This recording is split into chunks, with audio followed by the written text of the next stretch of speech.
Good morning, good afternoon, good evening, and welcome to Martyn Lucas Investor FOMC report, Fed Chair Powell live. We're going to be covering all this now. We really want to watch this and find out when we're going to get rate cuts and understand the economy. He's going to be addressed now by those senior politicians in the Senate. Live testimony, we covered FOMC Fed Chair Powell yesterday, part one. This is even more important today. This is going to be part two, live, unedited. So sit back, grab a cup of tea, get ready for a major event. Shall we get straight into it? They're all assembling. Let's get straight into it with the FOMC part two live. Here we go. It's a big afternoon. You don't want to miss anything. Let's get straight into it. Here we go. Okay. We're on standby. Very exciting. We're going to see this lady here address Jerome Powell. You know what's going to happen there. Anyway, we're just waiting for this to begin. Wait for the audio to be piped through. There'll be a few seconds here. If you've just tuned in, please tap the like button and let me know you're here. We want to listen in. I want to learn all about this today. We had part one yesterday. It was a huge event. This is going to be even more important today. An even bigger event. As you can see, the press scrambling for their positions. We're about to kick this off. Thank you all for being here. Thank you, Chair Powell, for joining us today. There you go. Such an important conversation. Before we begin, I do want to take a second and thank you, Jay, for following through on your commitment to remove reputational risk from bank examination at the Fed. This is a necessary first step toward ending the politicization of bank supervision, and it is certainly a step, in my opinion, in the right direction. But it's not enough to change the policy on paper. Examiners need to implement it in practice, and I hope they do. I will say I was actually a little surprised when we were talking on Monday that you didn't bring it up during that conversation since it happened a few minutes later, but it was good to see nonetheless. The Fed plays a central role in the health of our economy and the stability of our financial system. But with that role comes responsibility to be accountable to the American people, to remain independent from political pressures, and to be transparent. Unfortunately, over the past few years, many Americans have lost confidence in the Federal Reserve. Since 2021, American families have endured persistent inflation, rising interest rates, and a tightening squeeze on their wallets. A college student trying to cover tuition and food with a part-time job is finding that everything costs so much more, while credit costs have doubled. A senior citizen trying to downsize is watching mortgage rates skyrocket and fixed incomes fall behind.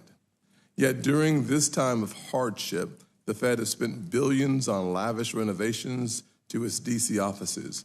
We're talking about rooftop terraces, custom elevators that open into VIP dining rooms, white marble finishes, and even a private art collection. All this costing $2.5 billion, a 32% increase from the original $1.9 billion price tag at a time when the Fed hasn't turned a profit since 2022. News. We can all agree that updating aging infrastructure is a legitimate need. But when senior citizens can barely afford Formica countertops, it sends the wrong message to spend public money on luxury upgrades that feel more like they belong in the Palace of Versailles than a public institution. At the same time, the Fed's role as an independent, apolitical institution is being questioned. The central bank joined a global organization to green the financial system under the leadership of President Biden, and only to exit it as soon as President Trump took office. That's not neutrality, that's drifting. Now let's turn to supervision at the Fed, which at times is unduly burdensome. The Fed must right-size the regulatory framework for banks to eliminate unnecessary burdens, especially community banks. I'm encouraged that the Fed is taking important first steps on capital, and I look forward to seeing what comes from the board's meetings today on revisions to supplementary leverage ratio standards. But more work needs to be done to ensure capital rules don't choke off access to credit. Get ready for a very passionate exchange, folks. Learn a lot about the American economy. Please tap the like button. It will share this out. We need 100 likes to share this out. Please do tap the like button, guys. Governor Bowen. It's very important. It will share it out to more people. Transparency, accountability, and just plain old-fashioned sanity. I expect her to lead on reform at the Fed, and I expect you as chairman to afford her the same stature as her predecessors. I look forward to hearing from you and your testimony. Ranking Member Warren, you are now recognized. Here we go. Thank you very much, Mr. Chairman. When he ran for president, Donald Trump repeatedly promised to lower costs on day one. Those were his words. But since Trump became president, families have been more financially stressed than ever. Please tap the like button and share this out, folks. Sentiment has plummeted. Since January, household debt and delinquencies continue to climb. Since January, workers' worries over layoffs have climbed. Since January, businesses big and small have been paralyzed by uncertainty, and they have hit the brakes on investments and hiring. The cause of these problems has been the chaos caused by one person, President Trump. Chaotic trade policies, massive cuts to families' health care coverage to fund tax giveaways to the wealthy, and wholesale deregulation of our financial system that will unleash fraudsters and con men on the middle class. First, trade. Trump continues to play his lose-lose game of red light, green light on tariffs. When this administration slaps tariffs on everything from food to clothing to electronics, working families pay the price. This is bad for the middle class and bad for Main Street. Tariffs like these mean higher prices on essentials for consumers and small businesses, while large corporations and the wealthy find ways to shield themselves from the impact. Second, tax cuts for the wealthy. Trump's one big, beautiful bill that Republicans are jamming through Congress represents one of the largest transfers of wealth from working people to millionaires and billionaires in American history. How are Trump and Republicans paying for part of this $4 trillion in tax giveaways to billionaires? Well, by kicking 16 million people off their health care coverage, cutting food assistance for more than 2 million children, and raising monthly student loan payments for millions of borrowers just after delinquencies have skyrocketed. In addition to raising costs for lower and middle class Americans and taking money right out of their pockets, this bill will also choke economic growth. This isn't tax policy, it's economic warfare against the American people.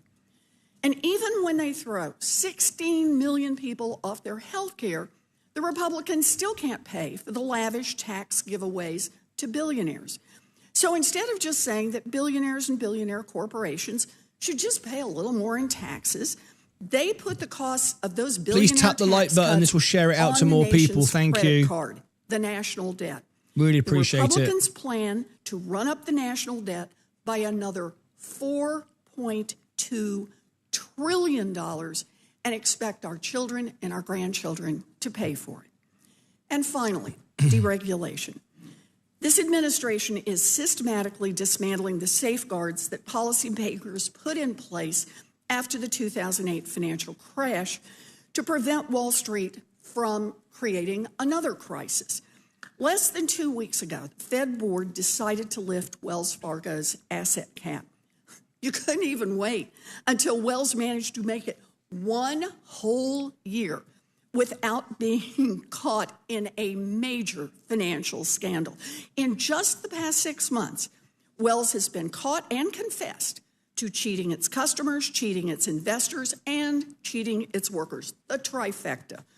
For the Fed to give them a gold star and tell Wells it's okay to expand the number of customers, investors, and employees that it can cheat is an outrageous giveaway to one of Wall Street's most derelict banks. And today, you will leave this hearing and go directly to a meeting where the Fed is expected to vote to lower capital requirements for J.P. Morgan, Goldman Sachs, and the other too-big-to-fail banks. At a time when the economic data are flashing red, these short-sighted changes will increase the likelihood that these mega banks once again tank the economy and then come back here to beg Congress for bailouts when their risky bets go bust. To sum up, Trump's economic agenda. It's chaos and pain for the middle class and even more profits for the powerful. American families will face higher costs and new risks to their health care and their bank accounts.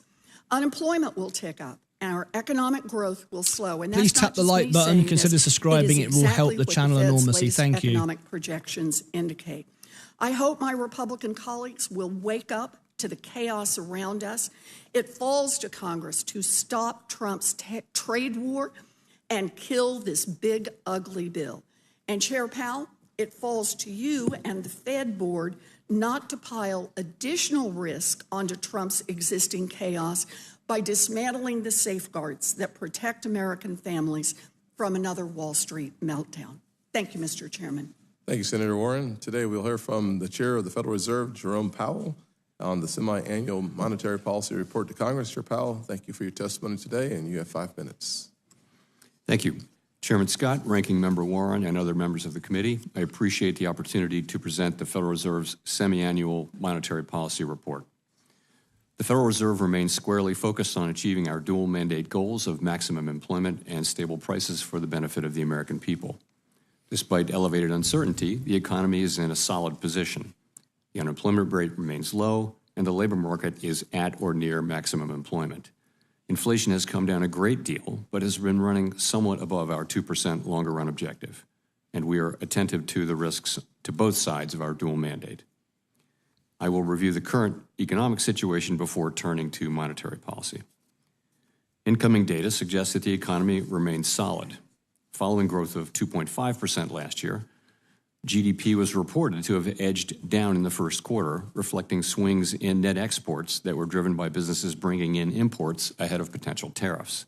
This unusual swing has complicated GDP measurement. Private domestic final purchases, or PDFP, which excludes net exports, inventory investment, and government spending, grew at a solid 2.5% rate.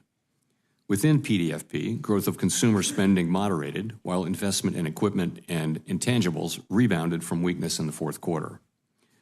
Surveys of households and businesses, however, report a decline in sentiment over recent months and elevated uncertainty about the economic outlook, largely reflecting trade policy concerns. It remains to be seen how these developments might affect future spending and investment. In the labor market, conditions have remained solid. Payroll job gains averaged a moderate 124,000 per month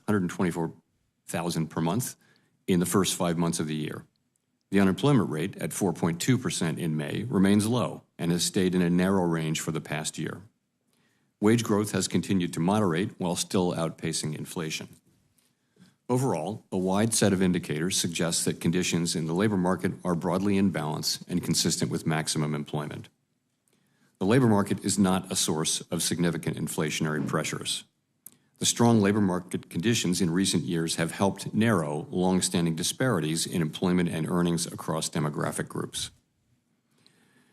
Inflation has eased significantly from its highs in mid-2022, but remains somewhat elevated relative to our 2% longer-run goal. Estimates based on the Consumer Price Index and other data indicate that total PCE in prices rose 2.3% over the 12 months ending in May, and that, excluding the volatile food and energy categories, core PCE prices rose 2.6%. Near-term measures of inflation expectations have moved up over recent months, as reflected in both market and survey-based measures. Respondents to surveys of consumers, businesses, and professional forecasters point to tariffs as a driving factor. Beyond the next year or so, however, most measures of longer-term expectations remain consistent with our 2% inflation goal. Our monetary policy actions are guided by our dual mandate to promote maximum employment and stable prices for the American people. With the labor market at or near maximum employment and inflation remaining somewhat elevated, the Federal Open Market Committee has maintained the target range for the federal funds rate at 4.25% to 4.5% since the beginning of the year. We have also continued to reduce our holdings of Treasury and agency mortgage-backed securities, and beginning in April, further slowed the pace of this decline to facilitate a smooth transition to ample reserve balances. We will continue to determine the appropriate stance of monetary policy based on the incoming data, the evolving outlook, and the balance of risks. Policy changes continue to evolve, and their effects on the economy remain uncertain. The effects of tariffs will depend, among other things, on their ultimate level. Expectations of that level, and thus of the related economic effects, reached a peak in April and have since declined. Even so, increases in tariffs this year are likely to push up prices and weigh on economic activity. The effects on inflation could be short-lived, reflecting a one-time shift in the price level. It is also possible that the inflationary effects could instead be more persistent. Avoiding that outcome will depend on the size of the tariff effects, on how long it takes for them to pass through fully into prices, and ultimately on keeping longer-term inflation expectations well anchored. The FOMC's obligation is to keep longer-term inflation expectations well anchored and to prevent a one-time increase in the price level from becoming an ongoing inflation problem. As we act to meet that obligation, we will balance our maximum employment and price stability mandates, keeping in mind that without price stability, we cannot achieve the long periods of strong labor market conditions that benefit all Americans. Wide point on the show tomorrow. For the time being, we are well positioned to wait to learn more about the likely course of the economy before considering any adjustments to our policy rate. To conclude, we understand that our actions affect communities, families, and businesses across the country. Everything we do is in service to our public mission. We at the Fed will do everything we can to achieve our maximum employment and price stability goals. Thank you. I look forward to your questions. Here we go. Thank you. And I'll be keeping us to a pretty strict 5 minutes, as we have a lot of senators who want to and deserve time with the chair of the Fed. So, Senator Rounds, we'll start with you. Thank you, Mr. Chairman, for the courtesy. Chairman Powell, first of all, let me just touch base on, I'm just curious, a couple of items almost of housekeeping nature. With regard to Wells Fargo, was that asset cap and removing it, that was a unanimous vote by all 7 Fed governors, as I recall? Yes, it was. Okay, thank you. I really appreciated the chairman bringing up the fact that you have if you could tap the like button, it'd be really great and helpful. Thank you. I think that was a really important item for the Fed to do, following up on both the OCC and the FDIC's actions. As you know, past Fed materials like the Supervision and Regulation report often embedded reputational risk within the management component of the CAMELS rating system without clear metrics or accountability. That kind of ambiguity can chill lawful activity and distract from your core mission, monitoring capital, liquidity, and operational resilience. Now that the Fed is moving toward a more objective and disciplined approach to supervision, how will you make sure that this change is fully implemented at the examiner level? And more broadly, what other regulatory updates can we expect? So on following through on supervision, Vice Chair for Supervision Bowman actually brings an unusual background to this work, and that is that she's a former supervisor. So she speaks that language and relates to their work. And I think if anyone can have an effective relationship with them and work with them successfully, it would be Vice Chair for Supervision Bowman. So I'm confident about that. As we think about things that are going on in the pipeline, so I would just point to a few things. Basel III Endgame. We're going to look at the rating system. We're going to be actually voting to put out for comment something on supplemental leverage ratio this afternoon. We're looking at our merger policy. Stress tests is a big thing, and there are a number of things that we're looking at that we've announced and we'll be moving to in time. Thank you, sir. The payment of interest on reserves has become a central pillar of the Fed's post-crisis monetary policy framework. Since the transition away from the pre-2008 scarcity model, where reserves were tightly managed to influence the federal funds rate, the Fed has relied on an ample reserves regime using administered rates like interest on reserves to maintain control over the short-term rates. As of February 2025, nearly 19% of the $18 trillion in bank assets were effectively loans to the Federal Reserve earning interest. Given this structural shift, how feasible would it be for the Fed to return to a scarcity-based framework where reserves earn little or no interest? And if interest on reserves were eliminated, what would be the impact that would have on the Fed's ability to unwind its balance sheet and manage policy rates?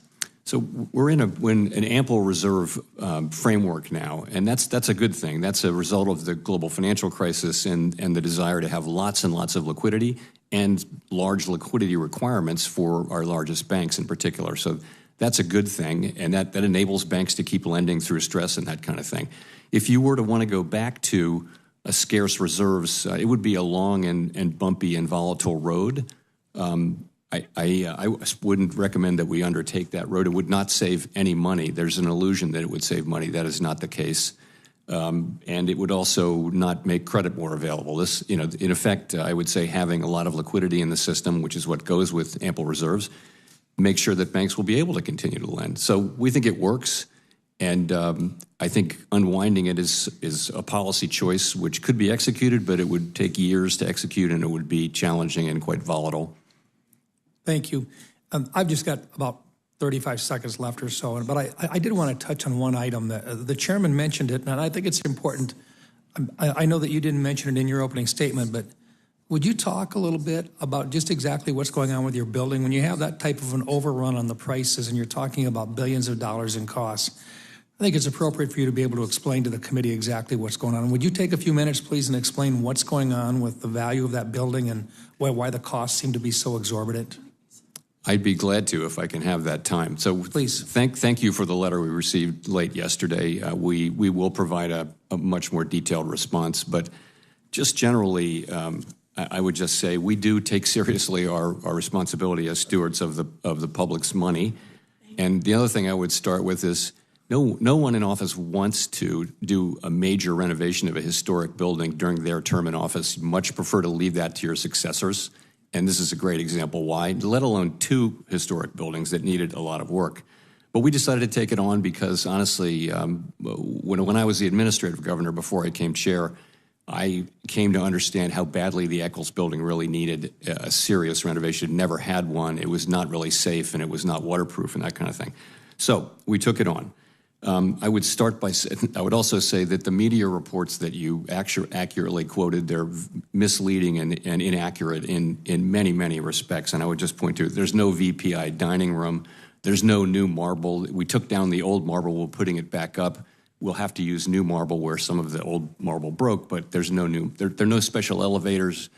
They're old elevators that have been there. There are no new water features. There's no beehives, and there's no roof terrace gardens.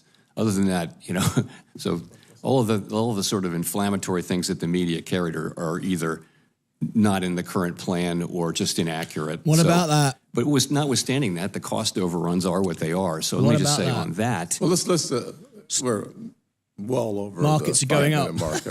I'm happy to give you time to talk about that. I'm happy that there are no beehives in there, but we're going to figure out what they are anyways. Senator Warren. Wow. Thank you, Mr. Chairman. Politics gone mad. So, Chair Powell, the Fed released its updated economic projections last week, and I appreciate your summary, but I want to look at the trend lines here. The Fed's outlook on inflation, the labor market, and GDP growth have all gotten worse.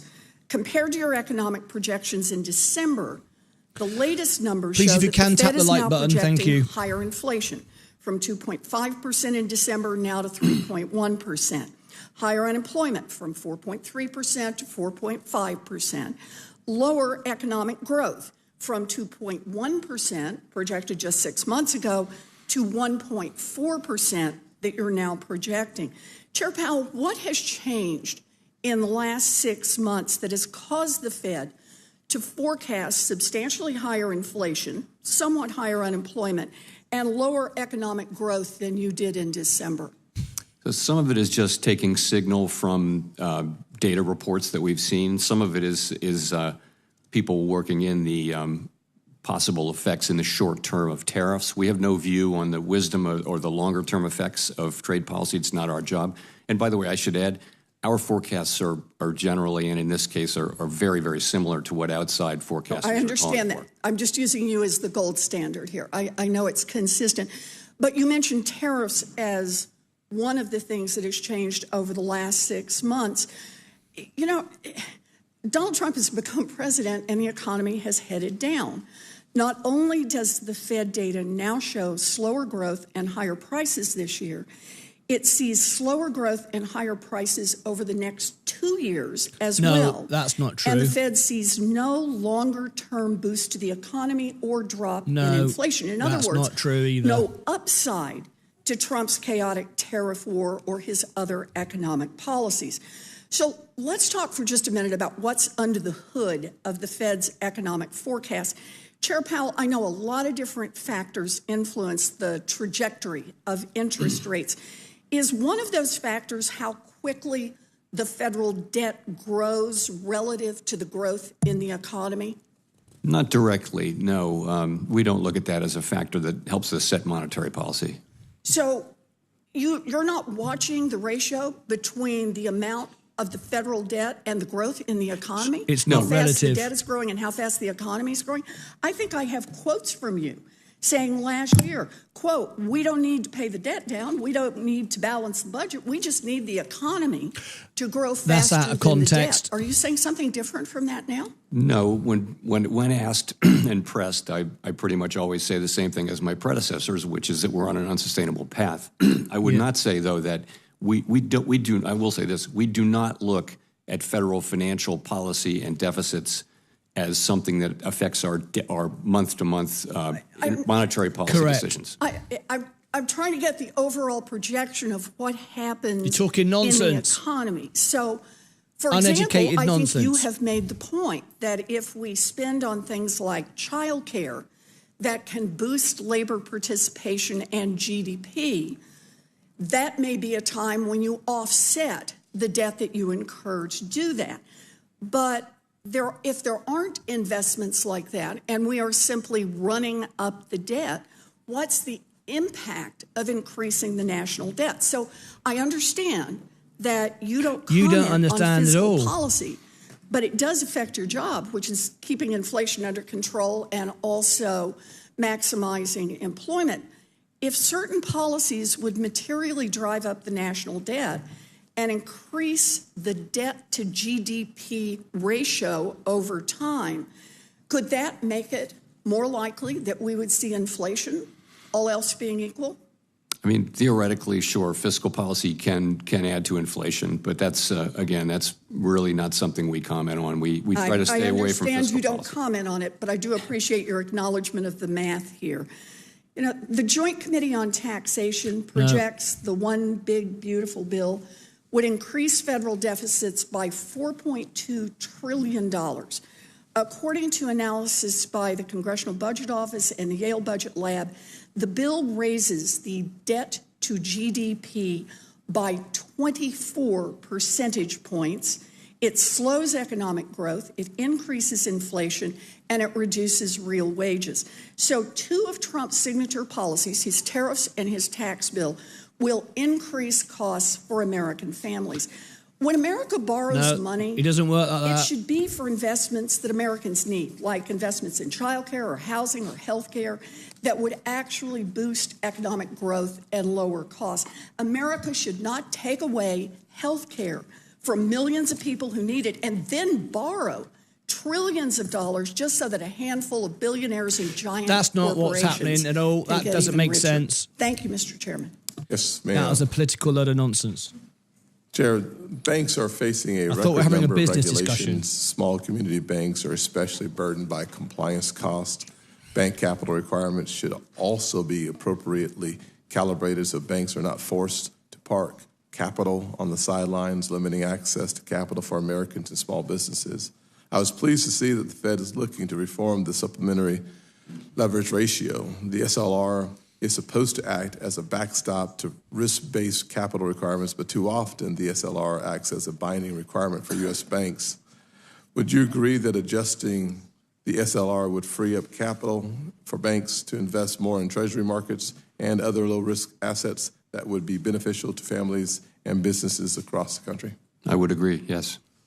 Do you agree with so Vice Chair Supervision Bowman recently acknowledged that regulators tend to review individual elements of the capital framework in isolation without considering whether proposed changes are sensible in the aggregate and contribute to a capital framework in which all components work together effectively. Do you agree with her assessment, and how are you looking at the capital framework holistically to ensure that the Fed is not stifling economic growth? Well, we're looking at basically the two big pieces now are Basel III and the leverage ratio, and I'm pretty confident we'll move on both of those in the relatively near future, and they fit together. As we discussed, the leverage ratio was always supposed to be a backstop rather than the binding. We want risk-based capital to be the binding capital requirement. So that's how those two pieces work together. And as you look at I hope a reintroduction of Basel III, if you're thinking about the bones of Basel III, obviously over the last several years, we talked about this on Monday, we've heard the comment that the capital requirement was about right, although that capital requirement has been going up every year. And so as you look at Basel III coming back and hopefully being reintroduced and not just recalibrated, what do you forecast? As gold goes down, the stock market go up. Have you seen that? We very much look forward to working with our colleagues at the OCC and the FDIC on Basel III endgame. And I would agree we're gonna take a fresh start at that. The last proposal expect was to bounce actually into the close Basel to another minimums. all-time high. It was the ways in which it was gold-plated, as we say, rather than the Basel requirements, which were very significantly exceeded. Just giving us an opportunity to go back to the spending at the Fed for the construction, and you said that the items that were listed are not happening. I will say that the National Capital Planning Commission website, ncpc.gov, anyone can take a look at it for themselves, not just looking or listening to the New York Post, not just the Wall Street Journal, but page 129 of the final plans reflected rooftop garden terraces. The page 127 and 129 were where we found the ornate water features and final plans. The new elevators that dropped board members off at the VIP dining suite was page 37 of the final plans. The white marble was pages 40, 41, 65 of the final plans. I would welcome your staff coming in to walk my staff through what is happening there, as opposed to what we not have only read in the New York Post, not only in the Wall Street Journal, but also at the National Capital Planning Commission's website. So we would welcome that opportunity to have a Can I just quickly say, some of those are just flatly misleading. The idea of elevators, it's the same elevator. It's been there since the building was built. So that's a mischaracterization. And some of those are no longer in the plans. That's earlier. The plans have continued to evolve. Why is that guy just making up stuff? I've read this. Before having the conversation with you in preparation, and assuming that your response would be to refute some of the things that were happening, was to ask the question, well, since the articles came out in April, have the plans changed since April as a result of the media attention to it, or was that just never in the plan? I would just say that having a clear understanding of what's going to be and when it changed would be helpful for us. I will note that having confidence in what we hear is incredibly important. I've read these. There was nothing in there in the first place of this give you the opportunity expansion. to bring It's your just team nonsense. in or send your team over so that we can have that conversation. That would be helpful. Look forward to doing that. And if you'll allow me to say one more sentence, none of those things were the cost drivers. The real thing is what were the cost drivers that caused the spending to increase, and we have those too, but those are not the things that did that. Well, I don't want to. We look forward to the conversation. I don't want to eat into Bernie Moreno's time because he's kind of. We're just making up stuff to throw mud around. I can't stand this nonsense. Wasting my time again. Hear that things are completely and wholly inaccurate, and then I hear that they weren't quite the way they were. Those are two very different framings of the conversation. And I only read page 129, 127. You're just trying to create nonsense. Page 37, page 40, 41, Why does this happen? Page 65, page 129, because I could be wrong without any question. You're wasting everybody's but I don't want to time. be misled. That's different. Ridiculous. You get a chance to talk to the chairman of the Fed and you come out with rubbish like that. Thank you very much. I've read Mr. that Chairman, report and that's thank rubbish. You, Chairman Bloody Powell. stupid. Many times you've been asked about the status of Fed independence from the president, his constant harangues about interest rate policy, et cetera. But over the past year, we've also seen judicial pressure on the Federal Reserve's independence. The Chevron case, which dramatically eliminated the deference to agency decision-making, also extended the statute of limitations on the Administrative Procedure Act. And there is a strong sense that they're about to overturn Humphrey's executor case, which will eliminate the independence of That's not practically politics, all that's agencies. stupidity. What's your judgment on the cumulative effect of these judicial actions with respect to the Federal Reserve's ability to do its job? I mean, the net effect of all of those will be to make courts substantially less deferential to agency decisions. And so that's just the new world we live in. We'll continue to do our jobs, and obviously we'll respect the law as it is. That is the way that the law has been evolving, though. But there is increasing pressure on the independence from Walmart's the a White buy. House. And do you believe that if Humphrey's executor's case is decided in a way that gives the White House more additional authority, that'll be invoked against the Federal Reserve? I'd rather not speculate, if I may, Senator. That's quite all right. The U.S. dollar.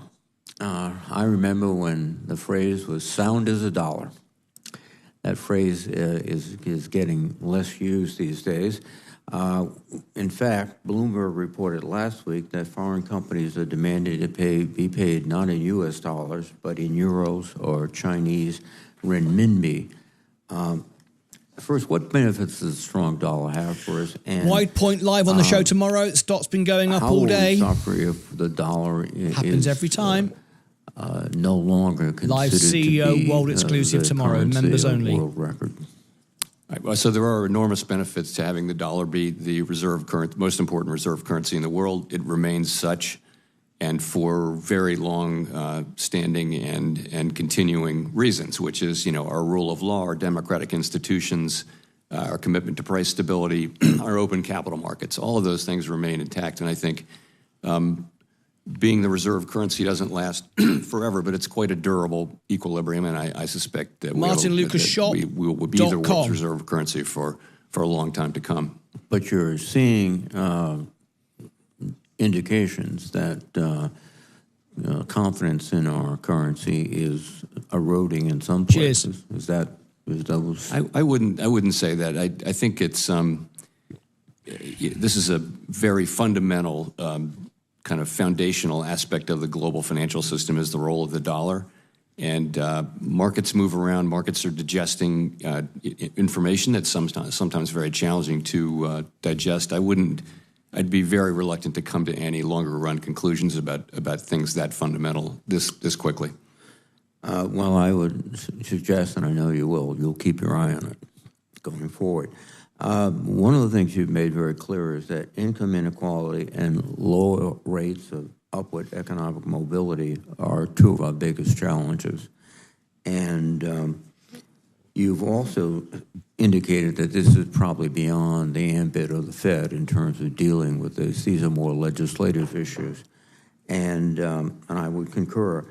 So I was disheartened to read a report from the Congressional Budget Office, which is an independent agency, that the recently House-passed reconciliation bill will take approximately $1,600 per year from the lowest income Americans and give approximately $12,000 to the wealthiest Americans. That seems to be directly contradictory to a society who's committed to raising the income and opportunities and increasing upward mobility. Do you think that's a fair estimate?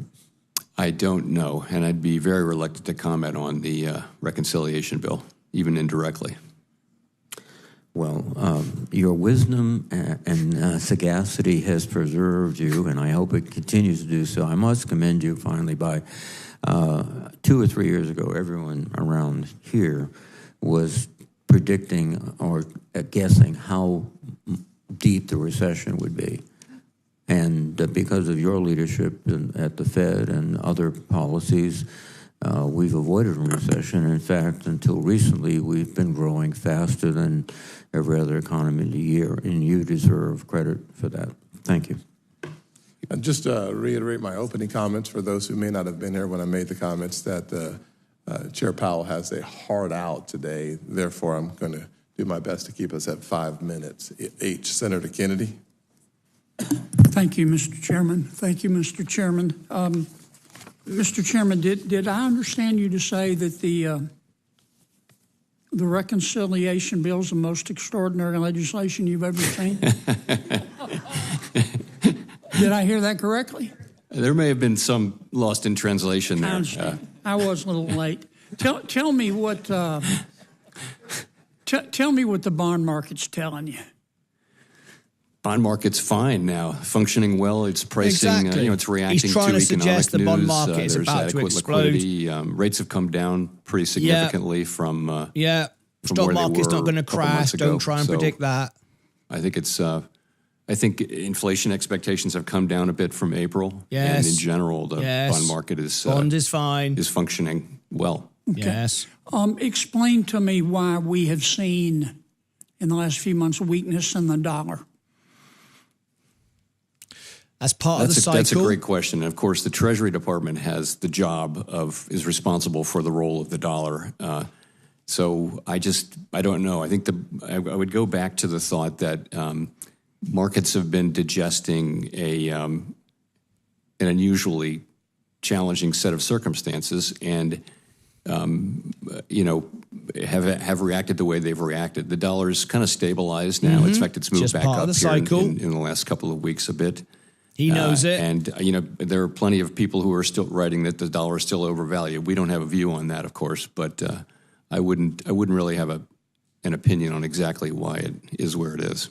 Well, clearly there's a lot of geopolitical risk right now, which would lead one to conclude, all things being equal, that people would be flocking to the dollar and it would be stronger. No, doesn't work Well, like you that. have seen some of that here in the last few days. No. But again, I don't really have an official view I'd like Market's to share. selling on off that. to I think buy there are back into the possible close. explanations. I'm 100% certain of multiple that. possible explanations.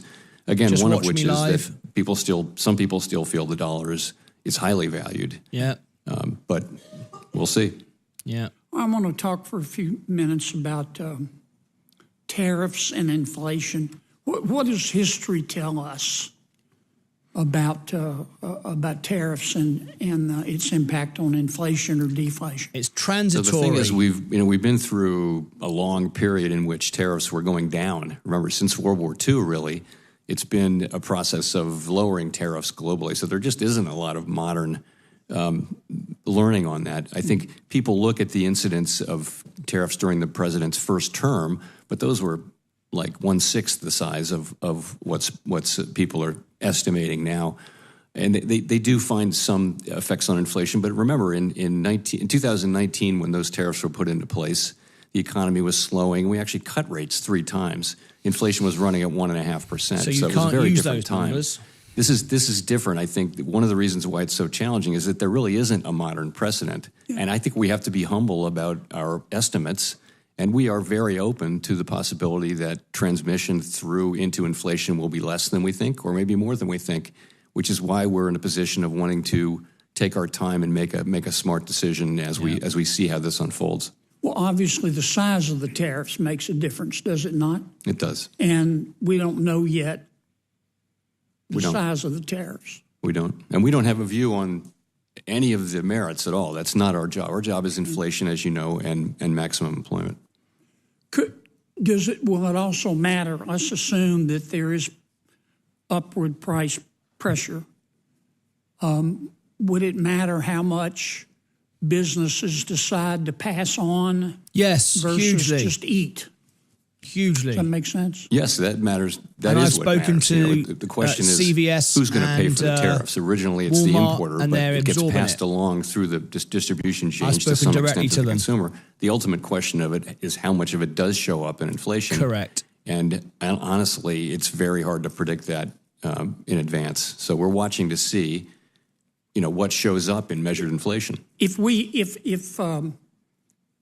if the president's trade negotiators pursue reciprocity, which I define as both sides reducing, in a quid pro quo, reducing tariffs and trade barriers as much as possible. Ideally, in a perfect world, we would end up with two sides with zero tariffs and zero trade barriers. Would that be inflationary? No, not at all. That would cause the economy to roar, wouldn't it? I think it would be. Yeah. Okay, thank you, Mr. Chairman. I appreciate your endorsement, Mr. Chairman, of the reconciliation bill. Senator Warner. Thank you, Mr. Chairman. Funny, Senator Kennedy, I didn't interpret his comments that same way. I would also say that, one, thank you, and we echo what Senator Reid said, thank you for your independence and doing the job. End of the day, I think tariffs are a tax, and they're going to hit. They're going to hit, I think, starting next quarter. And again, I think the reciprocity argument, that would be a nice goal. I guess I hope we can then explain to the Australians who are a strong ally of us, who we have a free trade agreement, so we don't have tariffs, who we have a trade surplus with, who I'm hoping we're going to be able to build jointly submarines, why they, with all those things, still got whacked with a 10% tariff. Doesn't seem rational or logical to me. But let me get to, I've been very concerned about some of the Trump administration's... This is like playing chess. I love it. Mismanagement of the federal workforce. For those who don't know, I would have been a politician. I can tell you I had the opportunity to stand in in Parliament. the national security and intel so I understand world. this very well. Cuts are having dramatic effects. Might do it again in America. Today I want to mention Might something run for that Senate. Who'd vote for frankly me? doesn't get a lot of attention. Who'd vote for Very me to be a small senator? entity, the Bureau of Labor Statistics. Anybody? U.S. economic data, which has always been independent. It's really been viewed as the gold standard across the globe. And frankly, the BLS data often is the guidepost that investors use regularly. BLS helps us get information about cost of living increases, policy making for you guys. It's used to adjust payments on the roughly $2 trillion in Treasury bonds. The truth is that the BLS data shouldn't be degraded on any basis. Yet, the administration is so dramatically, and I hope my Republican colleagues will hear on this, cut back the staffing at BLS, that the BLS has had to significantly cut back on the collection of critical price and inflation data. Normally, BLS staff, when you don't have all the data collected, will estimate about 10% of the inputs into the CPI. Now, with these cutbacks, they've had to estimate close to 30% of the data. That means faultier data. How can we grapple with this, and what does the undermining and staffing shortages at a BLS mean in terms of your ability at the Fed to do your job? You know, we can still do our job. I would not want anyone to think that the data have deteriorated to a point where it's difficult for us to understand the economy as well as we can understand it, which is not perfectly. But the direction of travel is concerning. The U.S. has been a leader globally in investing in how to measure the output of a modern economy, which is something that we've led the world in for a long time. And it really helps not just policymakers, but also businesses if we have accurate information about what's going on in the economy. You're making decisions based on that economy, not just the Fed, not just you, but private companies as well. So I think it's something we should continue to invest in. And I don't like to see any deterioration in the public data, which has been the gold standard. The BLS, Bureau of Labor Statistics, and others have really been the bedrock that people really do look to as solid data that tell us what's happening in the economy. Who do collect this input, who do some of this analysis, they are experts. They are not fungible. You fired one and hire another. I mean, there's an expertise here that Thanks, Auntie Val. I might do it. Oh, yes. I think being undermined. And I might again, do it. You just look at the fact that if you have to do your estimates, move it from about 10% estimate to a 30% estimate, that is not good for the markets. Let me move to one other topic in my last minute. Stress tests really important. Those of us who were involved in Dodd-Frank, really important as we try to particularly think about the most significant banks. But there has been concern, I've shared some of this concern, that the stress test process was so opaque that while the regulators may fully have understood, sometimes the very banks being regulated didn't understand fully the criteria. I know you're taking a look at how we can bring more transparency to the process. When do you think we'll see that, and what kind of changes do you think we'll make? Well, later this year, we've said that we're going to, fully disclose the models, and that's the main thing. If you're going to set, it's like the IRS. If you're going to charge people taxes, you have to have the transparency about what that is. It's going to be the same as that. We're going to show how the calculations are made. And we're working on all that right now. We're also going to, we have a proposal out to sort of smooth the results of the test from year to year. So this is something we're working on hard and expect to have important progress later this year when we begin to publish the models. I'm anxious to see it. Thank you, Mr. Chairman. Senator Ricketts. Yes, sir. Thank you, Mr. Chairman. As we were talking about tariffs a little bit earlier, the senator from Virginia talked about Australia. I will point out that Australia has Virgin $28 Galactic billion is worth of preparing Australian for its beef, next breakout. and they've bought exactly zero of ours. So there's an opportunity to be able to improve that trade relationship. So that's one of the things I hope will come out of the trade negotiations. You will acknowledge there is, though, we actually have a trade We actually surplus. have a trade surplus with Australia, that is correct, but we'd like to sell more beef to them. So that's an opportunity. But one quick question on that, kind of just following up on Senator Kennedy's line of questioning. So if a tariff was put in place and the prices went up, wouldn't that be a one-time event? Correct. Because after that, it would be baked in. It's just a one-time thing. Transitory. So it might well be, as I indicated in my opening remarks, Yes, it might well be a yes. one-time event, but that isn't a law of nature. We would want to make sure of that. We were more sure of that back in 2018 because we'd had 40 years of low inflation. Coming off of a global inflation episode where we haven't fully returned NVIDIA to 2%, $200. It's something just Within it's a 12 question we will approach within carefully. 11 months. But if the now. tariff is only put in once and just maintains the flat rate there, then how could that be inflationary in the second year? Well, because it could be a process of many years. I mean, that's a couple of things. One is if it comes in quickly and it's over and done, then yes, very likely it's a one-time thing, like an oil shock, a one-time oil shock where the price comes back down, it goes through the system. It doesn't raise inflation, just raises prices once. But if you have a process that goes on multiple shocks for years, for example, or if the shocks are very large, that kind of thing. And I think, again, we have to be conscious of the current situation, which is people haven't seen 2% flat inflation for some years now, and it's different from what it was in 2018 when we had tariffs earlier, when we actually cut rates. Mm-hmm. So I'm not saying we're not reacting at all to this. It's a risk we feel like as the people who are supposed to keep stable prices for the benefit of the American people, we need to manage that risk too. That's all we're doing. We're not deciding what to do yet. Yeah. So if Senator Warner's comment that a tariff is a tax, would that imply that then taxes could be inflationary as well? No. So what's the difference between a tax and a tariff then? Or do you disagree with Senator Warner's characterization that tariffs are not taxes?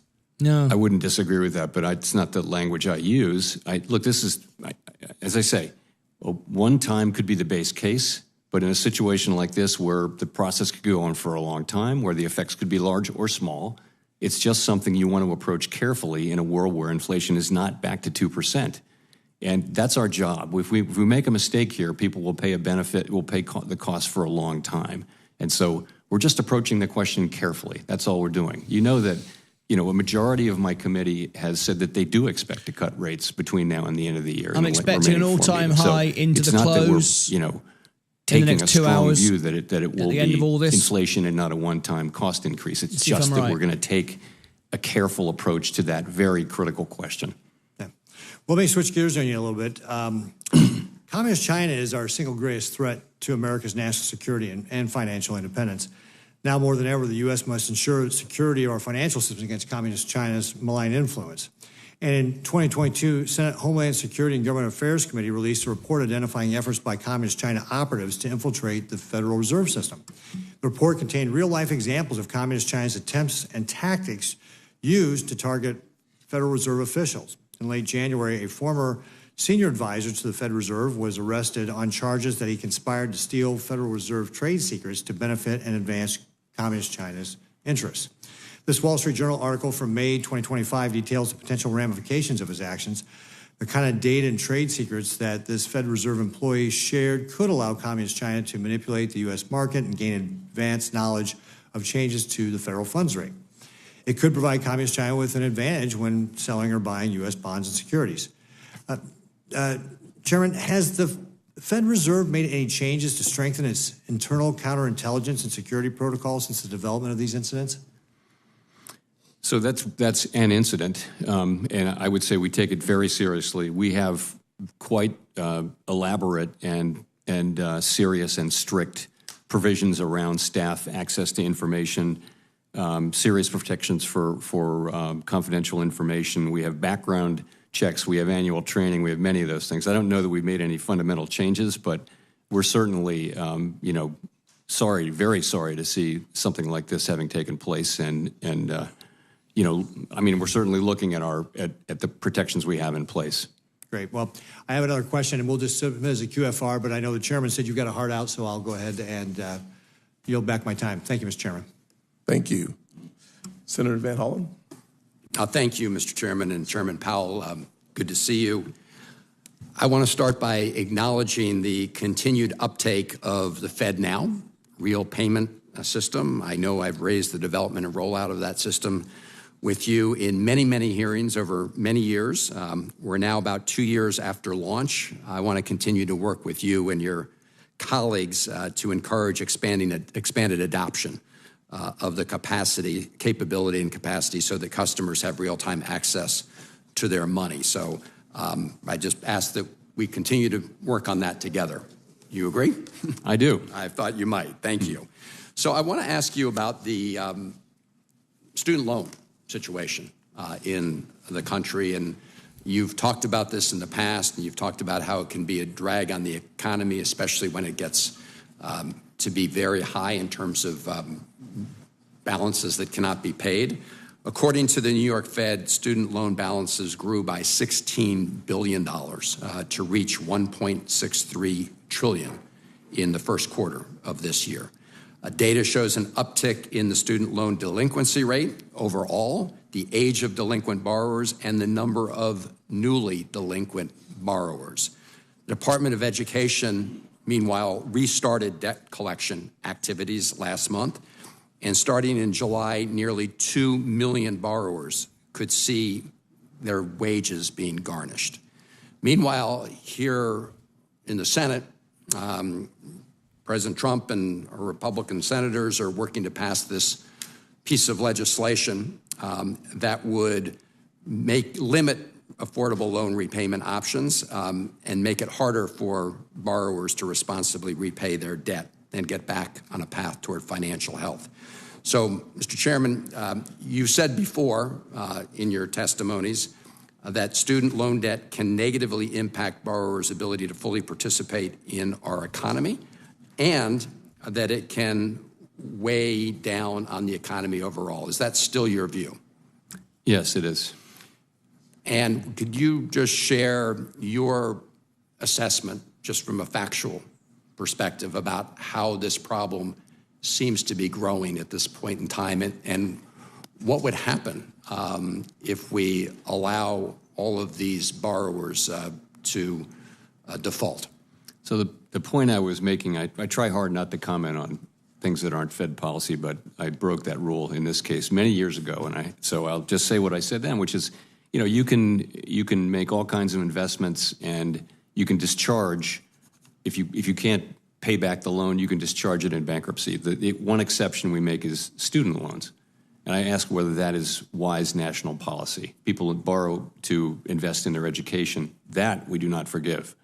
It seems like something for Congress to consider, that's all. It's none of the Fed's business, really. Ultimately, it's not a big macroeconomic thing, but I've said it before. I said it again. Mr. Chairman, I appreciate your breaking your own rule before, and I appreciate your I won't do it again. Now. I could not agree with you more about the anomaly in the ability to discharge a debt in bankruptcy. The idea that student loan sort of is the one category of debt that we don't allow to be discharged is confounding. I think, unfortunately, so far, it's been a sign of the power of some of the companies involved in that area. And I just came from another committee. There's two sides to that argument, isn't there? Ranking member, so Get I into apologize debt and just if you go, I'm already not talked paying about it. the tariff situation. But I know this was obviously a factor that you all had to consider in making decisions about changes in the interest rates. Obviously, there's a lot of uncertainty in the economy. I mean, I hear it every day from Marylanders. We have the Port of Baltimore. We have lots of small businesses that rely on tariffs. You're an economist. You know that increasing tariffs is like increasing taxes across the board. But can you just speak to the uncertainty component of all of this and how that is weighing on people's decisions? So surveys show very widely that people feel uncertain about the economy, and they do point to tariffs in that answer. I will say, though, that actually peaked back in April and has come down a little bit. And if you talk to businesses, I talked to an unusually large number of business people in the last couple of months, and the feeling is a little better now than it was. They're getting on with it and feeling, I'd say surveys are still showing depressed sentiment, but it's moved up from where it was. I would say, Mr. Chairman, that may be the case at this moment, but we all know that we could wake up any morning and see another tweet, and that could change dramatically. So I appreciate your efforts to try to do what you can to meet your dual objectives at the Fed. Thank you, Mr. Chairman. Yes, sir. Senator Lummis. Thank you, Mr. Chairman, and thanks, Chairman Powell, for being here today. As you know, what always vexes me and has for the issuing last tokens 4.5 years about the Federal Network, Reserve similar. is the bank What's going on supervision function as opposed to the monetary policy function. What's that all So I'm about? going to focus on bank supervision. First of all, I do want to thank you and Vice Chair Mickey Publicity Bowman stunt for crypto ensuring in the background. Look at that. reputation risk has been removed from the bank supervision process. It was very arbitrarily used by those who were supervising. On January 27th, 2023, I'd call it the high watermark for Operation Choke Point 2.0. The Federal Reserve Board, in coordination with President Biden's White House, executed a coordinated attack Crypto to time. isolate the digital asset industry from the banking system. And while the Fed has taken steps to adopt a more balanced approach to digital assets, which I appreciate, the legacy of January 27th, 2023 remains with us today. So I'd like you to look at this quote. It says, issuing tokens on open, public, and or decentralized networks or similar systems is highly likely to be inconsistent with safe and sound banking practices. So my first question is, do you recognize this quote? Yes, not super clearly, but yes, I do. Because it's from the Federal Reserve Board's policy statement on Section 913 of the Federal Reserve Act, which was formally adopted by the board on January 27th, 23. So now, Chairman Powell, I want to show you another statement, and I'm sorry if you can't see love it this. clearly. I'll read it to you. Put this out as a video it's later. from the Genius Act, which just passed the Senate by a vote of 68 to 30 last week. And it takes the opposite position to the board's policy statement on issuing stablecoins on an open, public, distributed ledger. So my question is, what has changed about the risk of stablecoins since the board adopted its policy in 2023? And now that the Congress has weighed in, at least the Senate has weighed in and sent the Genius Act to the House, does the board plan to withdraw the policy statement on Section 913? So I think what has changed is, if you go back, that's a couple of years ago, that was the period of high-profile failures and fraud and that kind of thing. And what's happened is, I think, the industry is maturing, our understanding of it is improving, and in a sense, it's becoming much more mainstream. So all of us are revisiting, the things that were done during that era. And I think the current view is that, that it's appropriate it's always been appropriate for banks to choose their customers and to be able to undertake activities as long as they're safe and sound.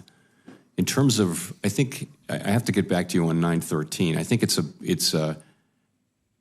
a broader thing that has nothing to do with crypto, but that was a piece of it. We are looking at and withdrawing many of our pieces of crypto guidance from that era, though, as you know. And I appreciate that. Interesting. I hope that by withdrawing the guidance, that you're also instructing and admonishing your bank's supervisors to when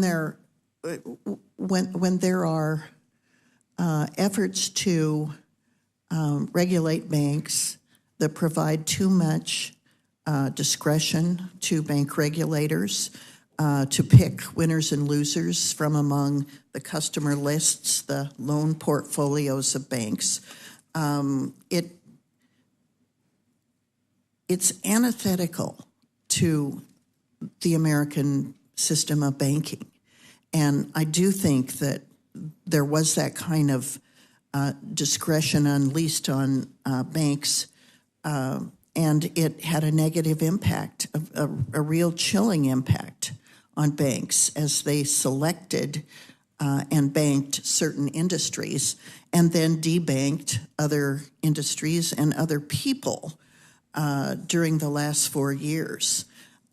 So taking the guidance documents and policy statements out is important, but also guiding the people that there are changes now and that they can no longer use their own subjective biases towards DEI and ESG and other things in supervising the banks is also a critical component of bank regulation.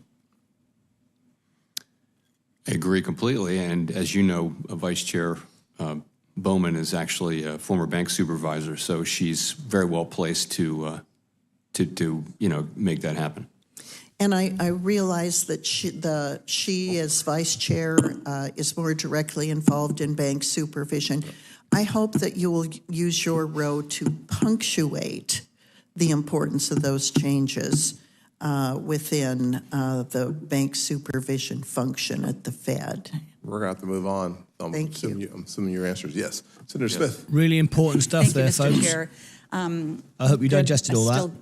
Good morning, Chair Powell, and welcome to the committee.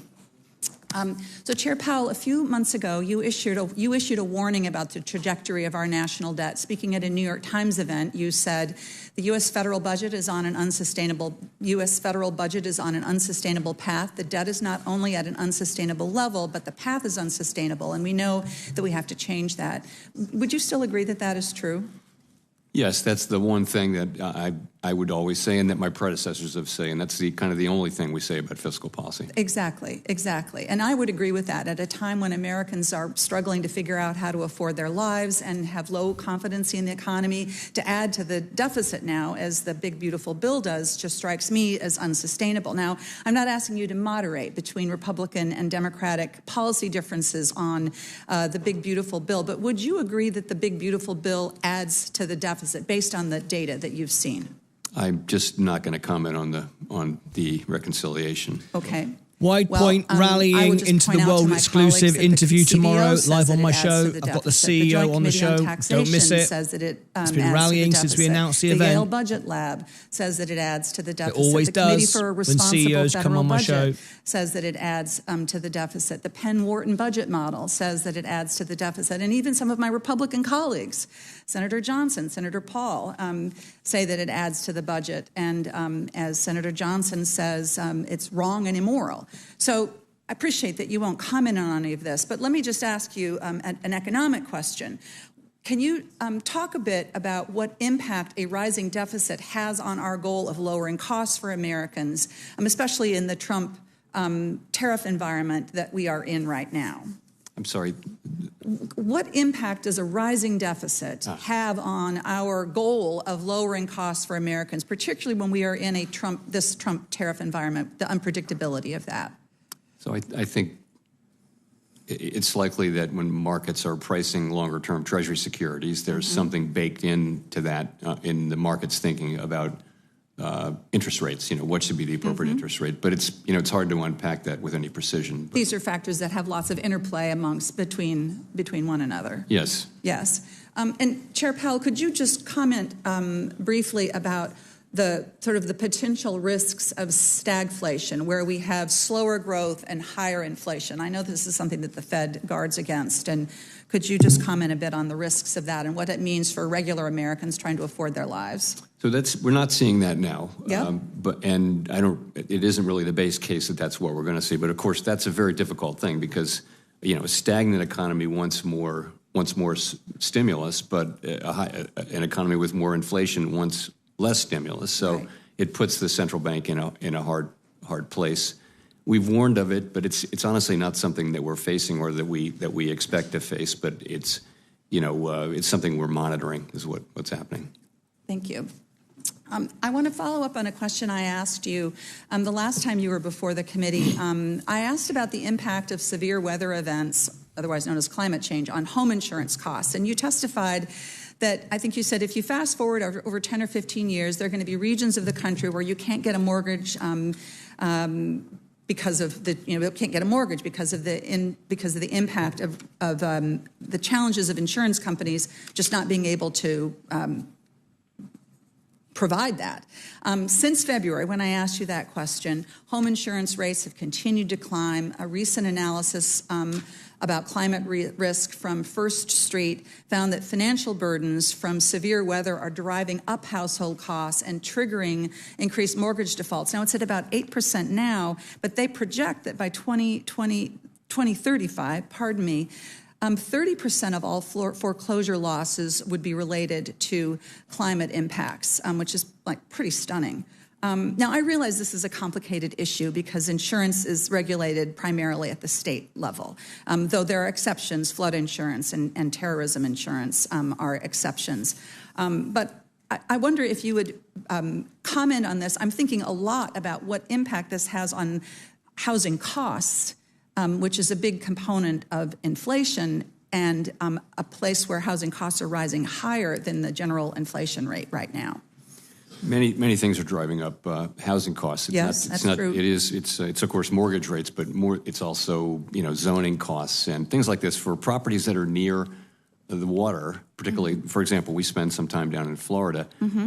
Property insurance just gets more and more and more expensive, and to the point where it almost makes sense to self-insure, and that's because of just big losses. Companies are just putting that in their models, and they're charging what they need to charge to make a return. And if they can't get that, then they'll leave that state. So that seems to be what's happening. I know I'm out of time, Mr. Chair. Thank you. You're always polite. So. Minnesota knows. Gave her 22 seconds. Yes. That's why they call me the Velvet Hammer, sir. Yes. I didn't say that you weren't harsh as well. You're just nice when you do it, like just right now. See. Senator Moreno, remind me not to give Tina a compliment in the middle of the day. Chairman Powell, just want to make certain I understand this correctly. Control inflation and maximize employment. That's it. Two things, correct? Yes. So let's take one at a time. Maximize employment. Do you care if every American makes minimum wage or makes a livable wage? Is that something that factors into your thought process? In other words, we have full employment, but most Americans are on substandard wages. Does that change your calculus? Does it change my what? Calculus. Does it? No, in other words, that's not part of full his employment agenda. is full employment. Every American has a job, but they're making minimum wage. That's not part of the versus federal having a family-sustaining wage. Does that matter to the Federal Reserve? It would matter to the country a lot. I'm saying, does it matter to the Federal Reserve when you're making your decision? Honestly, we don't really have the tools to affect that. Right. So it doesn't factor in. Now that's different than us. The people of this country elect us to make certain that their wages are higher than inflation. And by the way, let the records show that real wages are up this year. So we've done that, not the Federal Reserve. Second piece of it is, let's talk about inflation first. Well, we've helped control inflation, which is part of that. We're going to jump right into the inflation conversation. There's different kinds of inflation. There's different causes. There's not witnesses to inflation. There's key actors to inflation. Would you agree? Sure. Okay. So let's talk about the actors. Did you comment during COVID lockdowns that was a bad idea, meaning that you're shutting down the entire economy? It's not a button. I hit the button, you can hear me. It's on and off. COVID wasn't that. We just shut down the economy. Any comments on that? Of course not. Okay, so you didn't comment on that. Vaccine mandates, something that my Democrat colleagues loved. If you don't get the vaccine, you're a terrible human being. You can't go to work. In fact, Joe Biden was overruled by the Supreme Court because he said that if you work in a company with more than 100 employees and you don't get vaccinated, the company has the ability to fire you, unless you prove that you're negative on COVID. That obviously is a supply chain shock, wouldn't you agree? If I'm running an assembly line and now I have to put my people 6 feet apart and now I have people quitting or not coming to work or I have to fire them, that's a supply chain shock, wouldn't you agree? I mean, it's a medical thing that you... No, but it's a supply chain shock. George Washington. I'm not asking you to make a medical decision. I'm asking you to make a Fed decision on inflation. Way outside anything we would comment. But it affects inflation because supply... It didn't, in fact. Are you saying that supply chain shocks don't affect inflation? They do, but that okay, they do. Didn't. So that's clearly one. If you ban the export of liquid natural gas, which is going to cause the commodity price to go up, would that supply shock not also cause inflation? Potentially could. Yeah. So, and now the ranking member loves to talk about billionaire corporations, that are going to get away with paying taxes, right? Who pays corporate taxes?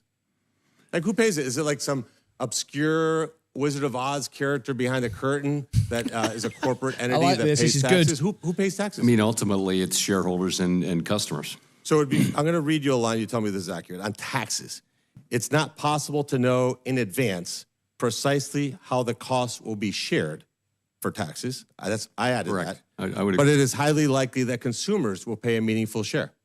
Meaning if the ranking member has her way, let's just tax corporations at 100%. Why not? Be fantastic, right? Oh, nobody would want to start a company, but that aside, that cost would be added to consumer products, correct? A tax or a tariff? What are you talking about now? The income tax this is for an American absolute corporations dance. goes I'm up. loving it. They We're playing will share silly buggers. that tax burden with their consumers. We're playing who can confuse each other. This is stupid. Yeah, ultimately. Yeah, so then taxes do raise inflation. But you don't comment on it. I mean, they haven't. And you don't. That's just not true. Empirically, it's not true. The chairman's going to beat me up in 56 seconds. So, but you sent me a very nice letter, which I appreciate. And it says the Federal Reserve plays no role in commenting on trade policy. So you don't comment on supply shocks. You don't comment on tax policy, which clearly affects inflation. You don't comment on demand pull. You just said now that we should forgive student debt.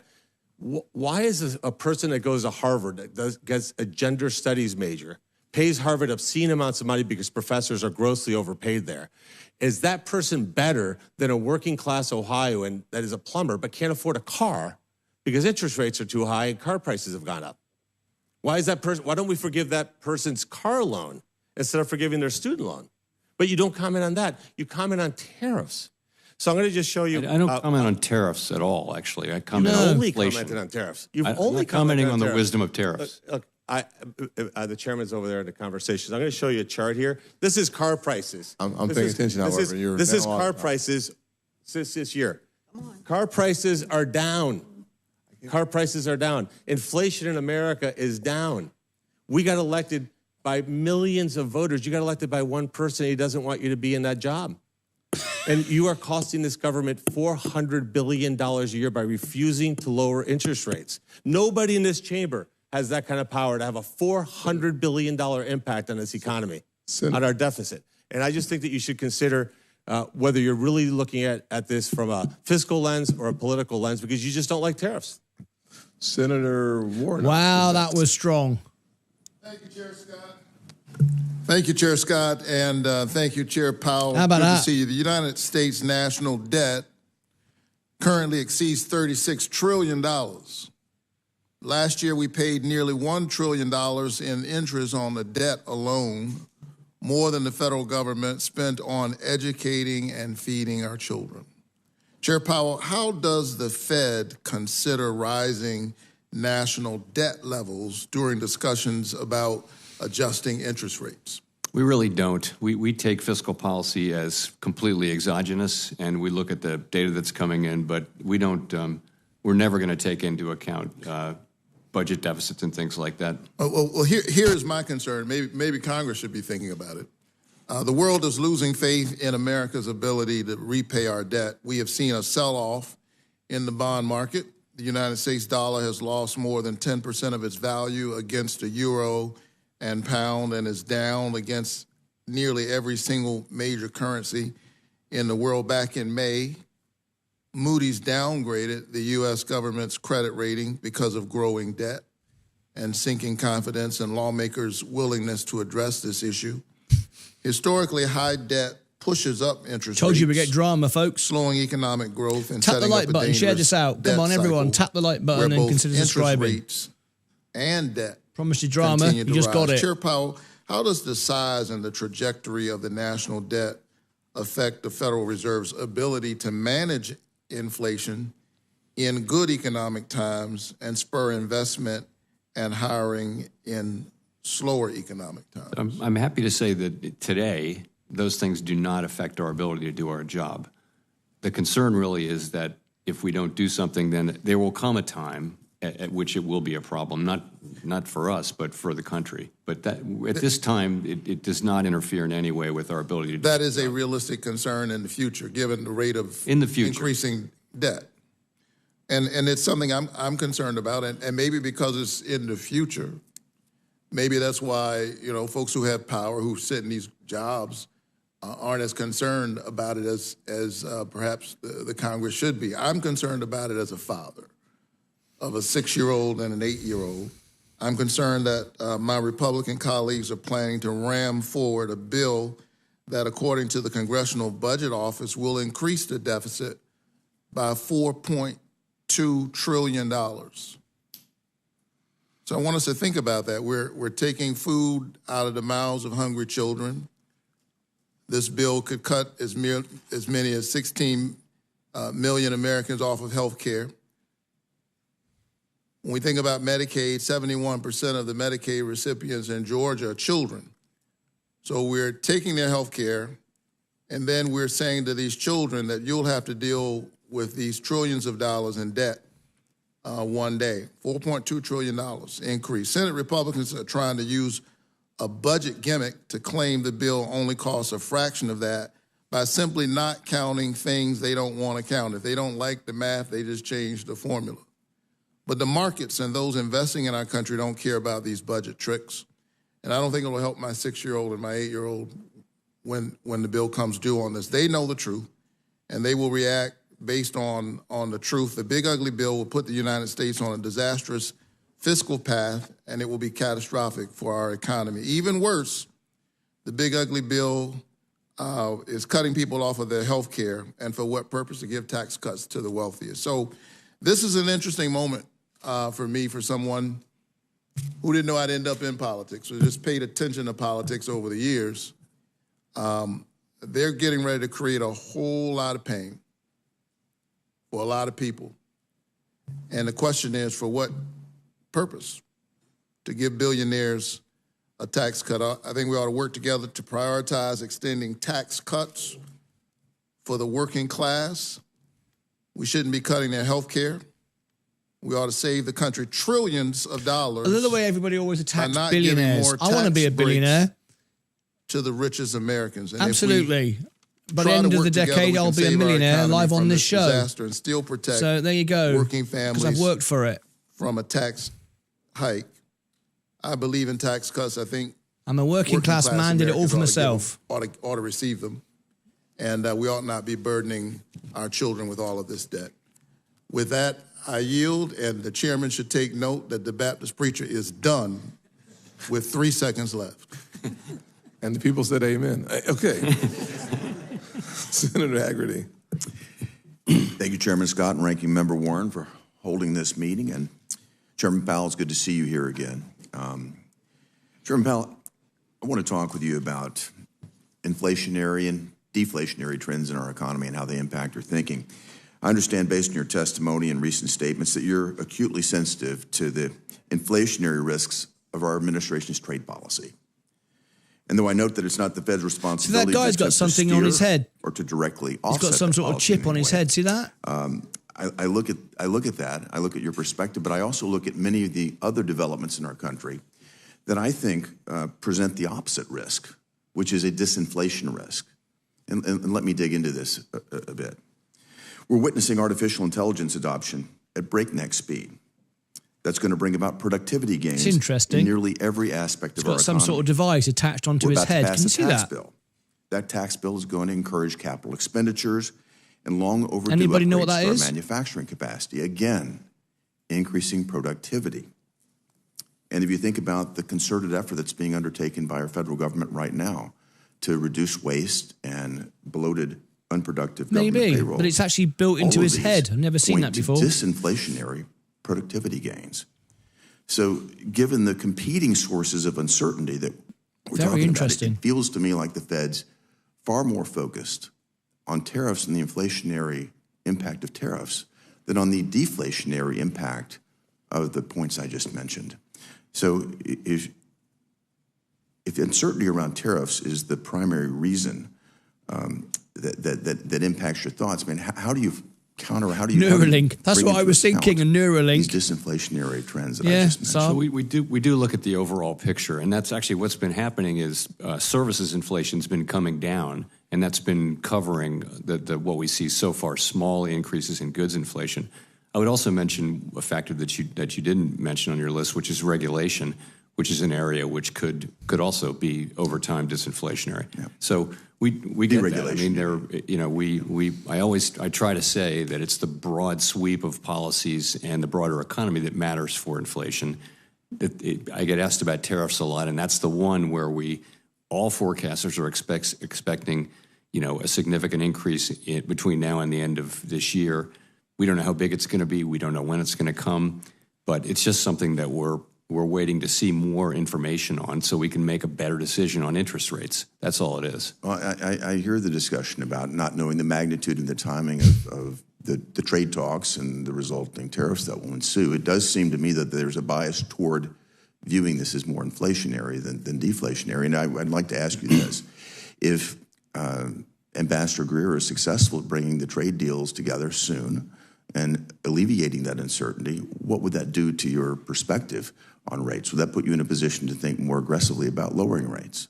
Yes, potentially it would. I mean, really, it's reducing uncertainty would help, and also just what's going to be the final tariff rate and getting that settled.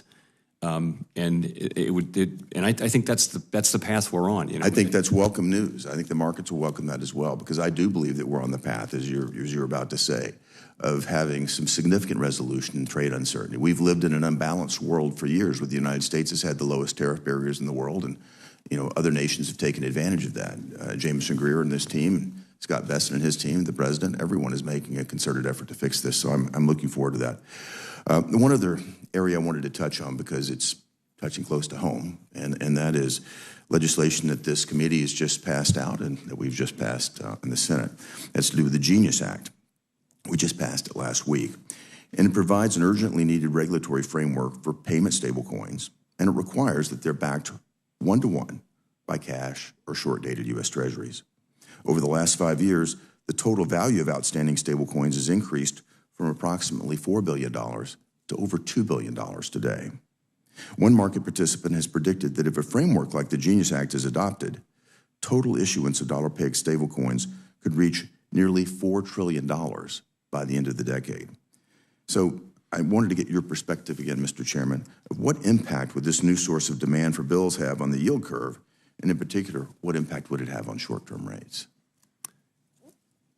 So more demand is going to have a tendency to drive down rates. I don't really have a sense of how big that effect would be, of course. And let me just say that it's a great thing that we're making progress toward a stablecoin framework. Thank you, Mr. Chairman. I couldn't agree with you more. The direction clearly is that it's going to drive rates down. I think it's very positive for the economy, positive for our cost of borrowing as a nation. And I appreciate your response there, Mr. Chairman. Thank you very much. For the Yes, sir. Senator Cortez Masto. Thank you, Mr. Chairman. Chairman Powell, it's good to see you. Thank you for being here. I want to follow up on a question from Senator Warner about data deterioration. I'm concerned about that as well. That the Trump administration, I'm watching as they've ended dozens of research studies that business and government leaders rely on. So my question to you, are there specific research projects that the Bureau of Labor Statistics provided that they no longer do provide, that the Federal Reserve researchers cannot replicate on their own or through other sources? I'm not aware of any. Okay. That doesn't mean they don't exist, but mainly it's the regular data they supply. And as you know, they've cut back on the size of that survey. Right. So I would hope as we move forward, and not just in today's hearing, but if there is some other data or you're relying on data that you're not getting, or there's now another source for that data, I would please share that with the committee. Thank you. Yes. During the Biden administration, the Federal Housing Finance Agency and the Federal Reserve worked together to improve access to the discount window for banks. What is the status of that collaboration with the FHFA? I can't speak to the FHFA. I can speak to the fact that we're really looking carefully at modernizing the discount window and making. But we're not there yet. No, it's going to be. This is a project that will take some time. It's the discount window needs to be updated and refreshed from a technological standpoint so that people can access it readily and that kind of thing. It's still a little bit behind the age in that respect. Do you have a time frame that you're looking at to? I'll get back to you. It's Okay. something we've been working on hard. Or is there a funding impediment that is also No. addressing this? No. So, okay, if you could. We're moving provide- ahead with it. I'll come back to you on that. Thank you. In March, the Federal Reserve, together with the FDIC and OCC, announced that you all intend to repeal the 2023 Community Reinvestment Reinvestment Act proposed rule. I prefer the proposed rule as it would better address the needs of states like Nevada that don't have headquarters of large White Point banks. rallying tomorrow. How I've got the will live you ensure CEO that the on the new show, a CRA world guidance exclusive. improves access Don't miss to it. financial Stock's been services, rallying since to I announced loans, the to event. investments in Look at that. underserved, rural, and 12% tribal communities. since I announced it. In March, we announced Happens that every we're time going a to be- CEO comes on the we're show. putting out for comment, really, World exclusive stuff. a proposal to withdraw the proposed guidance, which Okay. had been the subject of litigation. And in the meantime, we're going back to the old CRA rules, and I think that's where we will be. I don't have anything more in terms of what we might change with respect to those old rules, but that's where So we the are. default are the old rules, Yes. and those may be CRA as it existed before ongoing. this Yeah. proposal, which actually never took effect. Right. Okay, that's helpful. Community banks benefited from high deposits during the pandemic. Since then, the net interest margin for community banks Yes, has fallen. Faz, doing it now. What specific challenges do you see for community banks, if any? Community banks, are very important.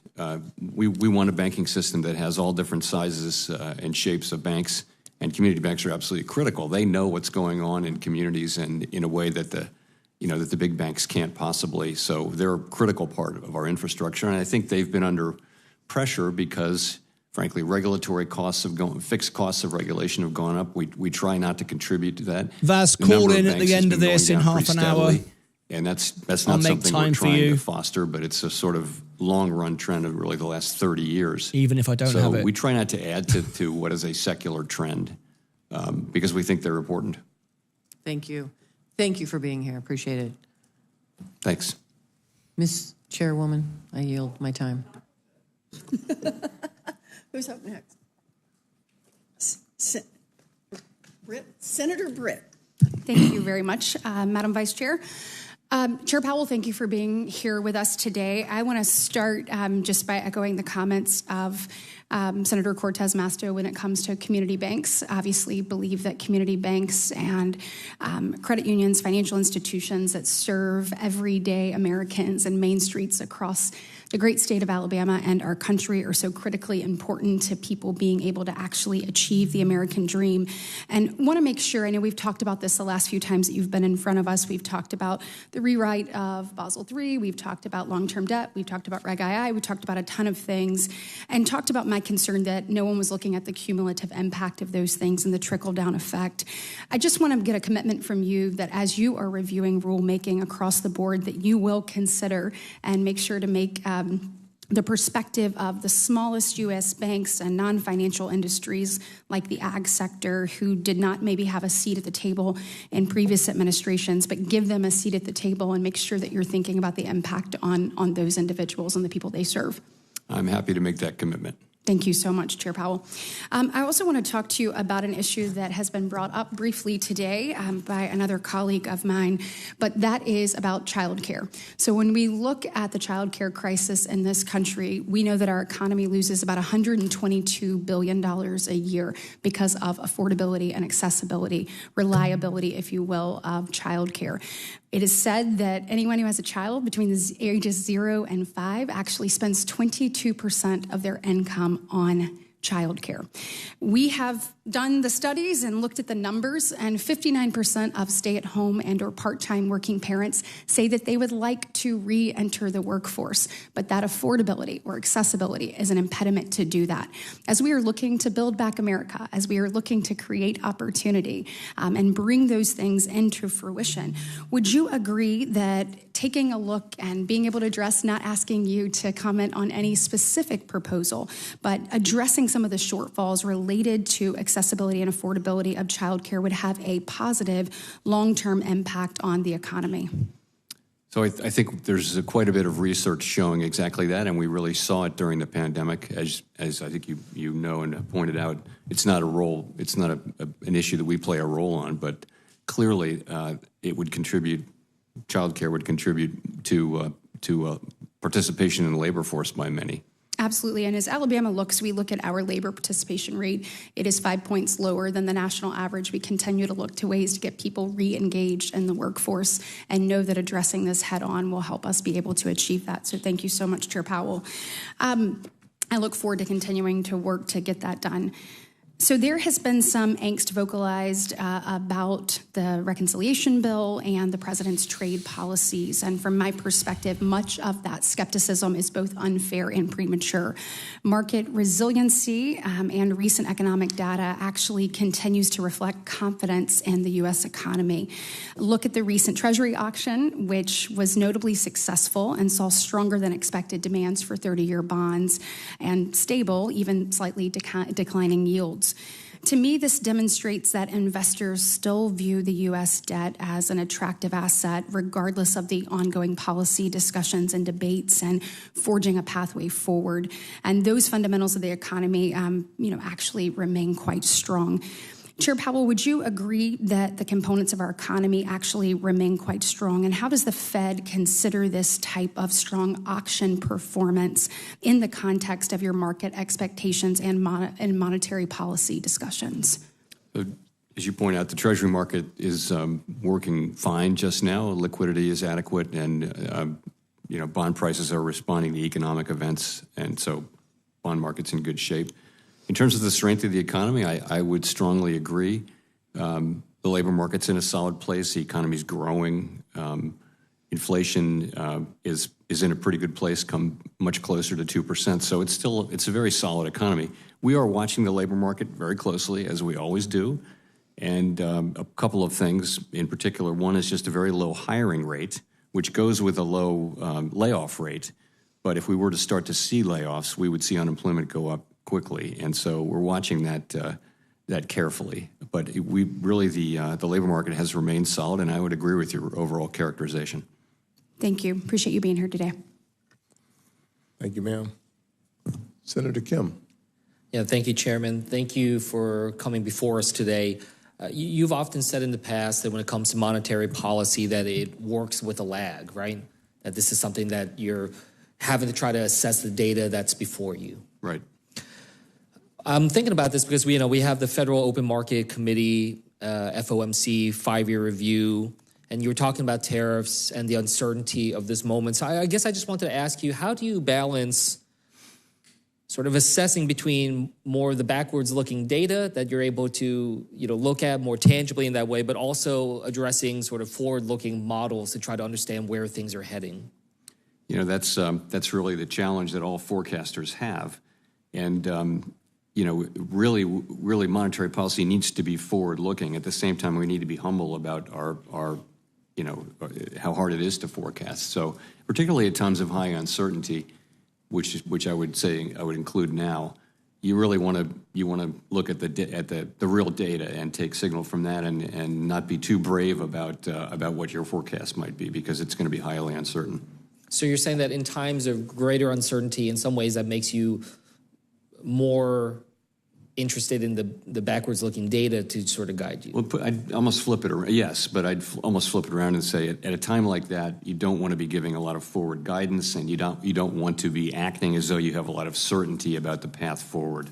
It makes sense to move more slowly in most situations where there's more uncertainty. There are situations where it would not make sense to move slowly, but in most cases, you'd want to move more slowly.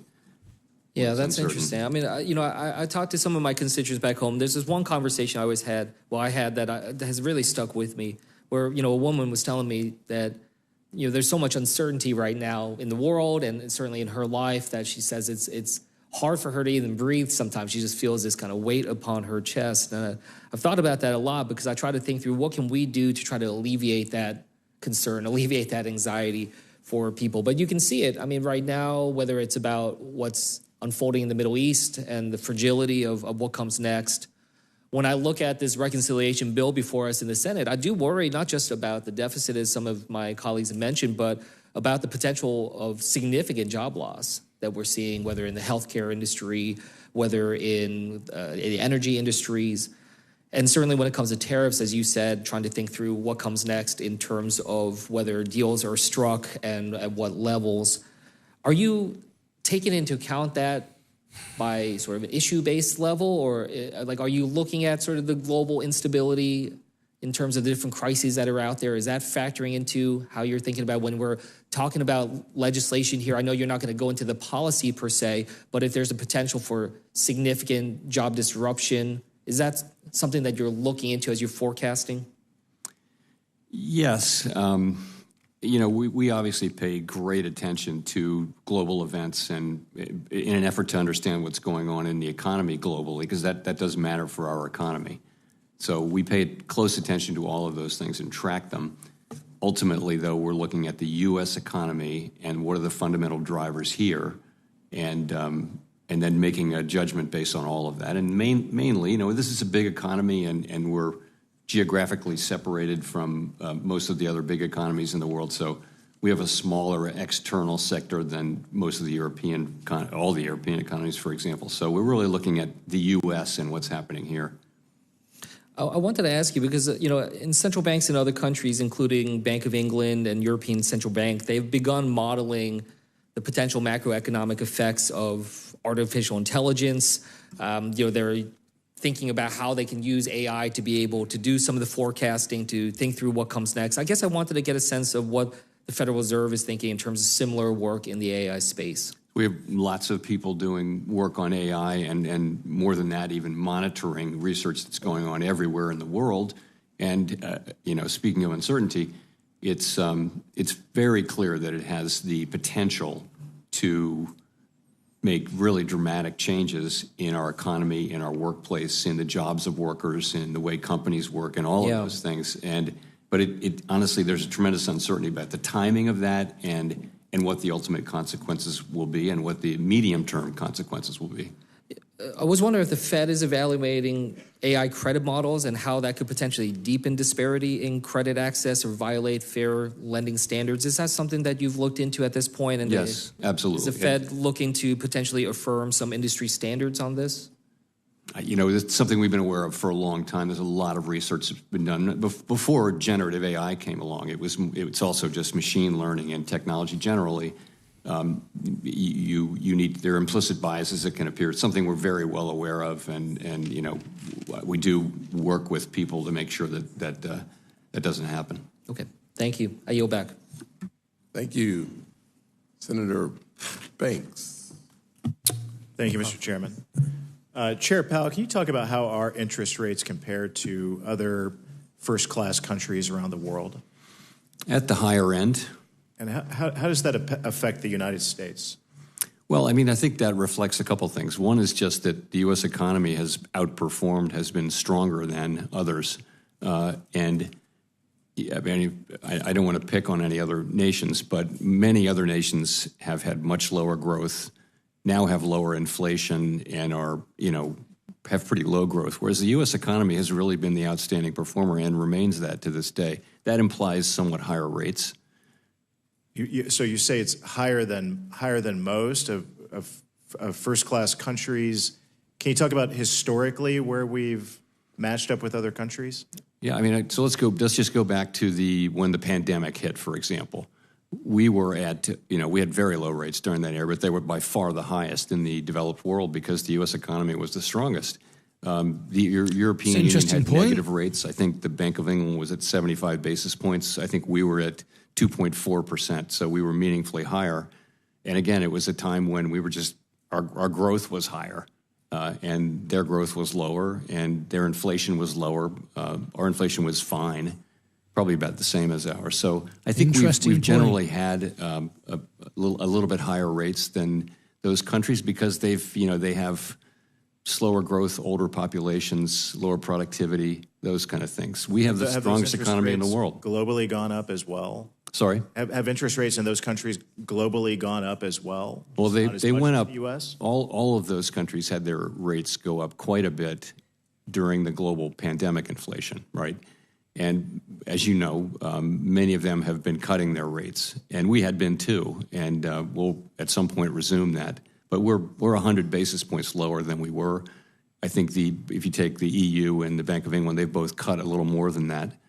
How recently? Recently, but But I think you probably read this, but they're either at or close to the end of their cutting cycles. I know there's been a lot of talk today about deficits and the national debt. But how much does tax policy affect the economy in the U.S.? I mean, it has big effects over time. It's really not something that drives what we do. It isn't. But I think tax policy plays over the long run a huge role in incentivizing investment, which helps growth and things like that. I think it's very, very important over the long run. Certainly more important than monetary policy. Would a $4 trillion tax increase on middle-class Americans affect the economy? Now here we're getting into the bill. I understand. I'm asking how that would affect the economy and according to your data. I'm trying to not make any direct comments on the bill today, if you'll forgive me. But I take your point. Okay, I am trying to make a point, but there's got to be data that you sit on somewhere that would suggest that large tax increases would affect the economy, would stall economic growth in the U.S. You could certainly get that out of a model if you wanted to. I mean, but again, I'm inevitably going to be commenting on the bill, right? If I answer that question, a lot of talk today about inflation. You've already agreed that inflation is down from where it was a year ago, and would you say steadily declining? Has been, yes. I more than agreed to it. I'm very pleased by it. And all of the experts and so-called experts tell us that tariffs lead to inflation. But you seem to have suggested already that inflation is, if not under control, close to being under control. So inflation's in a really good place. It is definitely in a good place. And, we have a forecast, and so does, by the way, every other, brand name forecaster in the country, which is very similar to ours, that there will be some inflation from tariffs coming. Not yet, but over the course of the coming months. And I think it's reasonable to expect that because someone has to pay. This is hundreds of billions of dollars of tariffs we're taking in. Some of that's going to fall on the consumer. Not all of it's going to fall on foreign manufacturers. And that's the only insight we have. And we're just kind of wanting to see more data on that before we move. One final question about data. Our trade deficits with China, the EU, Canada, and Mexico have all significantly dropped recently. What does the data tell us about that? Well, I think that's how that would affect inflation. How it would affect inflation. I don't know that it has implications for inflation, but it obviously reflects the tariffs. I think recently you've seen Chinese imports come down quite a bit. Thank you. I yield back. Thanks. Senator Blunt Rochester. Thank you, Mr. Chairman and Ranking Member Warren. Chair Powell, welcome back. Inflation has come down meaningfully from its peak, and there are signs of moderation in the broader economy. But prices for rent and other essential services remain high, and the outlook is still uncertain. Wage growth remains strong, but productivity trends are mixed. And demand for places to live is high, but borrowing costs and material shortages are making it harder for builders to keep up, adding to the affordability pressures. And at the same time, while I know this is not something you would say, but at the same time, while our Republican colleagues are pushing for tax cuts for the wealthiest Americans that would expand the deficit, the administration's trade and immigration policies are also introducing uncertainty that may not yet be fully reflected in the economy. For families that I represent, the cost of living remains painfully high. Premature easing could have unintended consequences that undo the progress we've made. Later this year, the Fed will update its monetary policy framework to respond to today's inflationary environment. And after years of supply shocks, housing inflation, and fiscal volatility, I hope you will remain strengthened the Fed's ability to navigate the more uncertain economy. And as you undertake this update, can you talk about how you're adapting the framework to these realities while preserving the Fed's commitment to full employment?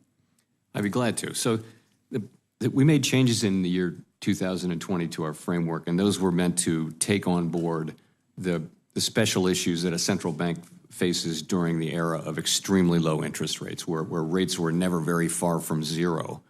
In fact, we just barely got away from zero when we had to cut back to zero. And the feeling was very much that if we had any kind of a shock, we'd be back at zero for years on end again. And that's really not a good thing, because the economy can become very stagnant. So what's happened since then, the big thing is interest rates are back to much more normal levels historically. So our policy rate at 4.3% actually doesn't feel like it's particularly restrictive. So it's, in other words, rates have moved way back up. That means that the effective lower bound is less of a problem. It means that the changes we made in 2020 are less relevant. They're not completely irrelevant. So we're making modifications, which we'll be discussing inside of our committee now in the next meeting and in the next meeting, that will return the forecast more to what it was before the 2020 cycle. I know we had a chance to talk in the past about my focus on jobs and the economy and labor. And I want to follow up on Senator Kim's questioning, where the focus on the changing technology landscape and with artificial intelligence, generative AI, and just its impact on the economy and labor market. How would you describe AI's impact on the economy so far, and how is the Fed measuring it? The effects of AI are probably not great at this time. Generative AI, and the question is, how great will they be, and how big will they be, and how quickly will that happen? And anyone who's been exposed to what AI is capable of has to be pretty stunned by what it's capable of. And this is even the early days too. You know, what the experts tell us is that, you know, in 2 years, these things that you're doing, that'll be nothing compared to what we can do in 2 years. So I think it has enormous capabilities to make really significant changes in the economy and the labor force. And you know, it can either augment people's productivity, or it can replace people, or it can do a little bit of both. Right. But it's going to be something. You preempted my question, actually. I saw a recent article, and a CEO of an AI company actually said AI could, quote, wipe out half of all entry-level white-collar jobs and spike unemployment to 10 or 20%. And I think he said in like a matter of a year or two. Do you think this is a reasonable perspective? And how would AI-driven productivity gains or worker displacement affect how the Fed defines full employment? I don't know whether that's, I'm not the person to say how quickly that will happen. What's happened before with technology is it just seems to take a long time to be implemented. You know, there's the technology, what it's capable of, and there's what it actually does when implemented. That last phase has tended to take longer than people expect. Will it happen with AI? It probably will, but in terms of maximum employment, the Fed doesn't have the tools to really address the social issues and labor market issues that will arise from this. We don't have those tools. We just have interest rates, and you know, we'll always be able to balance the labor market so that supply and demand are in balance. But things like what AI does and what other things do from the outside, we just have to take them as they come. Thank you. Thank you. I yield back. Yes, ma'am. Senator Tillis. Thank you, Chair, for being here. I didn't expect to talk about it, but since AI came up, I mean, first off, we need to welcome it, exploit it, and benefit from it. I've had my staff try and go back and look at some of the congressional hearings in the times of the Industrial Revolution and other instances where we've had these threats of displacement, and it worked out okay for us. But the key is this is a global competition, and other countries are going to implement it. It is going to drive down their costs, and it will make us less competitive if we don't meet the challenge and become the innovator. But the transition is very important to note. I want to talk about SLR for a minute. I think you all indicated the balance sheet's going to continue to shrink. We're not going to get to pre-COVID levels, which was, I think, somewhere around $4 trillion. So I guess the question is, you guys expect to hold higher levels of central banks to hold higher levels of central bank reserves than we have in previous years. Do you agree with that? I don't think we'll get all the way back to where we were, but we're still shrinking. Is it fair to say that the SLR should be updated to reflect the evolving preference? Yes. Thank you. Fed now. It's cost $545 million. You know, Chair Powell, I've never really liked Fed now, so it's probably not a friendly question. But I spent $545 million to implement it now. I think you're expected to spend another $245 million in 2025, so the total price tag is $1 billion. As you know, the Money Control Act requires the Fed to cover all the direct and indirect costs actually incurred. So can you give me an idea of when we're going to see a fee structure that's going to generate and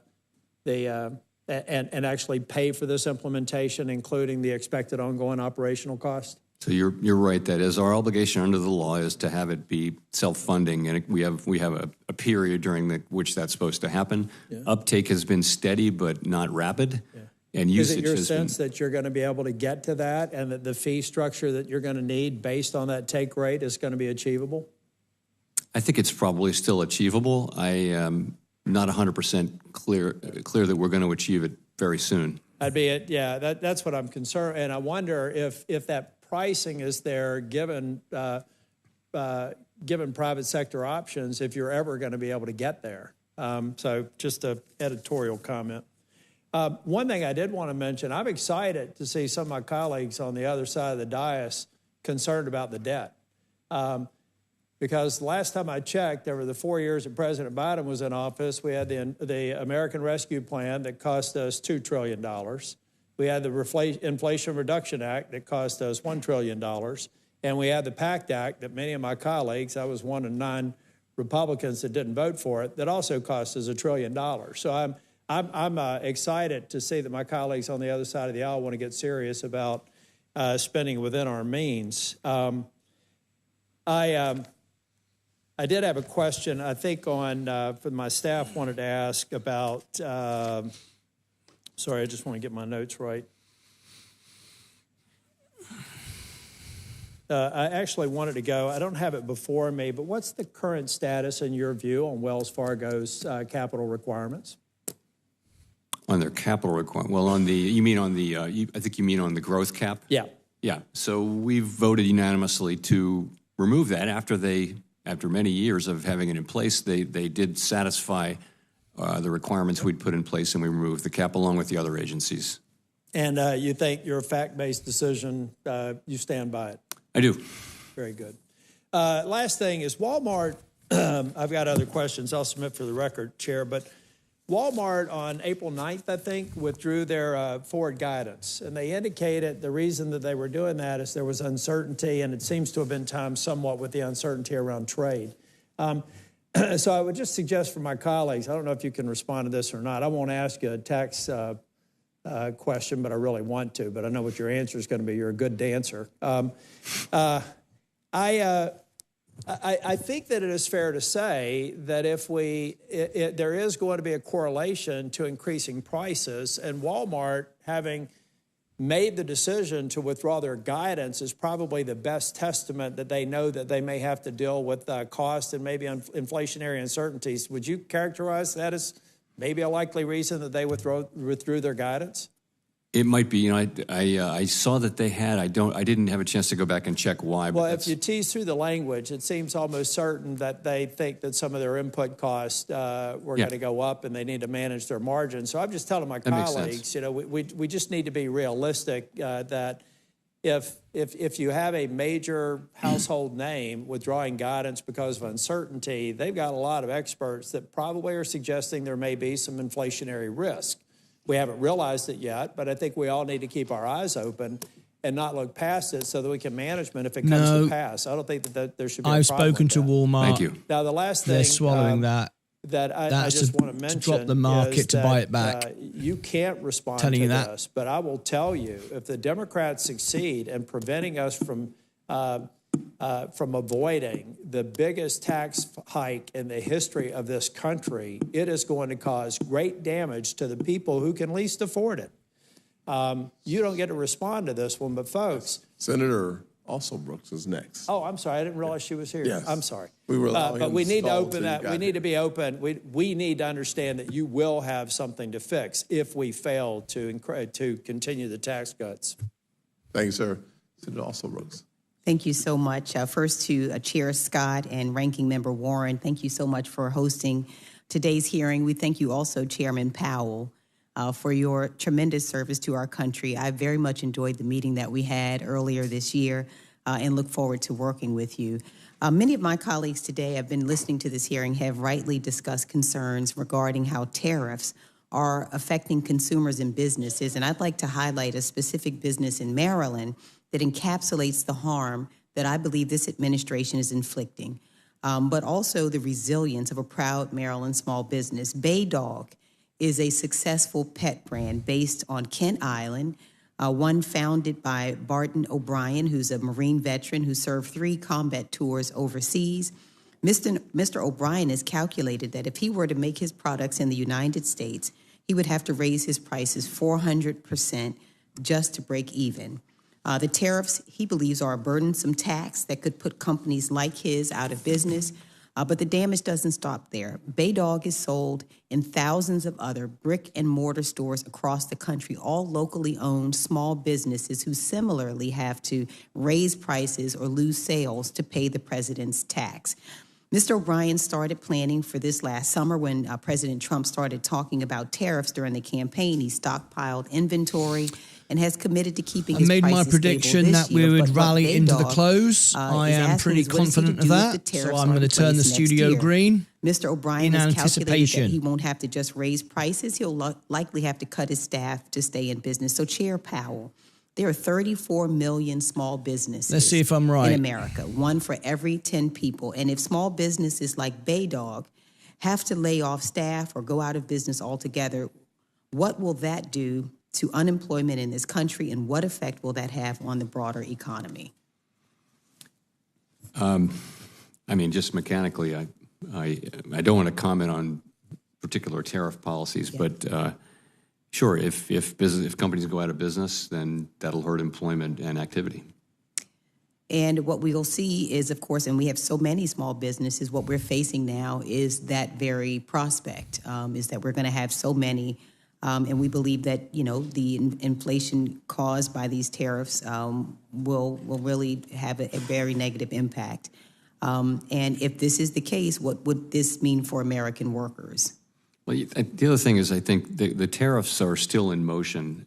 It's premature to say exactly where they're going to land. So we're kind of withholding judgment until we see more. That's kind of where we are. We haven't made a decision to do anything. It's just we want to see more. And the situation evolves day by day, month by month. So. Okay. Well, in another question, in our meeting and in your most recent monetary policy Please tap the like button and consider subscribing. It really helps the channel. Thank you so much. Not meeting demand. And I look at this issue the same way I did as county executive, where I really fought hard to leverage private and public sector dollars to bring more housing to communities that needed it. Maryland has a shortfall of nearly 100,000 homes, and the pathway to build wealth is therefore narrowing. So studies have estimated that of the over $200 billion invested annually in housing in recent years, only a fraction supports affordable homes for working class families. Nearly 100,000, thank you. To better incentivize private investments into affordable housing construction. I'm working with a private sector and nonprofit stakeholders on legislation now, but just wanted to know if you could comment on that. So I would say this: interest rates are slightly restrictive at this point, modestly restrictive, and that is weighing on economic activity in the housing market sector. But you're really talking about a different problem. It's not one that the Fed can really address, and that is we have a longer run housing shortage. So many other advanced economy countries have this too, and it's not our tool. Our tools don't really work to affect that. It's really elected people, and you saw this as county executive. It's things that the legislature can do that can really address that. Not us. It's not about interest rates. All right. Well, now I understand one other issue. The Fed is evaluating the leverage ratio rules regarding the amount of capital required to be held by banks to withstand unforeseen risks. And I'm hoping you can then provide some insight as to what potential changes this framework are meant to achieve. On the other hand, I understand that access to capital is paramount, particularly for communities I represent. So, and I understand concerns that a change in these requirements could affect the resilience of the banking sector. Though I know you cannot speak to the specifics of the coming proposal, would you share some insights into what problem the proposed rulemaking is meant to solve, and are you concerned that it could lead to a deterioration of resilience of the banking sector? I'd be glad to. So the idea behind it is that we want risk-based capital to be the binding capital requirement, because we want the binding capital requirement to be, we want banks to be sensitive to the risks that they're taking. If the leverage ratio is not risk sensitive, it treats every asset as equally risky. So if that's binding, Mike, if you want a tribute to your father, let me know. Send me a picture. And actually discourages we've done many banks tributes for low risk others activity. that we've lost. So we've always at the Fed Thanks wanted to the you. risk-based capital to be the binding one, and the leverage ratio to be the backstop. A special and so that's song to this your dad. proposal that we have that we're going to be meeting on in a couple of hours puts out for comment a proposal to restore the the backstop characteristics of the leverage ratio. We think it should make for it will not in any way diminish the safety and soundness of the financial system, and it will allow for banks to undertake lower risk. Thanks. Thank you so much. Thank you, Mr. Chair. Yes, ma'am. Thank you. For senators who wish to submit questions for the hearing record, those questions are due 1 week from today, Wednesday, July 2nd. Chairman Powell, you have 45 days from that day to submit your responses. I made the prediction, the market would turn green into the close. This committee is adjourned. There we go. Event done. Thank you very much indeed. Thank you for tuning in today for extra coverage. We've been extremely busy, as we always are. I mean, when are we not busy? We're always busy. So there we go. Made my prediction, said at the end of the meeting it would all rally, and it is. So, Vaz, if you'd like to call into the show, now is a good time. I've got hundreds of videos to make. I'm not joking. I've got to learn Marvin Gaye, Ain't No Mountain High Enough for Friday. I've got several crypto videos to do. I mean, I've got a list as long as my arm. About 10,000 emails that I can't even read. Need to hire somebody to read my emails now. So I've got so much to do. It's getting pretty crazy. But anyway, Vaz, you wanted to call in and give and talk about something. Please just remind me. Call in now would be good, so I can do that, and then I can end the show. I've got to get off and put these videos out. There's lots of stuff coming up. I've also got dollar cost average, a video that I've got to do. I don't even know where to start. There's so much to do. I'm shattered. Let's show you of an event that we've got coming up. I'm just waiting for Vaz to call in. If Vaz calls in, I'll do that. But I've got this event here. This is a big event on Friday. Here it is. It's just called 4 for now. And this is a special event. Lots of surprises, giveaways. You don't want to miss it. This is Friday. Make sure that you're on. There'll be I'm going to give you the link there. Look. It's a members-only event. Make sure that you are a member. You won't want to miss it for Friday. It's our 4th anniversary, 4 years on the show. And we've just about reached 100,000 subscribers. $500,000 portfolio from 5,000. It's been an amazing run. And the market is rallying at the end of that meeting. You can see exactly as predicted. Once again, here it is. Right, so I believe we've got Vaz on the show who's going to call in. Let me bring Vaz in. What a day. What an absolute day. So, there we go. Let's bring in Vaz to the show. Guest spot number 1. Vaz is going to have to remind me. He's going to go, really, Martyn? You don't know why I'm calling in? You don't know what I'm talking about? No, I don't anymore. You can't. My brain's just gone to mush. All right. So, Vaz, welcome to the show. It's great to have you here. How are you? With a burnt face. We've been talking about it all week. How are you, mate? I think you're muted at the moment. You might want to unmute yourself. I should be able to hear you. Yeah. Yeah, what you done, Vaz? What you broke now, mate? He's going, I don't know. Yeah, just wait 1 second. Yeah, we'll wait 1 second. Whenever you're ready, mate. Nope, still muted. Yeah, I didn't fix it. It says guest has muted themselves. So you've now pressed the little button on the screen, on the phone-in screen. You fixed your microphone, but you've muted yourself on the phone-in. So that's what it is. Guest has muted themselves. So I'll just go to this screen in a minute. Your microphone's all good. Don't look around on your microphone. There's nothing wrong with your microphone. It's because you've muted yourself on the phone in. When you call in, there's a call-in button, and you get to select whether you mute your microphone or not. That's where you've done it. They say it'll call back. Here we go. All right. Let me bring in again. Guest is in the green room. Guest number 1. Interview number 1. Guest has muted themselves. Yeah. It says guest has muted themselves. So on your phone in, that's what it says. You're saying no. You're saying no. I haven't done it. Well, we can sit and argue about it if you want. We can just sit and argue about it.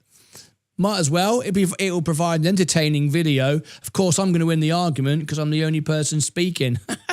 So I can say what I want. You can argue all the toss. It'll make no difference.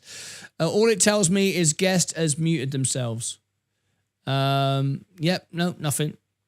It's on the screen. It says guest has muted themselves. So I don't know what to say about it. Can someone do me a favour? Just in case we've got an issue.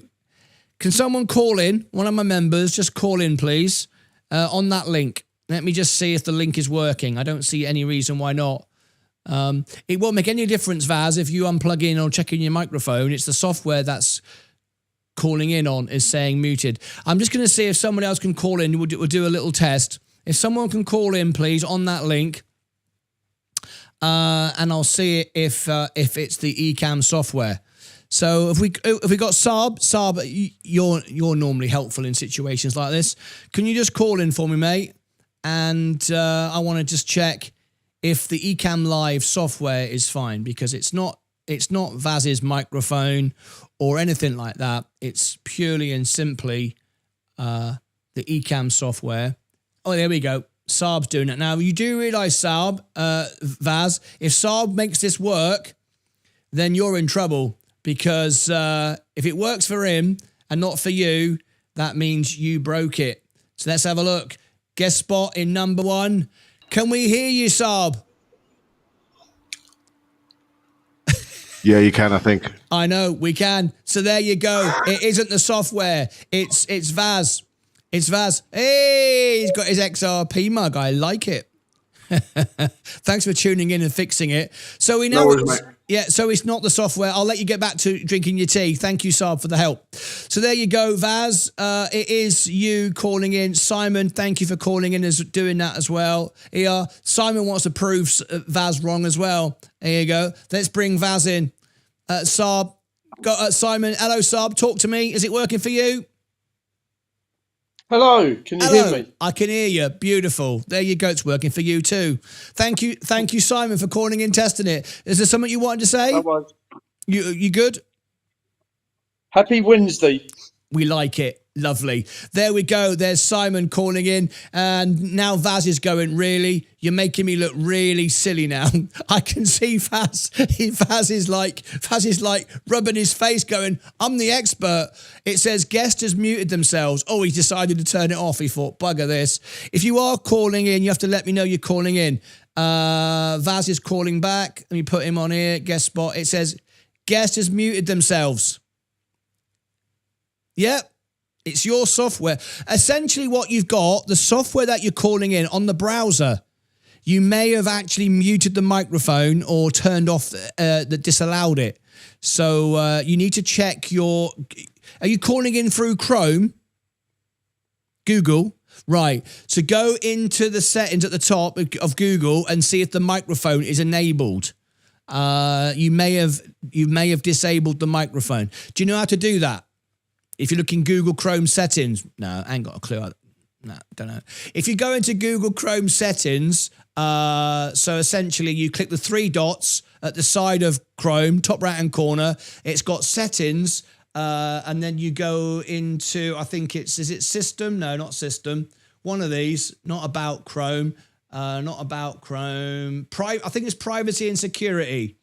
Privacy and security, you click, is it privacy? It might be privacy. No, it's not. I'm just trying to remember which one it is. Security, is it that one? No, it isn't that one. One of these. I've done it before. Site settings. Yeah, there it is. Microphone, go down and go allow for Ecamm Live. Have you done that with me? You done all that? And it says you've allowed the microphone. Okay. So then I'm buggered. I'm lost. I don't know.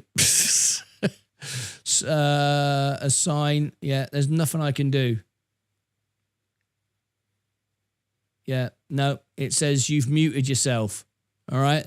Somewhere in your... Yeah, look at him. We know what he's saying by the lip movement, right? So, Vaz, I can't do anything else other than that. I would say you just got to restart your browser. It's not your audio setup. It's the Google interface, the way your microphone is talking to Google interface. All right, okay. I'll leave you with that. So we're coming up to the close. I can't really hang on, but I will as much as I can because I've got a billion jobs to do. So let me do a few comments and questions. Let's have a little look.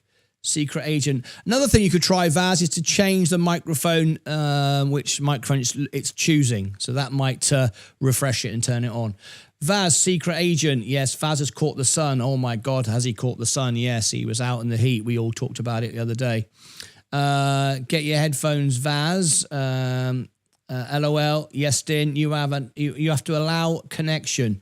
Yes, you do. Yes, you can always do the call on Discord. You could call in on Discord. Yeah. All right then. Vaz here. I'll do this.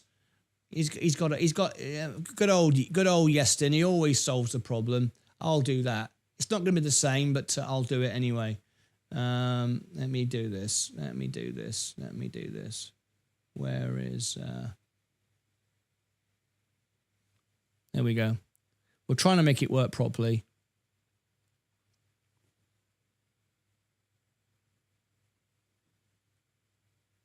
Guest has muted themselves. Yep. I tell you what, Vaz, we're going to bring you through Discord. See if it works through Discord.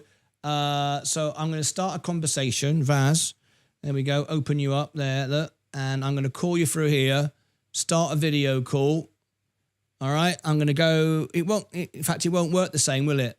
It's not going to work the same because I'm going to bring in your... I don't know how this will... It might work. It's not the way to do it, really. Let me unmute. You're calling me. I'm calling you at the same time. What's going on? Why are you calling me? Right. You're muted again. Yeah. Yeah, you're muted for Discord as well. You are. Yeah, look. Don't say you're not. I'm looking at you. And you look, see, you're muted. Exactly the same. Right, that's enough. I've had enough of this now. I'm sick of this. Look, see, you're muted. You're bringing no audio through at all. And my audio's coming through lovely. There you go. We've gone down the tunnel. All right, so I'll let you. You call back again. Right, there you go. Let me do that. Let me hang up there. Did you hear the little audio? Proves it works. Right. Any questions? XRP, what about it? What about XRP? It's up 1%. We're all going to get excited. What's going on? I can read your lips. Yeah. 500 times short on microphones. 500x short on microphones. When space is going to short squeeze. When is space going to short squeeze? Well, that's a good question. Martyn, birthday song, rain check, Martyn. Birthday song, rain check, Martyn. I ain't got a clue what that means. XRP. What about XRP? It's up 1%. What are we doing? Why are we excited about that? You excited about that? All right then. XRP's up 1%. Bloody marvellous. Right, I'm going to wrap this up. We're going to give Vaz one more chance to get in. If not, that's it. It's all over. It's all over. Let me just mute Discord again. Because I have got a billion jobs to do. Just going to have to pick the best ones and just miss the rest. I mean, that's the way it works. Just wasting time while you guys... Oh, I see. Is that what it is? Thank you for that. Just wasting time. Yeah, you carry on with that. Let's squeeze Virgin Galactic free chicken. No. I don't want anyone wasting my time. I don't need anyone wasting my time. All right? I don't need it.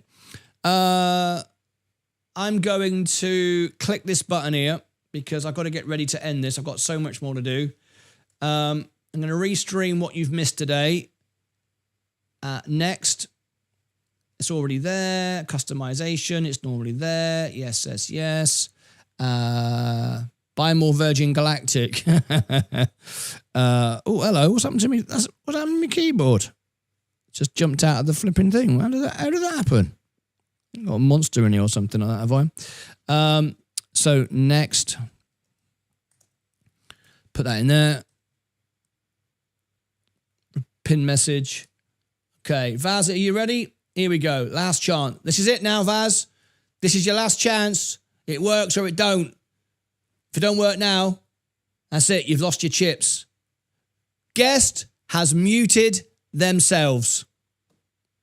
Don't swear, Vaz. Yeah. It's one of them days, mate. It's one of them days. You're going to have to reboot something. That's all it is. You want to phone in? You want to give me phone me up? You can't phone me up. That's not going to work, is it?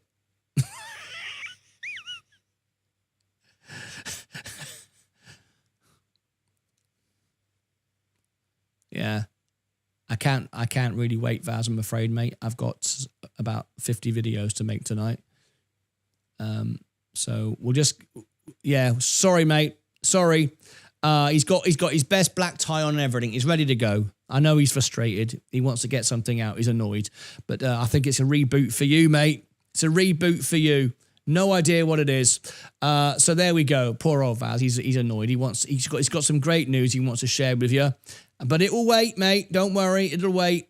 You'll have to bloody wait. Ain't no bloody choice, is there, really? So there you go. My prediction was right again. I know. Do you get sick of me being right?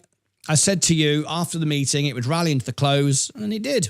So not really a surprise, really, is it? If you know how this all works, after a while it gets a bit silly, really. It's easy to make money. The hard part is to keep it.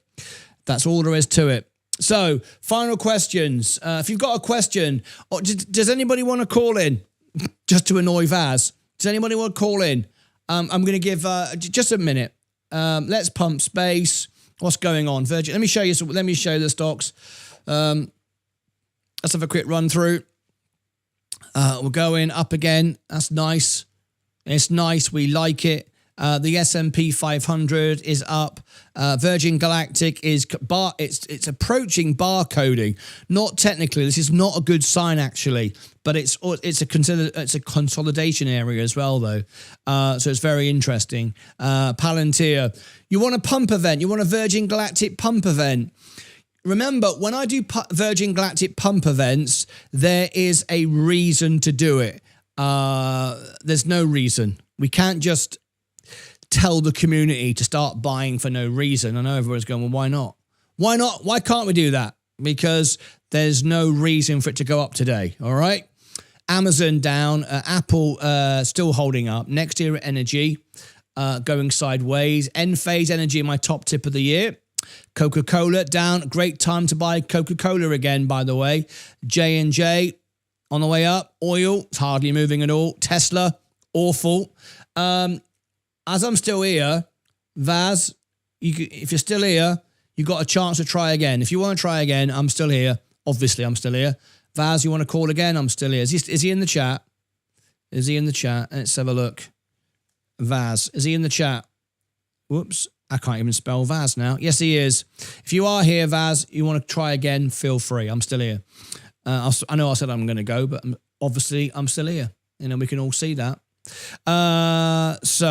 McDonald's, nice time to buy McDonald's. I wouldn't be minding buying that, quite honestly. Google, told you not to chase it today. Microsoft, doing nicely. Nvidia, mega day for Nvidia. Walmart, good time to buy. Tilray Brands, that got affected today by that meeting, talking about Walmart not being able to embrace the price hikes. Tilray Brands, well, what do you know? I mean, it's not worth anything. Anyone buying this is just guessing. You're trying from your mobile. Okay, then. All right, you've got the link. Give it a go. Robin Hood riding through the Glen. Awesome stuff. IonQ, just too expensive. They need to get some accountants in and not let the scientists run the show. That's where IonQ go wrong. Plug Power, total manipulation, awful. It's a shame, but it is what it is. Bitcoin on the run right now, 107. Coming onto our crypto. XRP moving a little bit. Richard, never stop buying. Richard Branson? Yeah, you reckon, do you? What else have we got? Why am I showing you all this? I have no idea. WidePoint, they're live on the show tomorrow, and the stock's been rallying into it. Not surprising. Waiting. Vaz, you haven't called in. Vaz. There's no one calling in. All right, let me give you the link again. You haven't copied the right link. Come on, Vaz, what's going on? There's the link there, mate. You're not calling in, so you've not enabled it on your phone. Vaz is having a bad day, isn't he? He's having a tough day. There's the link in the chat. I don't see anyone calling in. 86,225. I think we've covered all the questions, haven't we?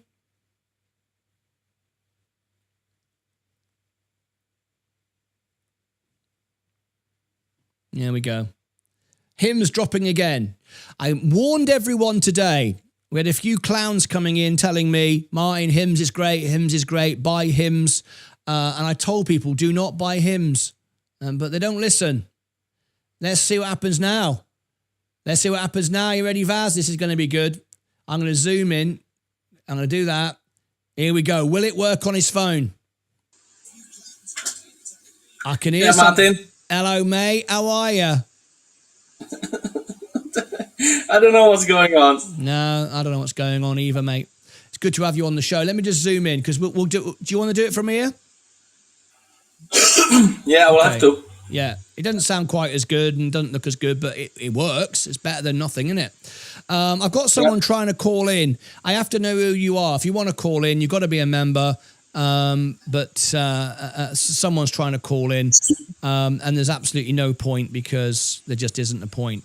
Hymns, I just want to show this on the screen very quickly. I tried to warn everyone, but it's so frustrating. So sometimes I don't like my job because I try and tell people things and they just want the stock market to be what they want it to be. This is it. This is one of those sexy stocks. Literally, it's a sexy stock, right? And it's sold off. And people said to me, it's fantastic. It's sold off. I'm buying it. They don't understand valuation and business. So don't buy this. I'm not going to keep saying it over and over again. People keep going, you got to buy Hymns. You got to buy Hymns. Rubbish. The market has gone. The time has gone. It's a bit like Peloton during COVID, Zoom during COVID. This had its day, folks. Don't buy this just because it's cheap. It's not cheap. It's currently being revalued down to maybe $10, $12 a share. It's lost its business. It's lost its proprietary. It's lost what's special. And the business of weight loss and erectile dysfunction, sorry for using that phrase, but it is what it is in decline. And that's what this business is. I wouldn't touch it if it was the last stock in the world. So it was a great business. It had a surge. It had its day. It might come back, but there's no evidence to suggest it does. So if you want to buy this, you're just buying something and you're just wasting your time. All right? So it's up to you, but I tried warning people and they just keep saying, oh, Hymns and hers. It's flipping rubbish. Okay? Anyway, you do what you want. It's up to you. JREMR. It was me calling in, seeing if it worked. Yes, it does work. Thank you. But you have to be a member, JREMR. I only pick up the phone to members, and I appreciate you calling in to try and help. But as I say, it's a member's perk, and I can't answer to non-members. Right. So let me bring Vaz on the call. Vaz, you can tell me what it's all about, but I'm not going to record it for the video because the audio you're building a relationship with your guys, you know what I'm talking about, and I don't want this to be used. So just tell me just share with me what you want to share with me. I just wanted to say Hymns and hers. It's not going up right now, is it?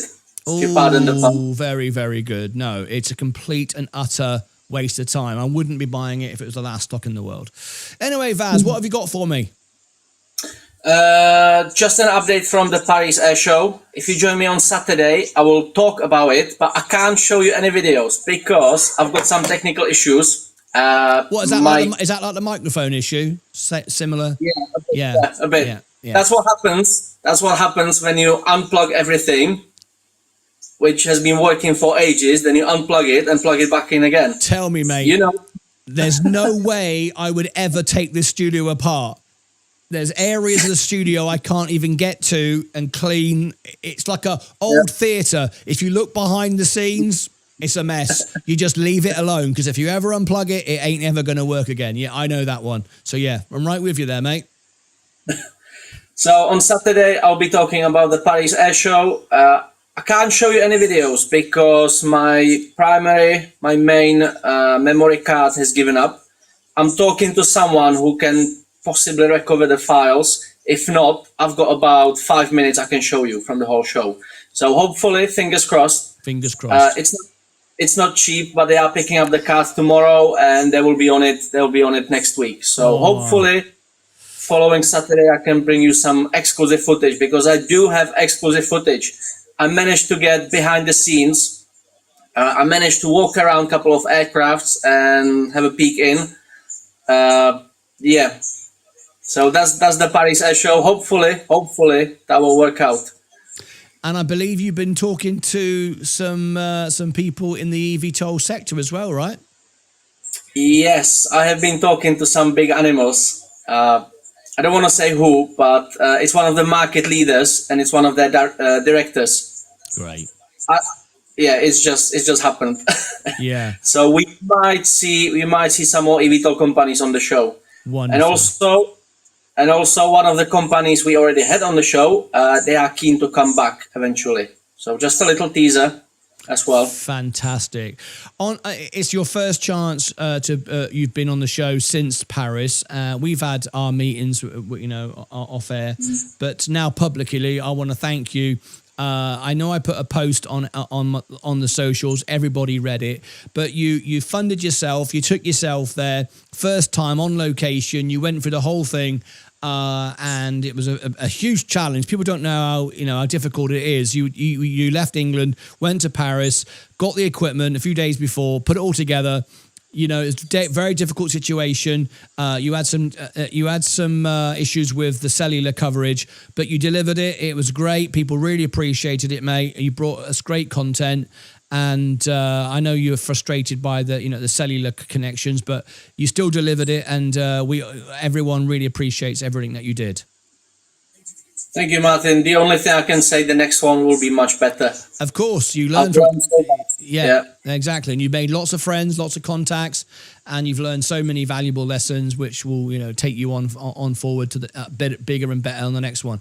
And I look forward to all of the content that you're going to bring us and all the interviews that you've got lined up. It's very exciting times for the space. Yeah, definitely. I'm well excited. Since I came back, apart from the technical side, everything has been just going up.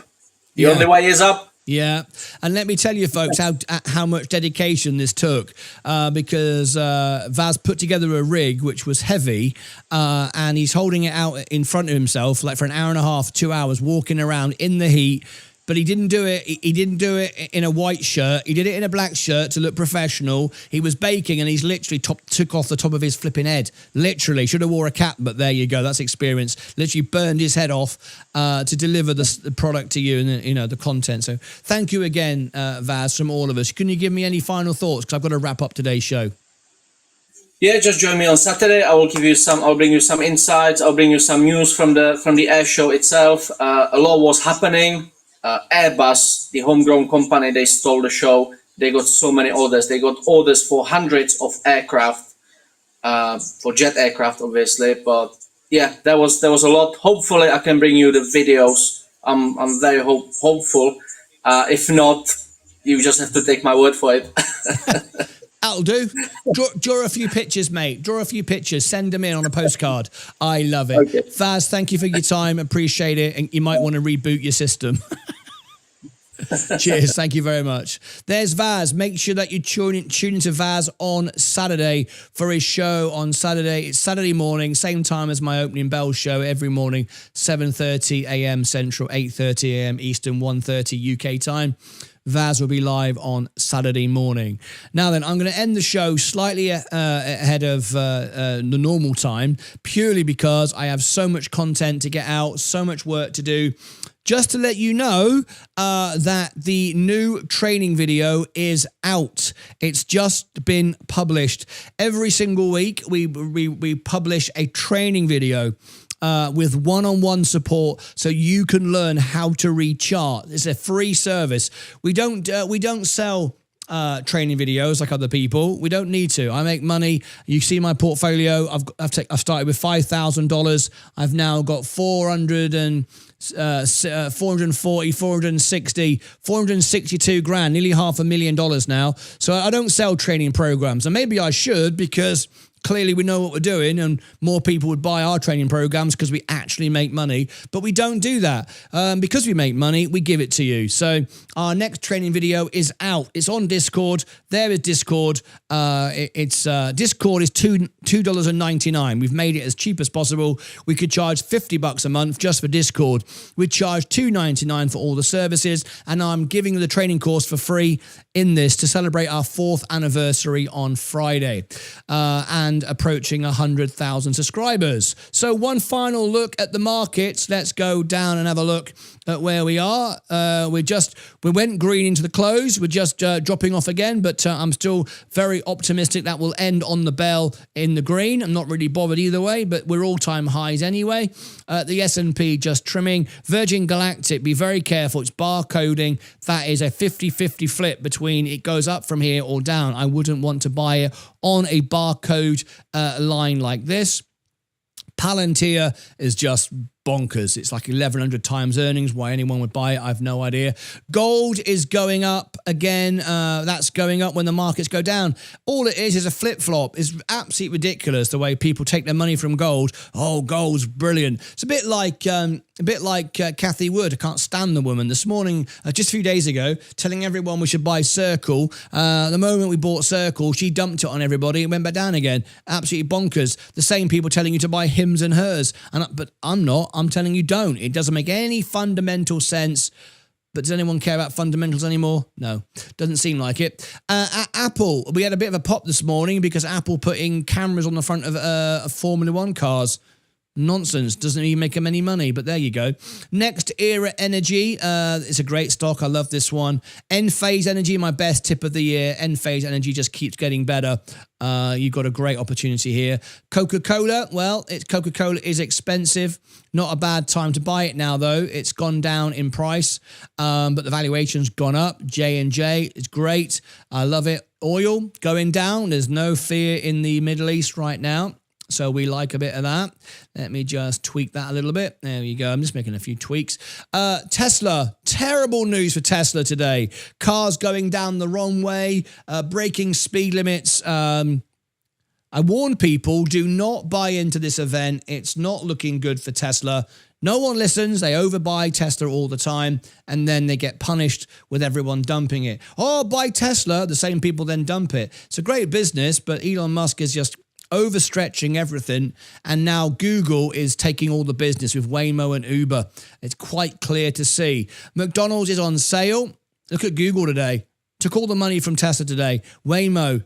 It's a shame because the future of Tesla is far greater than Google's going to be. Google's going to go sideways next couple of years. But it's just because people overbuy it and they end up losing. It's just crazy. If you're a long-term investor, it doesn't matter. But if you're trying to trade it, you're just riding a tightrope all the time. Microsoft is my number one play now, along with NVIDIA for AI, just so you know, even though I always say it's expensive. A lot of new stuff going into Microsoft. Walmart. I like Walmart, I really do. Tilray Brands, it's just rubbish. Robinhood, I'm currently analysing to see where it goes next. It's safe to say above $100. I just don't know much exactly, and I want to be precise when I give you my predictions.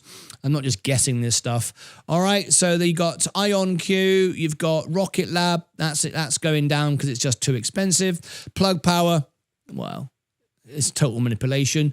Bitcoin, there was an opportunity to buy Bitcoin a couple of days ago, but not now, unless you don't mind holding and enjoying the volatility. For me, it's just, I don't care what people say. I'm not interested in the volatility. I just can't. I can't go to bed every night and I'm up 10% one day and down the next. I just don't enjoy that. Some people do. They think it's fun, I suppose. It's not for me. I just want consistent growth over time. That suits me better. But everyone has their own way of investing. Let's have a look. ZBCN. What do you want to know? Do you want to know about ZBCN? We can have a quick look, shall we? You know it's on Robinhood now. In our wallet. Let me just give a little face thing. Here we go. I wish I could find a way of doing that in a better way. Let me type it in. ZBCN. Where is it? There you go. Zebek Network. Today, is it up or down? It's back down again. I don't understand where people just constantly buying and selling this. It's the same people keep telling me it's the future, and yet they don't own it. I don't understand it. All day, every day, I get thousands of comments and messages going, you're talking, you talk to Zebek and you do the events with them. I said, yeah. I said, well, do you like Zebek? I said, yeah, but we love it. Well, why do you keep selling it then? See, man, I don't understand it. I don't understand crypto investors at all. They tell you it's the greatest thing in the world and they never hold on to it for more than 5 minutes. So it's hard sometimes to support people in this field because they don't help themselves. It's like, why do I bother? I'm not doing it to get a few video clicks. I'm doing it to help people, and people just don't help themselves. But I've got some exciting news talking about crypto, and I won't be selling any of my crypto. I'll be owning more crypto than most of you combined, because the S&P is going to be full of it soon. There's a good sign that MicroStrategy, Michael Saylor, is going to take part in the S&P. And of course, I own nearly 500,000 of it. And I predict loosely by the end of next year, my portfolio is going to be somewhere in the region of 600,000 by the end of next year. I'm going to own somewhere in the region of 100 grand worth of Bitcoin through other businesses in the S&P. I can see that happening by the end of next year. So like Coinbase, if Ripple IPOs, if we get Robinhood in the S&P, which we will, strategy in the S&P, I could see that by the end of next year, I could own perhaps 100 grand worth of Bitcoin, which means I basically own a Bitcoin on today's valuation. Of course, I won't, because next year it'll be up. But I wonder how many people here own 100 grand worth of Bitcoin. But anyway, that's where I see it could go within a sort of 18 months' time.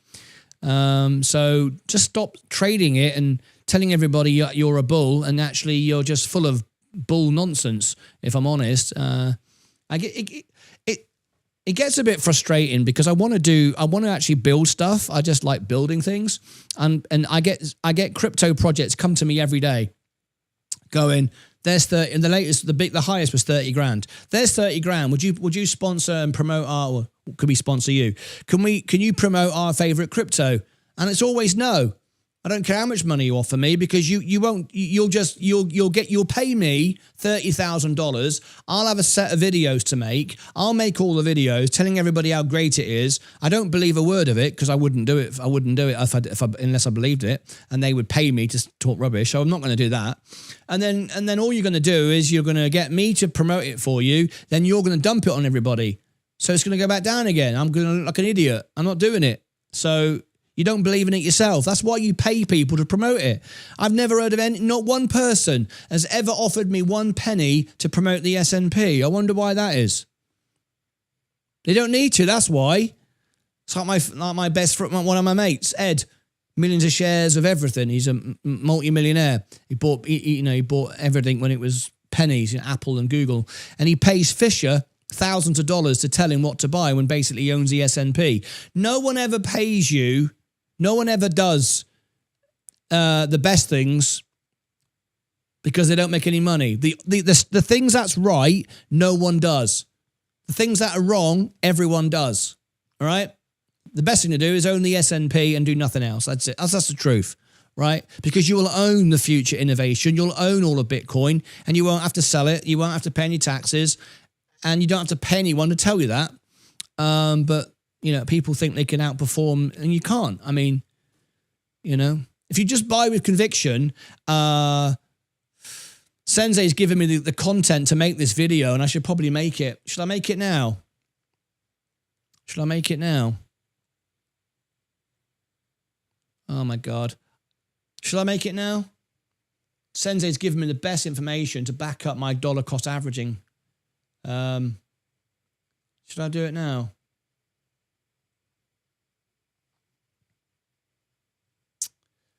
Should I do it now? I'm in the mood for it. Should I do it now? Yeah. Okay. Should I do it now? Oh my gosh. I've been going since 6 o'clock this morning. I'll bugger it. I'll do it. DCA. Bitcoin. Bitcoin. Okay. All right. Let's make a full production movie. All right. Let me get ready for it. Did you guys buy? Right. Okay. Do it. Dollar cost average. Bitcoin belief. Rubbish.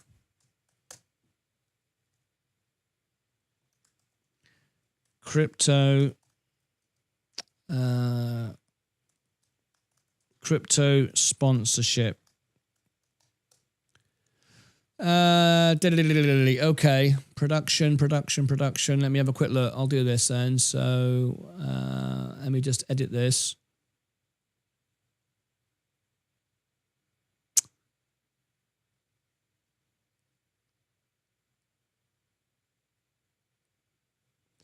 All right, I'll do it. I'll make this video. And please watch it when it comes out because it's the most important video I've made since the last one. I can't keep saying this, can I? Get silly. Fed, Bitcoin, tariffs.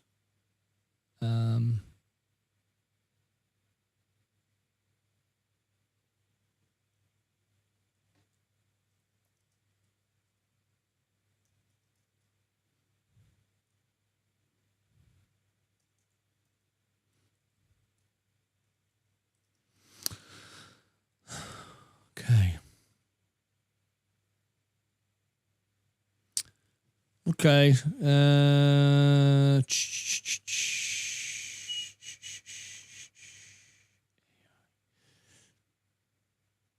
AI, crypto. Okay. All right. I'm going to make this. Let me come back to here. Do it now. Says MSK. Do it now. Okay. Let's do it now then.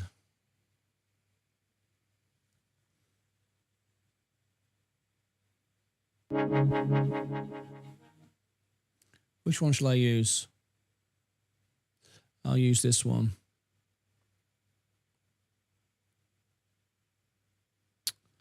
Right.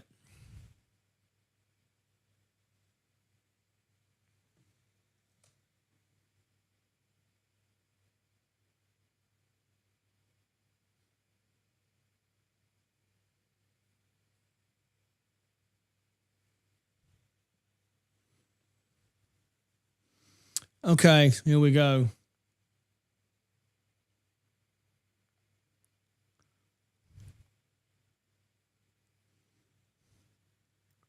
Gonna make a video. Just bought 10 shares of McDonald's. Very nice. That's a good investment. Now just hold that. Just hold that now. You don't have to buy that again. Just hold it. Don't trade it. Just hold it. It's not like E. coli when they sold off. You can sell it, trade it. Just hold it now. All right? Okay. Defensive is just being sold. It's just daft. Okay, ready? Ready to go?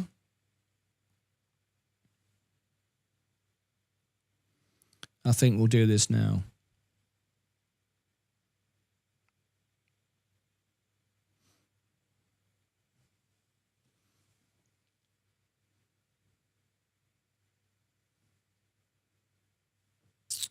Right, here we go.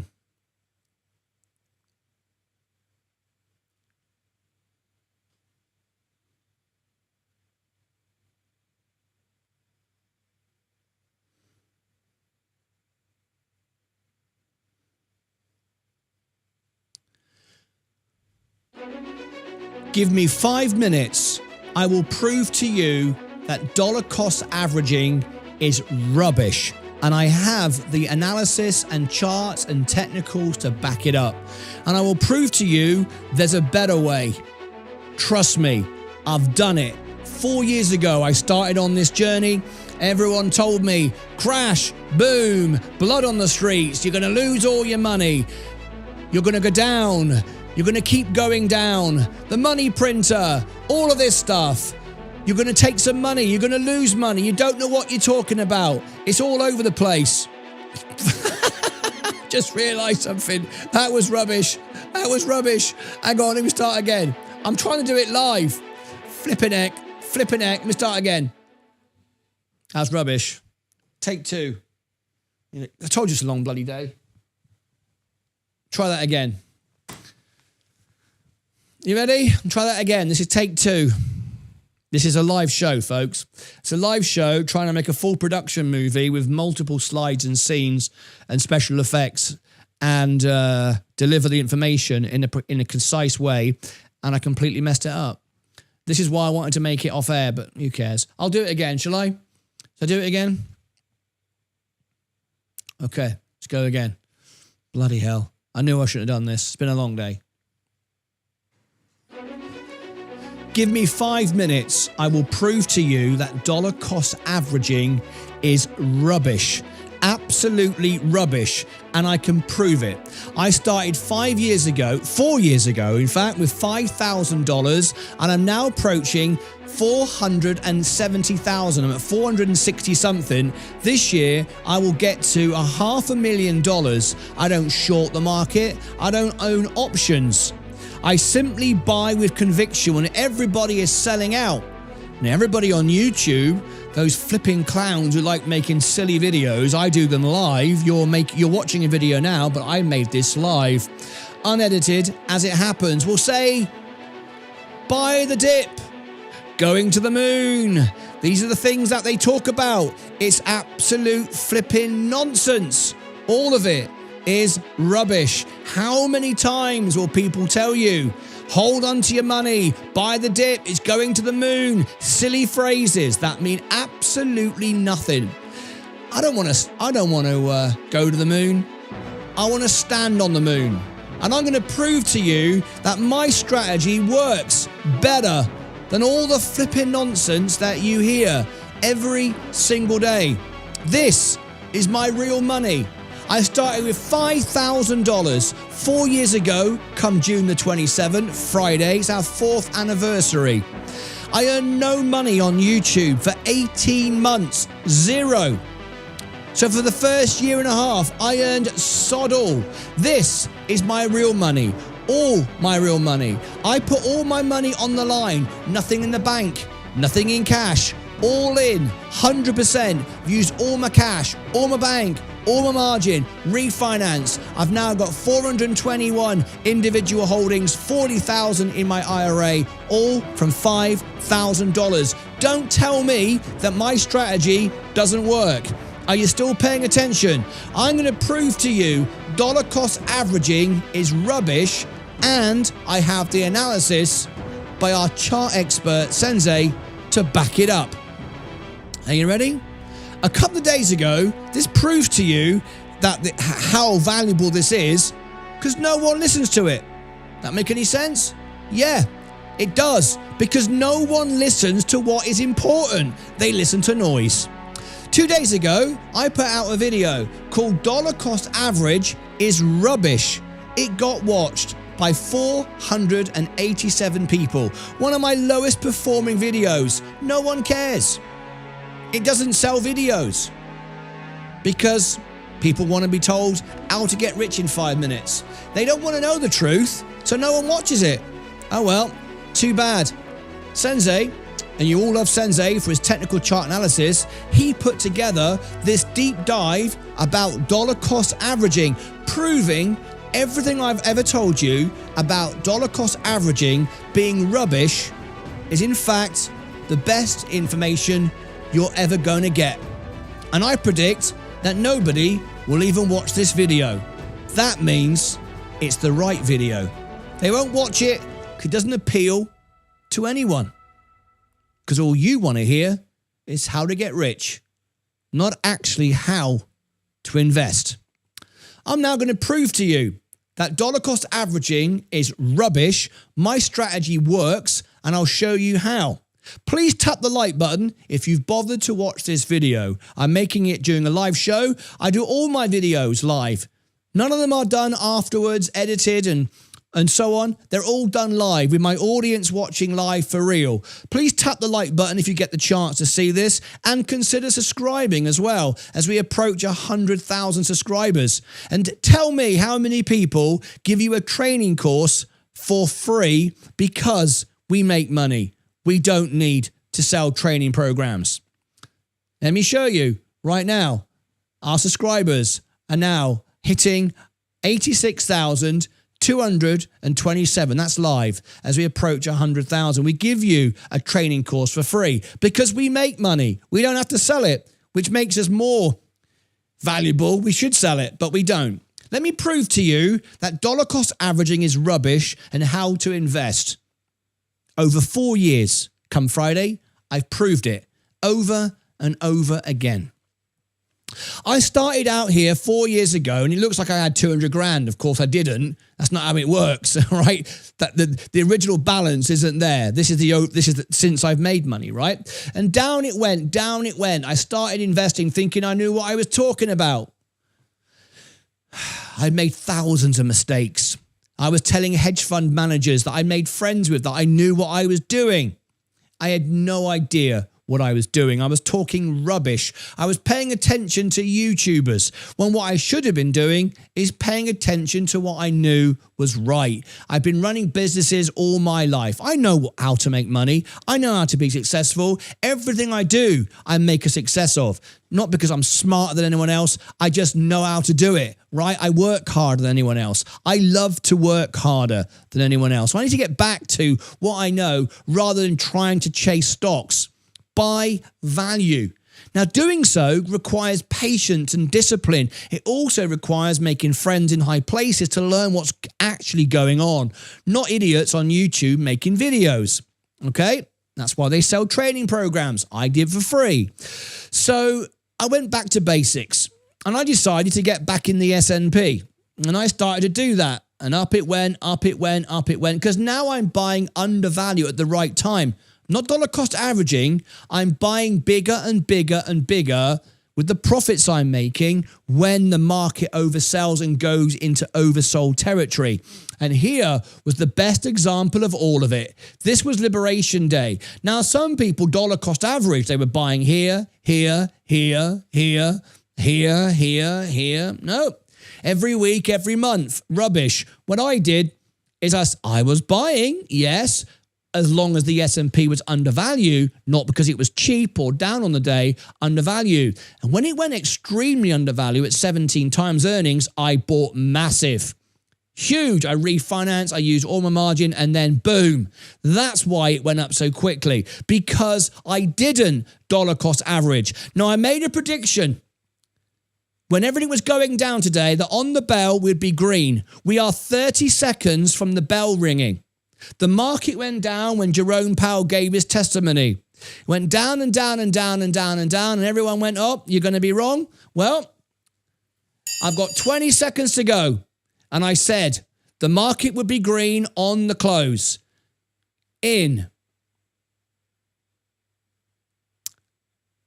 10, 9, 8, 7, 6, 5, 4, 3, 2, 1.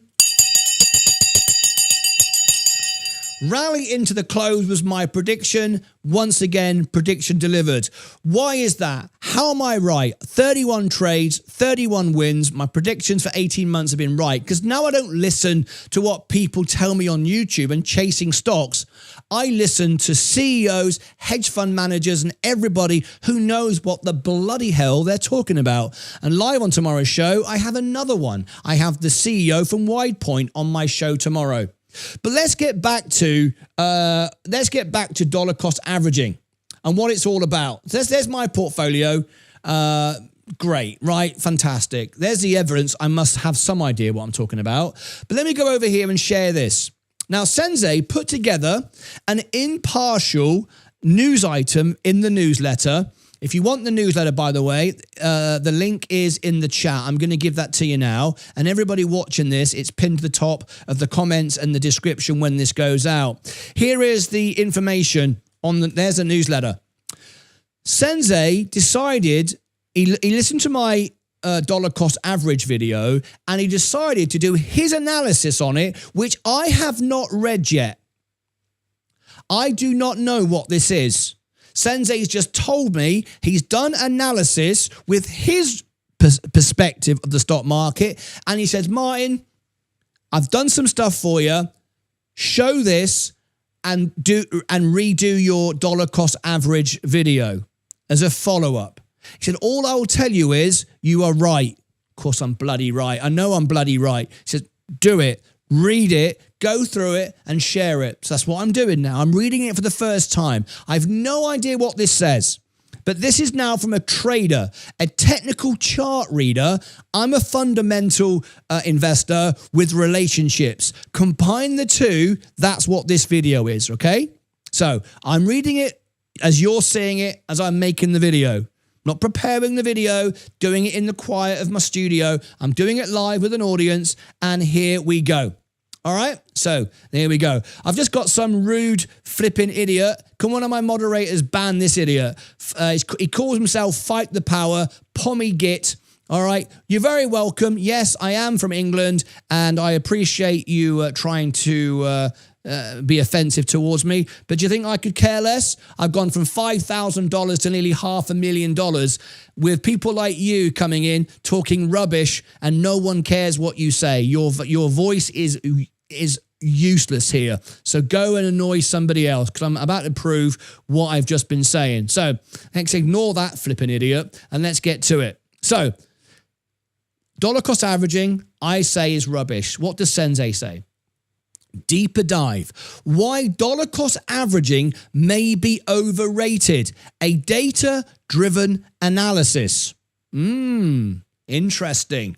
Now, why is dollar cost averaging so important? Why does everyone talk about it all the time? Because it's simple. Everybody wants headlines. Nobody wants to say, read the balance sheet. That's boring. Nobody says, make relationships with hedge fund managers and CEOs and interview them. That's boring. That takes time and effort. But everybody will tell you on YouTube, flipping idiots on YouTube who just sell you training programs and sell you videos, that you should buy the dip. Why? Because it's like talking to a 5-year-old kid. You can understand it. It's simple. Get rich in 5 minutes. Go to the moon. Buy the dip. It's rubbish. And I am predicting, and I don't know, and I'm hoping I'm right, Sensei has backed this up with data. Dollar cost averaging has become retail investing's most popular strategy. Yet rigorous research reveals it's often mathematically inferior to lump sum investing, even during the market crashes investors fear most. Thank you, Sensei. I'm loving it, loving it, loving it. Understanding the strategy. Dollar cost averaging, DCA, involves investing fixed amounts at regular intervals rather than employing capital immediately. Any investor might spend $60,000 over 12 months instead of investing it all at once. By the way, I'm not the only one who does this, who invests big when it's down. I'm joined by Warren Buffett. I'm joined by Jerry Jones, Mark Cuban, people that I know, I've met, I've spoken to. They don't dollar cost average. They buy undervalue and might walk away for years. Okay? I'm so proud of Sensei putting it together, and I'm so glad that it looks like it's going to agree with me.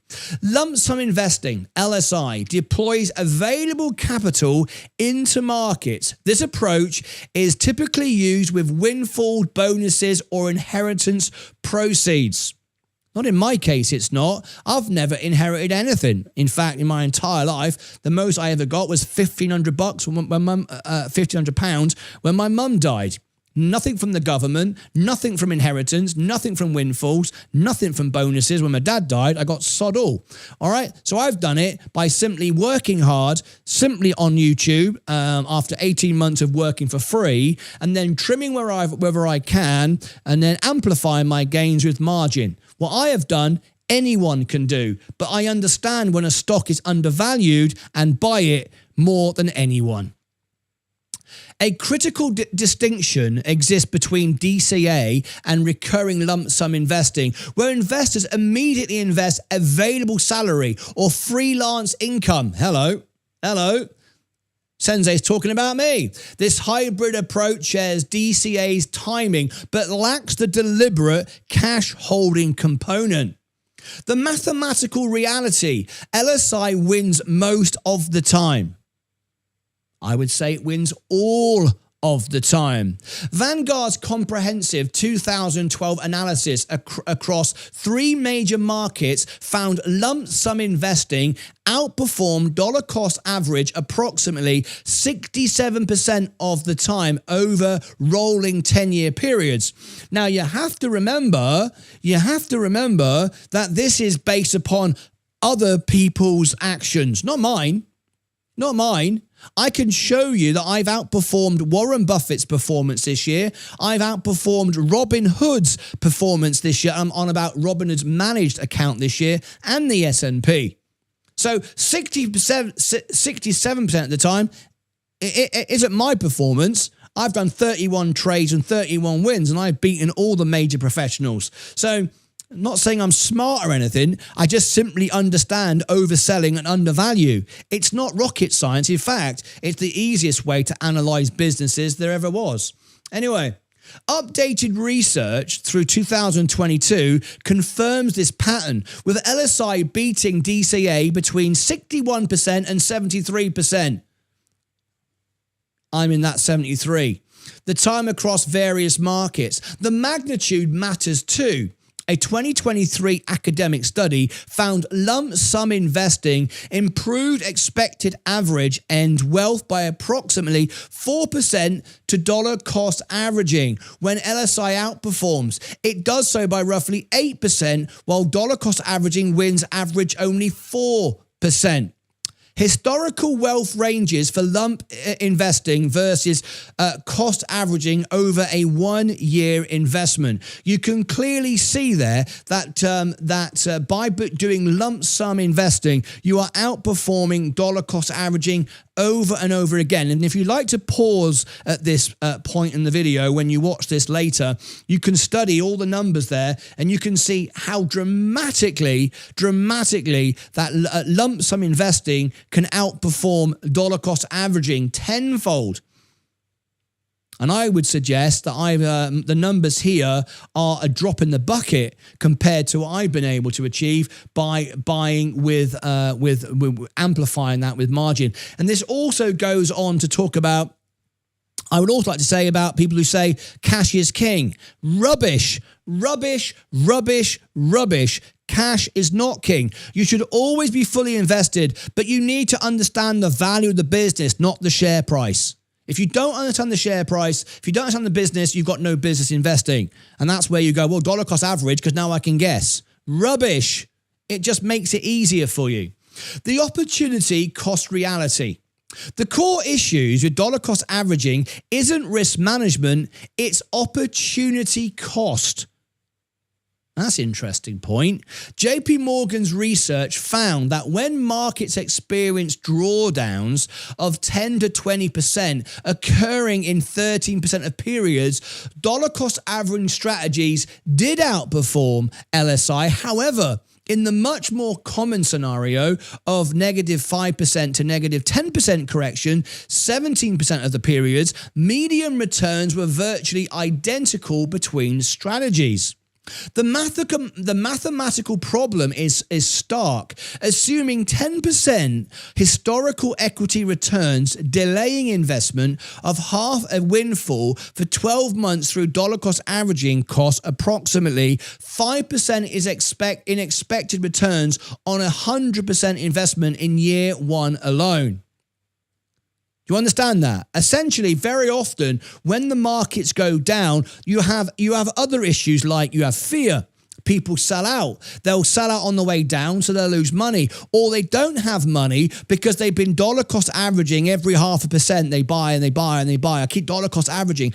They don't have the ammunition, the firepower to buy when we are down at the bottom. And that's why I like to talk about buying with conviction, buy like Buffett. I amplify my gains with margin, but I also use tax lots to sell it on the way up, to get money out, to buy with more conviction. You have to have all of these tools available and all of this knowledge available. Buy the dip with available money, the opportunistic advantage. Buy the dip with available money, the opportunist advantage. People talk about having cash on the side to be able to buy the dips. Okay, while lump sum investing often outperforms dollar cost averaging over time, a distinct approach, opportunistic dip buying, reserved capital, offers a third path. Unlike systemic dollar cost averaging every single week, every single month, this strategy involves holding dry powder. Yes, that works. However, I wouldn't use cash because cash is losing money in the bank. As long as you've got a disciplined approach to paying your bills, you want to be fully invested, but you have to have an income to do that. Don't use the stock market as a way to get rich. Your way to get rich is earn money yourself. Know where your business is going, have discipline with paying your own bills, have discipline with growing your business, so you don't have money sitting around waiting for something to happen. You make it happen. I get so tired of people telling me that cash is king because they don't know how to make money. They sit on cash going, well, you need to have some money when it goes down. So you're just waiting for things to happen. You're hoping it's going to go down. That's a very lame way of running your business. You make things happen by earning money. You keep it invested. You trim and take profit. I mean, even these people that I don't like, for example, Cathie Wood, I can't stand her. Do you think she just sits around waiting for the market to do something? No, she's doing stuff. In her case, she's selling overpriced, ridiculous flipping funds to get you to spend money with her so she can make money, so she can buy and then dump on you. She's not sitting around with cash waiting for things to go down. She's doing something about it. So in my case, I am building a business where I'm making money. I don't have any money sitting around doing nothing. No money is in my bank account. Zero. $10 in my US account and £10 in my Lloyd's account in the UK. That's it. You've all seen it. I've shown you the balance sheet, my statements. I don't have money sitting around because I get on with it. I make money myself. I don't wait for the market to go down and be opportunist because you're just hoping the market goes down rather than working to make money and focusing on that. When the market does go down, you're able to use your income that keeps coming in all the time. In my case, I get paid once a month. That may be one day change with Zebic. I might get paid every second. That'd be brilliant for me. With payroll, digital payroll, crypto payroll. But I will amplify my gains with margin. I do not mind borrowing money because remember, even if you say that borrowed money is costing you money, if you look at it, I only ever use 50. I use all my margin, but I do it on the S&P alone, which basically doubles my balance. So I've got 50% of my money is with margin and 50% is cash. So my overall portfolio, my borrowed costs are half of what my margin cost is. So if my margin, which is on average now 4%, because I refinanced most of my margin with outside sources, I'm paying 4%, right? But over my entire portfolio, I'm actually only paying 2%. So I'm paying 2% this year to make 35%.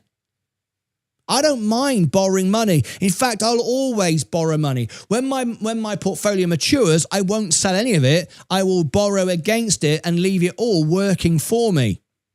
Buying the dip, but not buying the dip because it's down 1% today. Buying because it's now oversold. I'm waiting for the S&P now to become undervalued again. Before I buy, I'm paying down my margin. And when it comes down below value, that's when I will buy again. And at that point, I've still got all my shares. I've not sold anything. I've got more money coming in, but I'm not using my cash. I'm using my cash to give me more borrowing power. So I don't sell. I don't use my cash. My cash is already working. I will just use margin again and borrow more money again to buy at the lower levels. So going back to this point here about being an opportunist, about keeping money on the sidelines, analysis from a wealth of common sense shows this can outperform buy and hold investing, particularly when markets drop 10 to 20%. An event that has occurred in 47% of years since 1980. What we're talking about there is markets will always go down. There'll always be opportunities, no matter how bullish you are. There'll always be opportunities for the market to sell off and buy back lower. Barclays data reveals that markets failing 10% typically recover 6% in the following year, but when no recession follows about 2/3 of the time, returns can average 16%. This reinforces that selectively buying significant dips, not just on volatility, is key. And Dow has found that this strategy outperformed both dollar cost averaging and poorly timed LSI during deep bear markets like the dot-com crash. Poorly selected dips. This is very, very important. You got to focus on valuation. I literally swear to God, this thing drives me mad when people message me going, buy the dip. It's down today. It's 0.5%. Don't buy the bloody dip. What is the valuation of the business? Oh, I don't know, but it's down today, so I want to buy it. The valuation might be worse now it's dipped, like Hims and Hers. I stressed the importance of this today. Hims and Hers hasn't got cheaper, it's got more expensive. And people are buying it now, thinking they're getting a deal. I've got people telling me I should be buying Palantir. Palantir's going up and up and up. It's amazing. It's amazing. You're a flipping idiot. You're going to lose all your money. No, I'm not. It's going up and up and up. It's brilliant. You're paying more and more overvalue every single day. You are going to lose all your money. No, I'm not. I'm getting rich. Yes, you are. You're going to lose all your money. What you should have done is bought it when it was $8.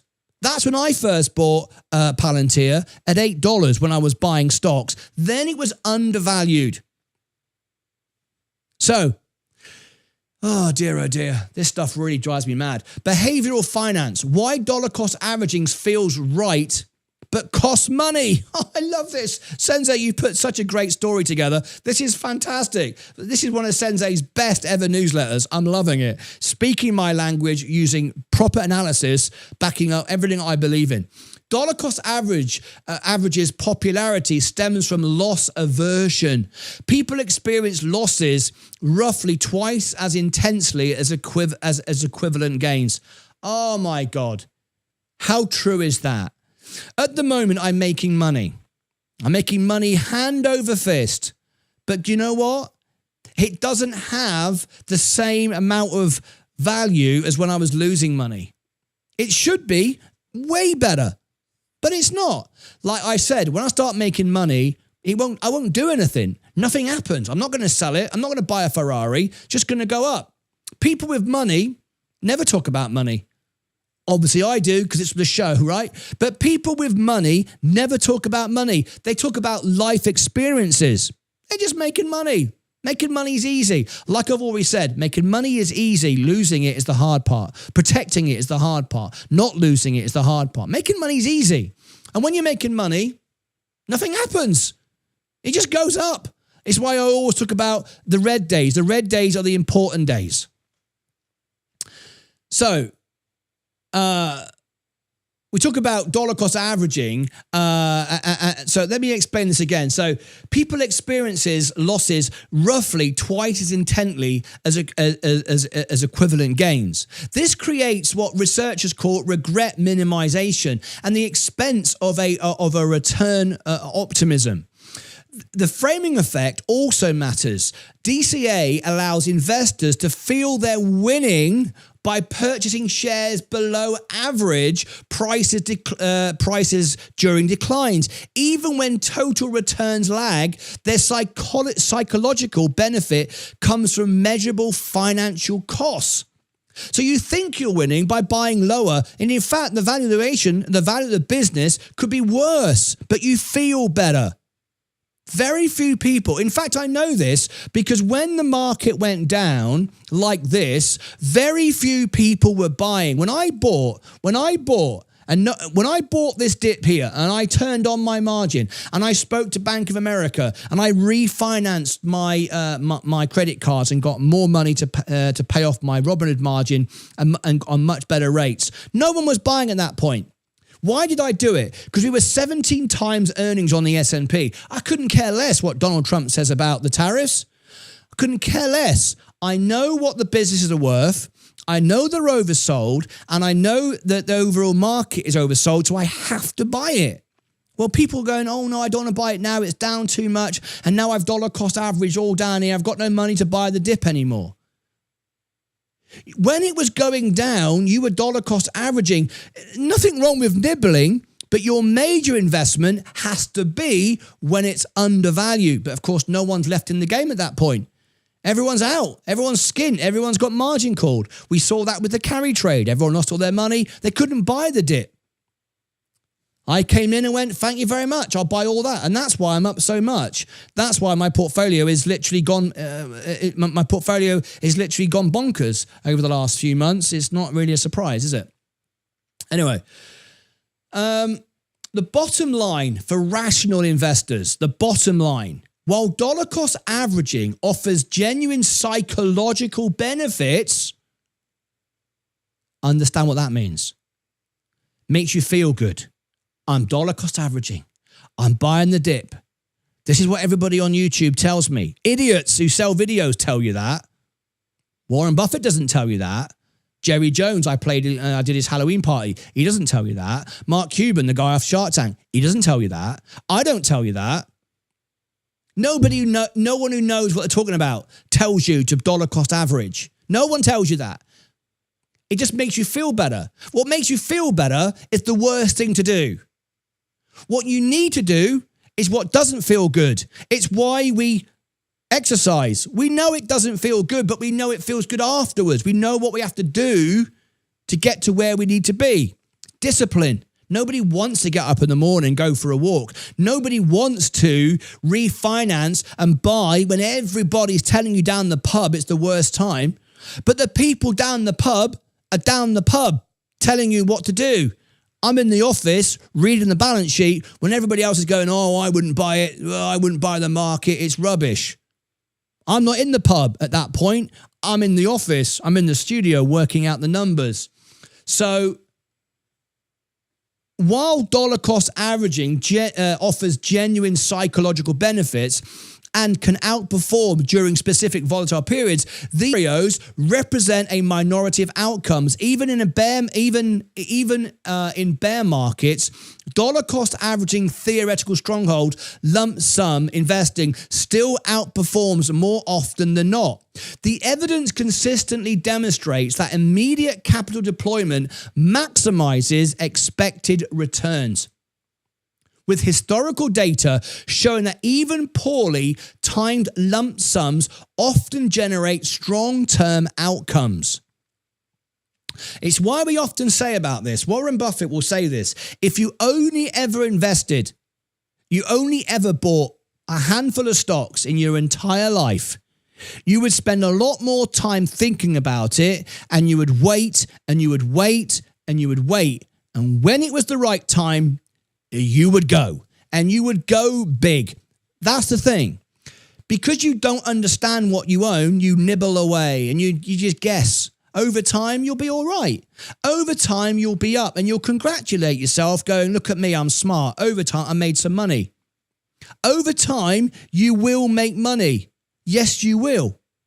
But that's not because of you. That's because people like me, investors, bought and pumped the market up.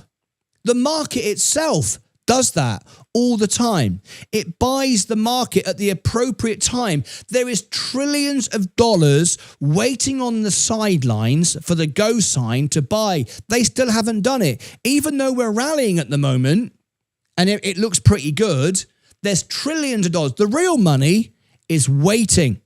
You haven't even seen the rally yet. I keep talking about a face-ripping rally. It hasn't happened yet. However, a third strategy, opportunistic buying dips. adds nuance to this debate. Holding back 10 to 20% in cash or bonds to deploy during significant corrections can enhance outcomes. Yes, it can, but I don't prefer to hold cash. That's rubbish because I am very confident in my ability to pay my bills. I don't need cash. I will borrow to buy the dip. I will borrow to buy the significant correction. I don't hold cash. I don't need cash. Most of you do. Most of you need to hold cash because you don't know what you don't know how much you're earning tomorrow or the next week or the next day. I have all my bills planned out years ahead. I know exactly every single minute of every day of what my bills are. I love numbers. I love my accounts. I love doing figures. I love all that. Not everyone does. Most people want to be out in the sunshine, running around, not doing this. I like to do this, so I don't need cash sitting around. However, most people, they'll want that because they don't have that strategy themselves. Particularly when paired with economic insight and discipline, this approach has shown advantages during deep de-escalation like the dot-com crash. Still, its long-term superiority is limited by the infrequency of substantial dips and the high opportunity cost of sitting on idle capital. Never have your money sat on the sidelines. It's for people who don't know what they're doing. Will tell you have money on the sidelines. Even perfectly timed dip strategies tend to underperform due to prolonged underinvestment. Even though the strategy works, most people can't do it because they've spent all their money. They've sat around waiting. They don't know when to do it. They're guessing. That's why I'm always fully invested. I use all my cash and then I borrow with conviction when I know I'm right. Now, I know some of you will go, this sounds a bit arrogant and he's telling everybody he knows what he's doing and blah, blah. I'm not here to make friends with you. I'm not here to blow smoke up anyone's arse. I'm here to tell you the best strategy that I know works. And I've proven it over 4 years. 100%. But it requires dedication and discipline. For this approach isn't right for most people. So what I'm telling you isn't going to work for most of you. Hardly anybody. But that doesn't mean to say it's the wrong approach. It's the right approach. It's the best approach. And if you can adopt it, then you win. If you can't, you can't. But I'm not going to tell you what you want to hear because that's what YouTubers do. I'm not a YouTuber. I'm the world piano man. I'm just telling you how it is. All right? So dollar cost averaging, rubbish. Valuation, everything. The key insight. Whether using dollar cost averaging or selectively buying dips, timing strategies rarely beat the consistent average of LSI. For investors prioritizing wealth maximization over emotional comfort, immediate market exposure remains the most effective long-term strategy. For most people, doing nothing and buying every week, every month will be fine. Because that's your limitation. It's not the best strategy, but it's the strategy on your limitation. But I would rather learn how to maximize and be better than a strategy which is reduced to my lack of knowledge or my lack of discipline. This is why I believe in surrounding yourself with winners rather than losers. Go somewhere where people are smarter than you, richer than you, better than you. Be surrounded by people you have to aspire to become, not just around people that make you feel good. What's the point of that? You're not learning anything, are you? If you hang out with a bunch of people that make you feel good down the pub, nothing wrong with that. I quite like it because we're humans. We like to be told, we're doing a good job. It's much harder to hang around people who make you feel lesser than you are. But then you grow and to become more. Isn't that better? It's like everything in life. What's hard to achieve is very often the best approach. While dollar cost averaging enjoys widespread popularity among retail investors due to its perceived safety and disciplined approach, the mathematical evidence overwhelmingly favors lump sum investing. Kent Paranormal and Herbex donated £2 through a super chat. What we really need is a walk and talks. Man walking emoji, smiley face emoji. You're probably right there, mate. You're probably right. We'll do a walk and the talk one of these days, shouldn't we? Overwhelmingly favours lump sum investing across most market conditions. Research consistently demonstrates that lump sum investing outperforms dollar cost averaging approximately 2/3 of the time, generating superior returns through immediate market exposure rather than gradual deployment. Even during bear markets, DCA's theoretical stronghold, lump sum investing, still wins more often than not, typically outperforming by 0.25 annually when deployed after major declines. The core issue with dollar cost averaging isn't risk management, but opportunity cost. Delaying investment of available capital sacrifices the compounding potential of immediate market participation with measurable market consequences that accumulate over time. It's important to note that these conclusions primarily apply to long-term investing strategies, especially in broad market index funds or diverse portfolios where time in the market is the dominant performance driver. In contrast, strategies focused on short-term trading, speculative equities, or volatile assets like cryptocurrency may follow entirely different dynamics. For those cases, timing, volatility management, and risk controls play a larger role. And the relative advantage of lump sum versus dollar cost averaging may shift depending on market behavior and personal risk tolerance. Coming back to one of the most important things I've always said on the show, know your goal. Are you a long-term investor or are you gambling and trading? And that's okay. If you enjoy that, no problem at all. You might like to gamble and all the rest of it, and take risks and so on and so forth. But at the end of the day, know who you are, know what your goals are, and know your objective. Not everybody wants to study charts. Not everybody wants to read balance sheets. Not everybody wants to cover the Fed reports. I've been live all day covering the Fed live. I enjoy doing that. I like doing it. For most people, you should be outside, running around, having a wonderful time with the family, getting fresh air, go and walk and talk, like Simon said, Kent Paranormal, and simply dollar cost averaging. But is it the best strategy to make the most money? Absolutely not. We've proven it. We've proven it once again. We've proved it over and over again. You cannot argue against my strategy. My strategy is scientifically, mathematically proven over and over again. Cash is trash. Cash in the bank doesn't work. Dollar cost averaging doesn't work. However, it works for most people because most people have limitations. They don't want to study. They don't want to follow the stock market. And for most people, the best thing to do in life is simply to go to work, earn some money, and save and invest. Not save. Sorry, I didn't mean save. Save is rubbish. Invest.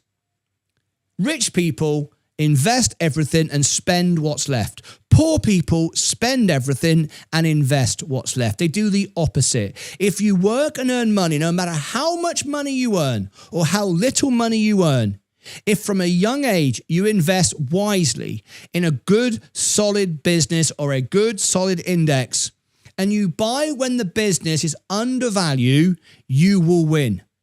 And if you don't want to understand the business, you shouldn't be investing anyway, then buy an index. And if you buy an index, buy when the index is oversold. That's what Warren Buffett does. That's what I do. That's what Mark Cuban does. That's what Jerry Jones does. That's what billionaires do all the time. If you don't want to do that and that's scary and and when it goes down, you'd rather be out of the market, then dollar cost average every week, every month. And you will make your goals and you'll make money at the end of the day by staying invested. But is it the best strategy? No, it's not. But you're not putting the work in. So why would you have the best strategy? Don't beat yourself up. You're living a much better life than me. You're out and about with your family, having a great time. I choose to work all day, every day, because that's what I want to do. I want to become a millionaire live on the show. I want to grow the best YouTube channel in the world. So I live in my studio to do it. Is it the best lifestyle? Probably not, but I love it. It makes me happy and I'll achieve my goal. For most people, this is not the best way of doing it. For the best way, most people, is dollar cost averaging every week, every month, keep invested. But if you can, and that's why my show exists, if you can follow the show and you can learn about the news and hear my reports on when it's time to buy and when the markets are oversold, and you can employ some of that knowledge, then why not? But if not, do it your own way. Doesn't really matter. There you go. There's my thoughts on dollar cost averaging. It doesn't work for me, but it works for most people. And that's why you don't hear what I have to say very much. In fact, the videos that talk about what I talk about, no one ever sees. They're in Warren Buffett's videos. They're in Peter Lynch's videos. Charles Schwab does these videos. No one watches them. They get no views at all. However, the clowns on YouTube telling you get rich in 5 minutes by doing this, go to the moon, dollar cost average, all this stuff, this is what trends. When I put this video out, it should be the biggest video on YouTube in the financial space. And I tell you now, it'll get about 400 views. Nobody will listen to it because that's where it is. People only want the bad news on the news. They say, oh, wouldn't it be nice to have some good news? You put good news on the news and no one watches it. They only want to know about World War III and the end of the world coming and Donald Trump. I mean, the latest thing this morning was Donald Trump uses the F-bomb. Everyone's watching that. Everyone. Well, I was covering Jerome Powell today, talking to the Senate and the politicians. No one cares about that. They want to hear Donald Trump swearing. Well, good for you. There's nothing wrong with that. Go out, have a laugh, enjoy yourself, make a bit of money. Nothing wrong with that. But if you want to outperform the market, if you want to do really, really well, and if you want to build something, then this is my strategy. Do what you want. Click above my head for all the links down below in the description. On Friday is the first part of my video, by the way. Dollar cost average is rubbish. Go and look at it. Nobody will, but go and look at it. I've got to say it, right? I mean, I can't say don't watch my video, right? Down here is our big party on Friday. On Friday, we're having a members-only event. It's going to be great, and I'm very excited about it. It's our 4th anniversary, and we're going to celebrate all day and throw midgets at dartboards. It should be fun. It should be great. The Wolf of Wall Street. We're just going to have naked showgirls running around, and we just don't care. There you go. All right. Great stuff. Until next time, as always, take care of yourselves and each other. All right. I've got to put that out afterwards. I got to go. I'm absolutely whacked. I've been here all day. At end. I have no idea where I even recorded that. Right. I'm out of here. Let me answer a few comments and questions. Before I go then, I'll give a 5-minute phone in. If anybody wants to call in, be on the show, there's the link. If you want to call in, ask me anything live, or you got a question or reaction, ask it now. All right, let me scroll back. Did anyone say anything? Hey, Jill Silverbird, how you doing? Jill, Saab, hello, buddy. It keeps going down around 6,000. No more dips for me. Teresa, yeah, I agree. Oscar is an idiot. This guy was pushing SHIB for ages until he switched to XRP. What's all that about? If you own a home, take a second mortgage and buy as much VU as you can. If you own a car, sell it and buy as much VU as you can. It's that simple. It's actually not a bad idea. Actually, I could sell my house in England, get $500,000 and make 50 grand a year. I don't get 50 grand a year from rent. I don't even rent my house out and borrow against it. Yeah, it's ridiculous. But I can't be bothered. I've got a house and I've got enough, and all I want to do is get to $1 million. And we're way on target for that. By the way, is my chart thing. Have I shown you this? This is how I know. There we go. There you go. That's how I'm going to get to $1 million in 4 years now. When I started the target, it was 12 years. Yesterday, day before yesterday, I'd got it down to 5 years. I've now got it down to 4 years. There is my prediction. It's not even a prediction. It's a mathematical certainty. It's going to be. I'm going to be a millionaire live on the show from $5,000. Can you believe it? It's amazing. $1 million. If we carry on the way we're going, I'll be upgrading that to 2 million. It's just ridiculous, isn't it? I can't believe it. I can't actually believe it. Anyway, no one wants to call in. Doesn't look like it. Gold and silver. Love it, love it, love it. I wouldn't buy gold or silver. Rubbish, rubbish, rubbish. Sorry, JJ, but I just wouldn't. It doesn't produce anything. You can't buy it undervalued because there is no value. I can't buy anything that doesn't present me an undervaluation. So how can you buy it? How can you be gold? How can you ever buy gold when you don't know what it's worth? What's it worth? Whatever someone says it's worth. I can buy Coca-Cola because I know what it's worth. I know what it earns. How can you buy gold when you don't know what it's worth? If anyone could answer that question for me, I'll buy gold. But nobody can because there's no price. There's no valuation for gold at all. Hi, everyone. Sell a kidney and put your money into VU. Buffett supports dollar cost averaging. No, he does not. Roger Duke, rubbish. No, he doesn't. I've covered so many Warren Buffett live events. You are talking rubbish. It's quoted clearly in the essays of Warren Buffett. Roger Duke, rubbish, wrong, rubbish, rubbish, rubbish. You are an example of what I've been talking about, those flipping idiots on YouTube who pick a headline and you run with it. Because it's like a comic book. It's easy. It's simple. It's a poster. It's big capital letters. Warren Buffett says dollar cost averaging. Warren Buffett also said buy when there's blood on the streets. Correct? But yet all crypto channels use it to promote buying crypto. Warren Buffett was never applying buy when there's blood on the streets to crypto. There is an example of how people take what Warren Buffett says, because he can sell videos to idiots on idiot channels, by quoting Warren Buffett and then misplacing it. Warren Buffett has never said buy when there's blood on the streets in relationship to Bitcoin, ever. He says it in relationship to an oversold, undervalued business. So Warren Buffett does not say the best approach is dollar cost average. Warren Buffett talks about dollar cost averaging if you are not an active investor.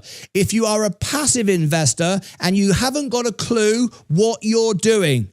So you using that as an example is exactly emphasizing my point. Warren Buffett says dollar cost average. No, Warren Buffett doesn't in the context you are suggesting.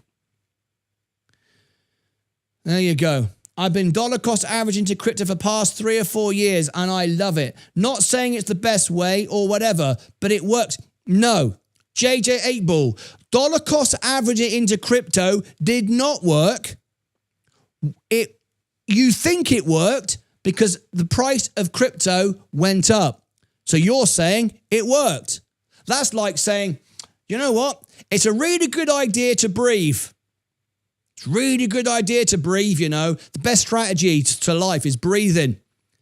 And you breathe a little while. I'm breathing. 50 years later, you're still alive. And you tell everybody, see, I told you, breathing was the best strategy to life. Rubbish. It was inevitable. It wasn't the best strategy to life. It was inevitable because you can't not breathe. If you try and not breathe, your lungs will literally make you breathe. Okay? So it's not a strategy. It's not a strategy. If I breathe, it's the best way to live. Rubbish. It's a consequence of your own actions. You can't help but breathe. So dollar cost averaging, rubbish. Dollar cost averaging 60, dip 40%. Martyn is the real deal. Joshua James, thank you so much, mate. And then buy in more heavy when the bigger dips occur. No, because you are simply buying a dip of something that you cannot value. You don't know what the value is of your crypto because there is no value of it. There's a value in Coinbase. Coinbase makes money. Michael Saylor's business makes money. Bitcoin is not what I'm talking about. The business is what they own, but it's the business that makes money from the Bitcoin. You don't know what the value of Bitcoin is. So how do you buy it on a dip? You don't know what the dip is. Oh, well, it was lower than last time. That's not a strategy. Unbelievable. Dollar cost average of people who generally don't have time to spend a lot of time with their investments. There are a lot of different people with different situations. Thank you for being honest. I'm only going to tell you how it is. I'm only going to tell you how it is. I'm not here to make friends. I love making friends. But I don't need a lot of friends, actually. My wife is my best friend. About 20 to 30 of my Lucas aides are my dear friends. Mike, Saab, all of you guys. You're my friends, Vaz, Sensei. You're my friends. I don't have thousands of friends. I don't need thousands of friends. All right? Just tell you how it is. All depends on what time people want to spend investing. Some people don't want to worry that they are buying at the right time. That's right. That's right. They go out and do other things. Saab, agree. You said it perfect. I'm going to run a garage sale every weekend and then hit the VOO. I love Cedar Trees. He's absolutely spot on, really. I'm antisocial. I like being independent, but your approach is strong and well-founded. Thank you very much. I just sold my soul to the devil for an undisclosed amount and investing for money into VOO. Saab, are you calling in? Saab, let me know if you're calling in. I want to see who's calling in. If you're calling in, you got to let me know. Don't just call in without letting me know. There's the phone in. If you want to be on the show, phone in. Phone in, but you got to tell me you're calling in. Nice one, MSK. I just sold my soul. Lovely, lovely, lovely. Saab, are you phoning in? Just want to clarify that. All right. Micron, Yestin, well done, Sensei. Look what you started now. I'm loving it. Appreciate everything you do for us, Martyn. JJ 8ball, I appreciate you too, mate. I really do. You can't imagine. Calling in. He is calling in. I'm going to have my mate on the phone. Here we go. We're going to have a bloody row now. Me and Saab. We're going to have a bloody row. He's going, Martyn, you've been a bit strong today, mate. You've been a bit strong. I'm going to put you straight. Uncle Saab's going to put you straight. Okay, then. Saab, hello. It's on. It's on. Hey, here he is. How are you, mate? What's going on? It's good, man. It's good. That was a lovely piece of work that Sensei put together. Absolutely brilliant, wasn't it? Look, I agree with Sensei, and yourself with the dollar cost averaging. I don't dollar cost average, but what you said about gold, mate, it's just not on.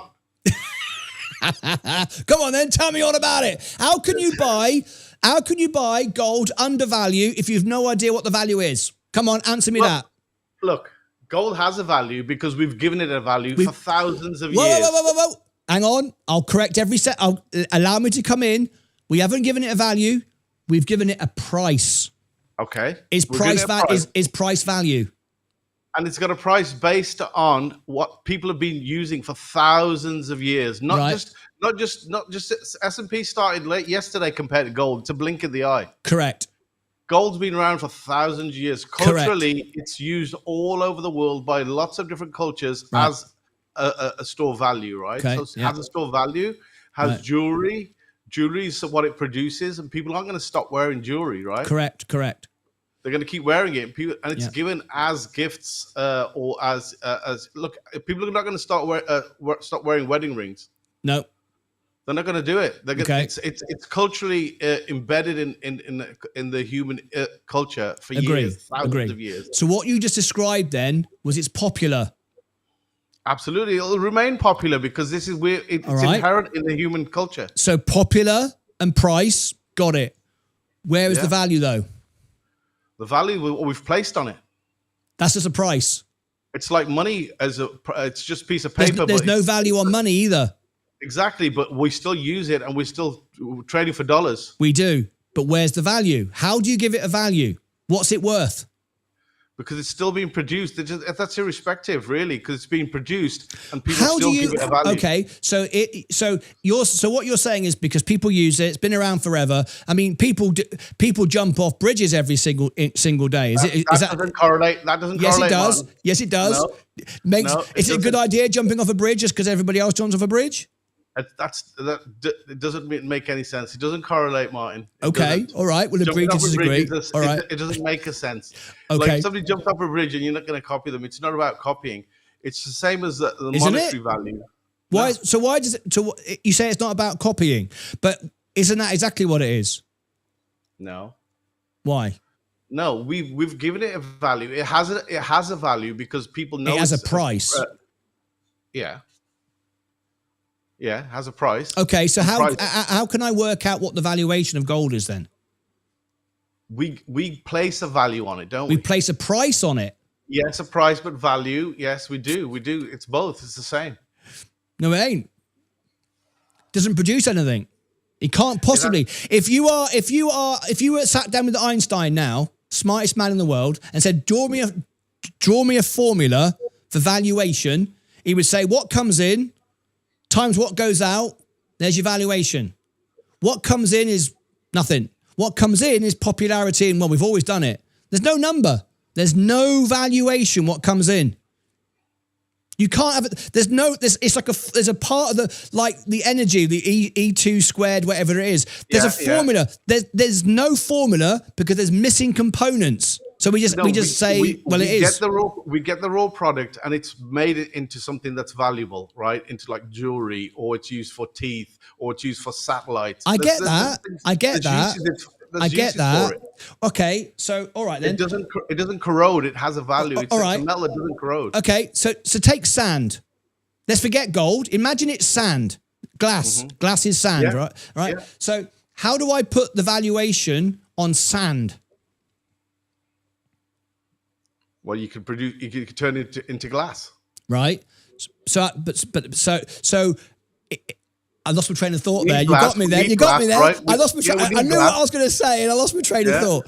But imagine we'd said, okay, imagine we'd said, its value once we change it into what we need it. Right? Yeah, imagine we'd said 1,000 years ago, million years ago, someone was walking down the road and a bit of sand was shining on the desert. I don't know, rather than gold. Sand looks good. Sand's our favorite thing. And then we suddenly said, sand is our number one thing. As it turns out, we use sand in silicon and we use sand in chips. But imagine sand was the gold. We just went down a different path, and everyone loved sand. That became the number one thing. What makes gold valuable is its scarcity. There's too much sand. Sand's frigging everywhere. Right? Well, what happens then, hypothetically, we land on Mars in a few years' time. Elon Musk discovers the whole bloody planet is built on gold. They start digging out, it's bloody everywhere. What happens then to the valuation of gold? Well, it goes to zero. Goes to zero. No, but look at the argument. Okay, so let's say diamonds, for instance, right? There's much more diamonds available than there are, but De Beers still control the price. Because they stop selling, they hold back the supply. Right. So that's all that would happen with gold. You know, they'll just keep the value up because outside forces control the price once they know they have something that's of value. Right. Correct. We found some agreement here. I know that because I've been to London and seen I've seen some of the diamond museums, and I've also seen them in Amsterdam as well. And you're right. And I've also been to De Beers' office as well, and you see the way they hold back the diamonds to keep the value up. Yeah. So essentially, what we've got then is a controlled market. We've got the market which is dictated by the ones that own it. A bit like Bitcoin. Half a dozen people own all the Bitcoin and they control the market. The difference between a business of value, Coca-Cola, we control the market because we are always going to drink soft drinks. So the consumer, at the end of the day, controls the market. And that's what I invest in. That's value. I get it. That's a business that produces something, but a commodity, it's different. It's viewed differently.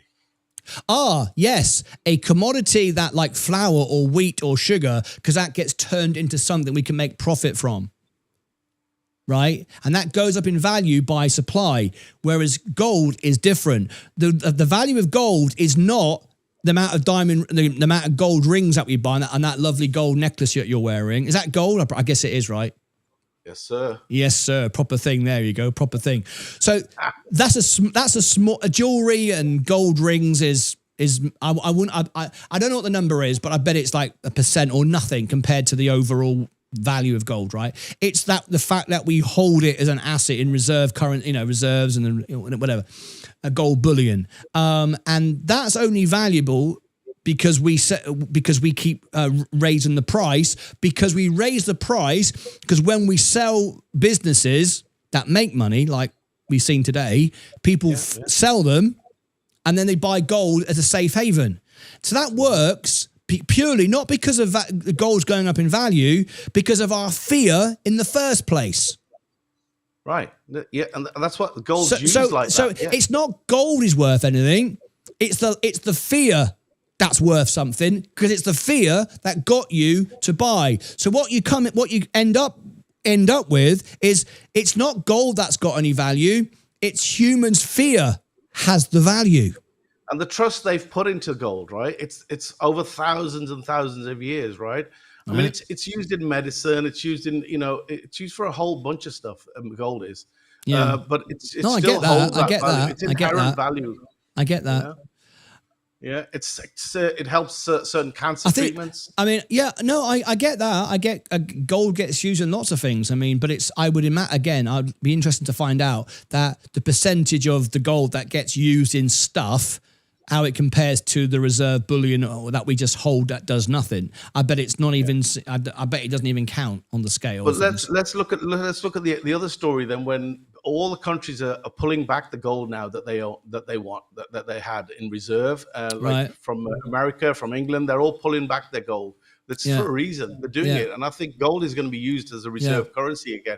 It's going to be to back up the currency again. I think we'll go back to the gold standard. But don't you think? Do you think that Bitcoin would just replace gold though? No. No. Bitcoin will have its place. It's got the blockchain, and it's a different. You can't say Bitcoin is gold. Bitcoin. We can give it that name because we just give it that standard, like it's the gold of the Bitcoins, or of the cryptos. But gold will keep its place. But Absolutely. It seems to me, listening to you, that the only way we can value this is based upon the fear of uncertainty. And that seems to be a counterproductive way to look at the world. Not just the fear of uncertainty. It's embedded in in cultures. It's embedded in the human genome, honestly, because people value gold because it's been the gold standard ever since. It's part and parcel of what human beings are. No, I get that because we want it, but that's just human trait, right? We want something to rely on. We want something that we can just call the backup plan, the thing we can always go to. Nothing wrong with that. However, is it the best? Is it the best human sentiment? Most things are based on human sentiment. You're right. It's what we believe. Yeah. You've got to believe. But is investing a religion? Should it be? I mean, you're describing gold as some sort of religion. Well, you believe in it. It doesn't do anything. It doesn't believe in us, does it? No, it doesn't have to believe in us. We put belief in it, like we believe in the currency. Yeah. We believe in the dollar. We believe in all the things that governments have told us. This reminds me of the film. I think it was, what was his name? What was the 10 Commandments we talked about the other day? Who was that guy? Not Ben-Hur. Yeah.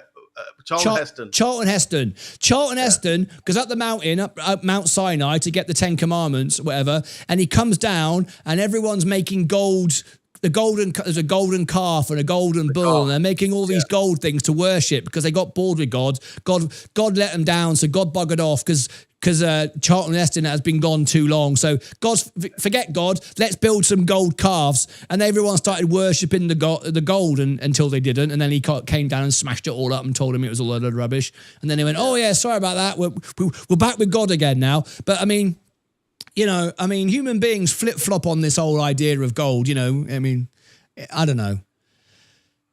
As long as people buy it, it keeps going up. And as long as it keeps going up, you keep making money. Who the hell cares, right? Yeah, I mean, look at the charts since last year. It's gone up $1,000 since last year alone. Yeah. The charts say it all. If you look at the charts, the metals just keep going up. But platinum's a good buy, by the way, right now. Just plugging that one. Because when you mention that to me and I mention it to the audience, you know what happens to the price of platinum? Straight up. We can move it. You don't need the beers. You just need me and Saab having a chat on the telly. Look, this argument has gone on for ages, and it will go on forever. If things go up in price, forget value.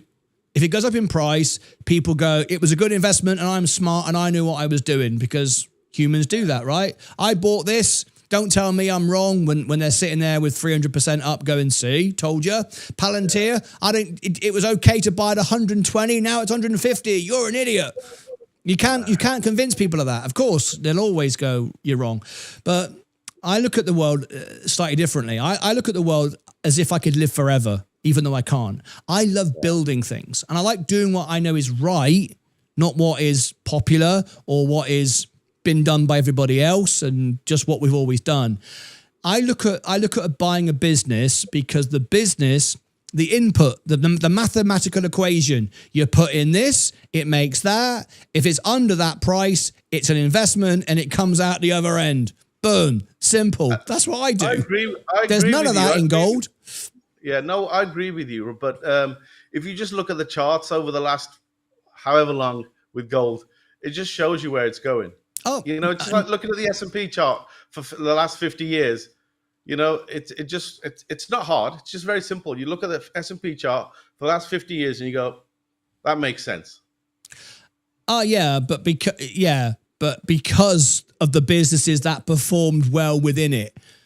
I don't look at it and go, well, I'm going to buy that because that just seems to go up. That's a good idea. That's just like buying gold. Oh, it's just a belief system. I don't buy. That's not why I bought the S&P, because everyone told me to. Fine. That's fine. But if it was over a 5-year period, you'd be like, yeah, we're checking it. But if you've been just watching it for years. Yeah, well, forever. Yeah. Forever. So, it's doing the right thing. I think it's going to make gold. I think is going to, I'm not going to put a prediction here, but I can see it going up quite a bit more. Based upon what mathematical equation, other than the fact we're all going to buy it? Because there's always fear in the market. There always is. There always will be. And it's not like we've got more gold getting produced, just like land. Until we land on Mars, then you're buggered. Your plan goes down the toilet then, mate. I hope, then. But I think we got another 10 years, 15, 20 years before. It won't matter, mate. It won't matter. Don't worry about it. We'll be dead. We'll be dead in 10 years, me and you. We'll be drinking pina coladas, mate, on the beach. We won't care. We won't care. I bloody love it. What a great conversation. Yeah, this is the debate forever and ever and ever. It'll never stop. It'll never stop. Yeah. But there it is. What goes up in price, not necessarily. Look, why do you invest? You invest to get more out of it at the end of the day, because if you just put your money in the bank, you're going to go nowhere. Who was it who told me? Someone said to me, if you're not earning money in your sleep, you'll work to the day you die. And that's true. And that's what investing's about. You're making money when you finish for the day. Your investments are always making money, going up in value, price, whatever you want to call it.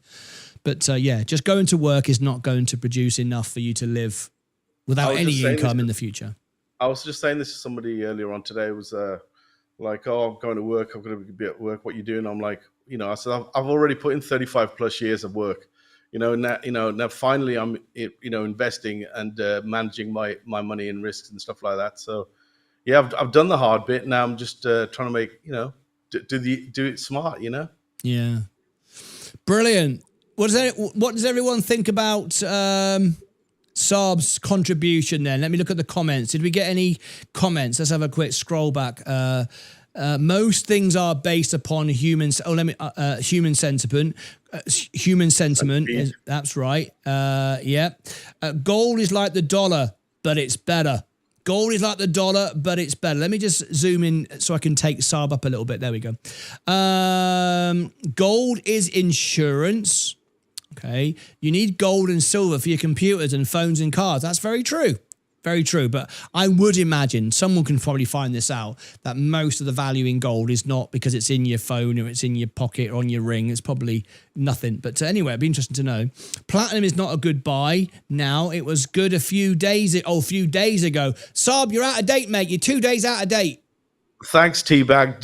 Yeah, it was a couple of days when I looked at it. Sorry, mate. Yeah, you're giving bad advice here, mate. Bad advice. Mining in South Africa for their planet. I'm not sure what that means. Robinhood Gold credit card. Yeah, I've got a gold credit card. What was the first thing I do? Got rid of it. I sold it to Sensei for $1,500. It's now worth about $3,000. You still haven't given it to him. You're still flashing it off when you get a chance, Martyn. Yeah, I haven't seen him yet. I tell you what I need to do is say that deal's off, mate. You got to pay me the going rate for gold now. And you go, what? I've already bought it off you at the lower rate. Give me my card. You guys all heard it all here. Martyn was going to keep his gold card. Yeah, I'm going to keep it. Sensei, you can whistle for it, mate. You're not having it. It's going to be hard to give it him the day I hand it over and you go, you do realise it's now worth triple what I paid for it. Yeah, I know. See, it's precious. It's worth nothing to me, mate. It's a piece of metal I don't even use. In fact, it's a pain in the arse because whenever Leah goes out, I pay for the gas. She takes my gold card and she has to use it. And she goes, I ain't carrying that around. Can you get? So I've ordered her own one now. She's got her own plastic one now. Don't you get 3% back on it though? That's an advantage. I know. An advantage. You should. Keep it. Yeah. But if I give Leah you can't now. You've sold it. Yeah, but if I give Leah the card and she buys everything on it, it's still going to cost me money just because I'm getting 3% back. She said that to me. Why don't you give me the card? I'll buy everything on your 3% cashback card. Well, it's still going to cost me money, right? It's a gold card. Does Robinhood invest in gold? I don't bloody know. I doubt it. Good discussion. The price of gold is a reflection of debt and the money in the system. Used to be, not anymore. Gold is not an investment. It's the basis for wealth. Well, what is an investment? Going up in price? I mean, we discuss that all day long. Gold has both intrinsic and perceived value.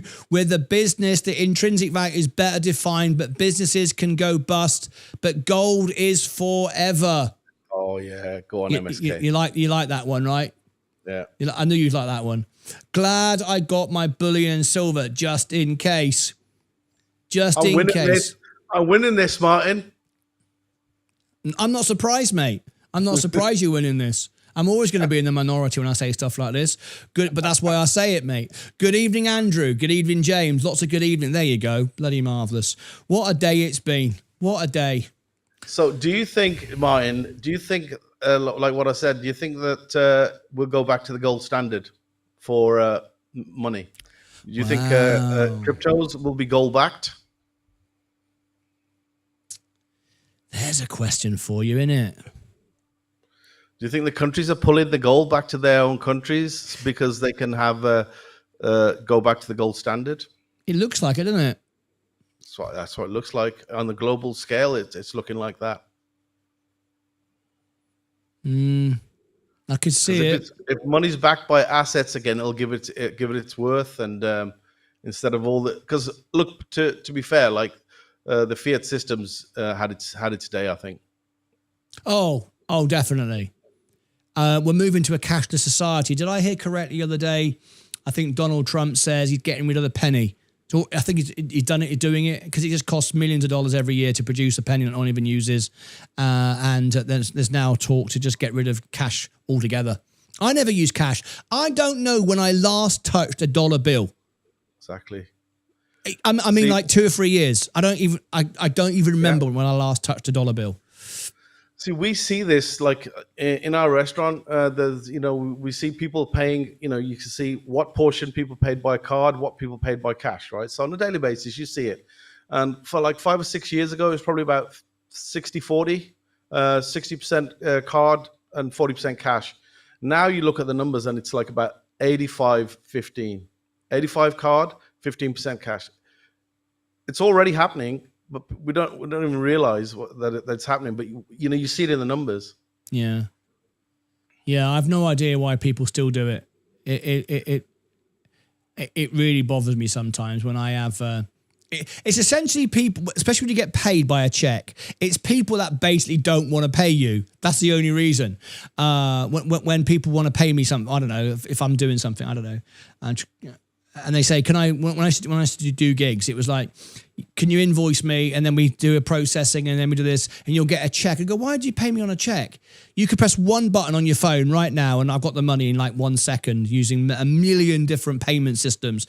Oh no, we do this, and then we send you a check. So when you get the check, I don't even take it to the bank. I take a digital photograph of it and put it in on my phone. Yeah. So why don't you just send me a picture of the check? Don't even send me the check. You take a photograph of it and send it to me, and I'll just send that to the bank. It's so stupid why people send checks all the time. I don't even know why people do it. Yeah, and it's going to change. It's going to change quick when if things go on the blockchain. Like I mentioned earlier on, if the dollar was on the blockchain, then there would be no theft. Then because everything has a receipt. Yeah, that's true. Yes, yeah. And the government wouldn't be getting pillaged like it is right now. No. All these monies that have gone out without even knowing where it's gone, everything would have a marker. Yeah, and true. That would save billions, trillions. No, you're right there. You're right there, Uncle Saab. It's happening. I love it. It's happening. Well, what a thing, mate. We touched an all-time high. We just literally blipped off it today and it dropped back down again, but that was expected. People take profit when it gets to there, but we're going to push through it soon. How's your portfolio looking, mate? It's looking all right. Like Tesla dropped, a little bit, but it was about this price before it went up the other day. And HUD's looking good. It's looking good, mate. Nvidia's looking good. Google's looking good. Amazon dropped a little bit, but it's looking all right, mate. What did you think about Tesla? Did I say it or what? It's going to happen. It's going to happen. It's a but testing period. but that was really bad. Did you see what actually happened? There was one car there was went probably up a one-way street. One occurrence out of probly 1,000. Yeah, something's going to happen. Oh, of course it is. Of course it is. But think about it. It went up a one-way street, and one of the cars was breaking the speed limit. You'd think it wouldn't do that. You'd think at least wouldn't. I mean, that's kind of a standard thing. I know what the speed. Sod it. I'm going to go faster. I mean, yeah. Be careful. It's like Virgin Galactic. If you push it too far and there's a big crash, they'll be back years. That's all I'm saying. We're in a beta mode. They're going to test it. That's why it was wise to do a slow rollout.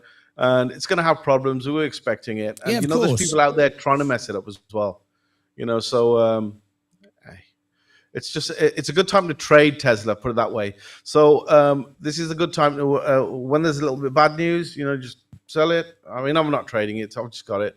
But, and then it just go up and down. It's a great time. It's volatile stock. It's great to make money for traders. Oh, I totally agree with you. I totally agree. But I think once you start getting, I've started to notice that now. I did lots of trades, and I'm today. I looked at my S&P, and it was up.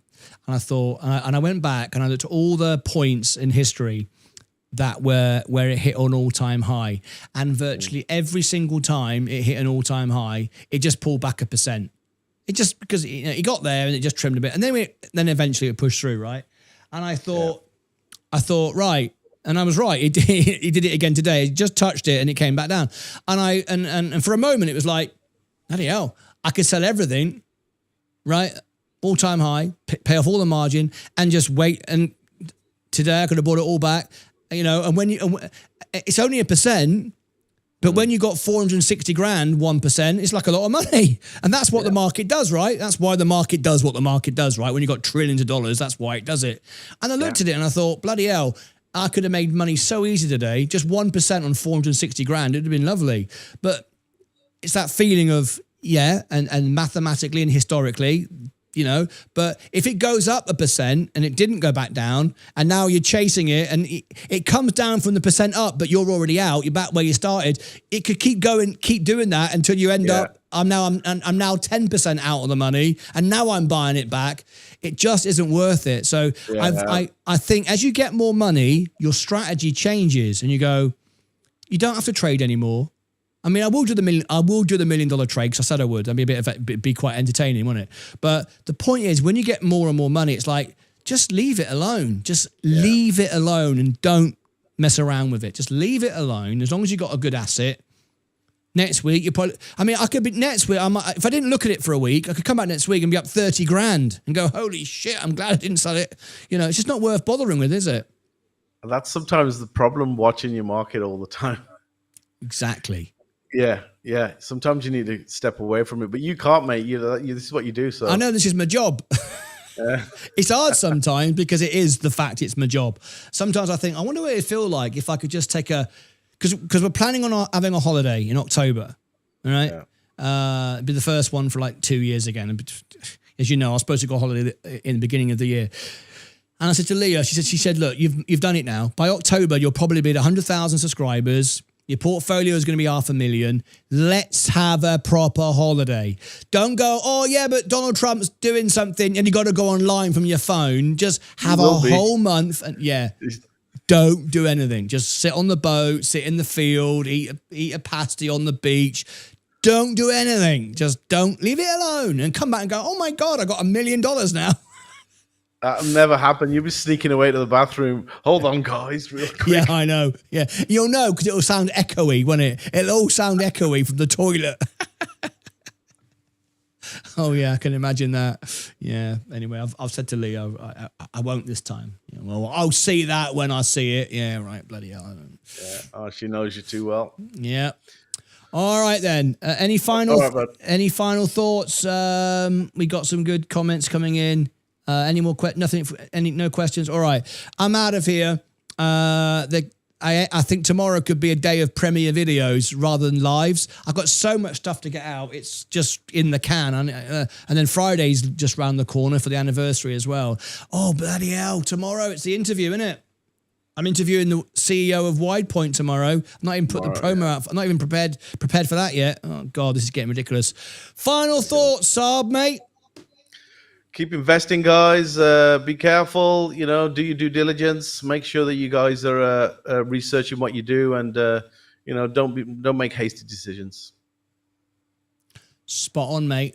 And I'm glad you wore the gold necklace to give us your gold argument. That was good. That it was in like this, and when I heard you talking about gold, I was like, right. I'm on it. I'm calling in. I'm showing him my gold and I'm going to deliver. And you did. Thank you, Saab. Great as always. Cheers, mate. There you go. Saab was live on the show telling us all about it. All right. And he's backing it up with his gold and all the rest of it. Right. I'm out of here, folks. You've got the link at the top. Go to Extra. I'm going to have something to eat and then get down to all this work. Can't believe it. I've worked for like 12 hours and now I've got to do another 10 hours. Oh, God. Want to grow 100,000 subscribers? This is what you got to do. It doesn't do it by itself.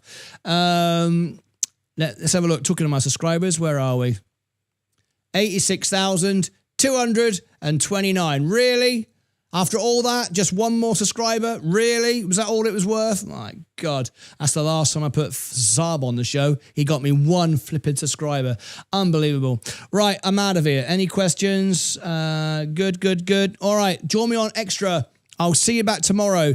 I might not be live just because I'm catching up. I will, of course, be live for the interview with WidePoint tomorrow, but I'm not so sure I'm going to be live all day because I've got so many videos in the can. It's getting a bit ridiculous. That's it. Thank you, guys. Love you all. Poor man, rich man. Thank you, Martyn. Thank you. We need to go to the VU. We need to go to the VU standard. There you go. Forget your bloody gold. Don't listen to bloody Saab. What's he know? He hasn't got a bloody YouTube channel. I'm the one who's got the YouTube channel. That makes me the authority. At least it does on my show anyway. Right, that's it from me. Have a wonderful evening. Thank you guys. I loved another day spent with you. Could have been out on the beach today. In Texas. That'd be good. All right, I'll see you later, folks. Have a lovely evening. See you on Extra and take care of yourselves and each other. Ta-ra.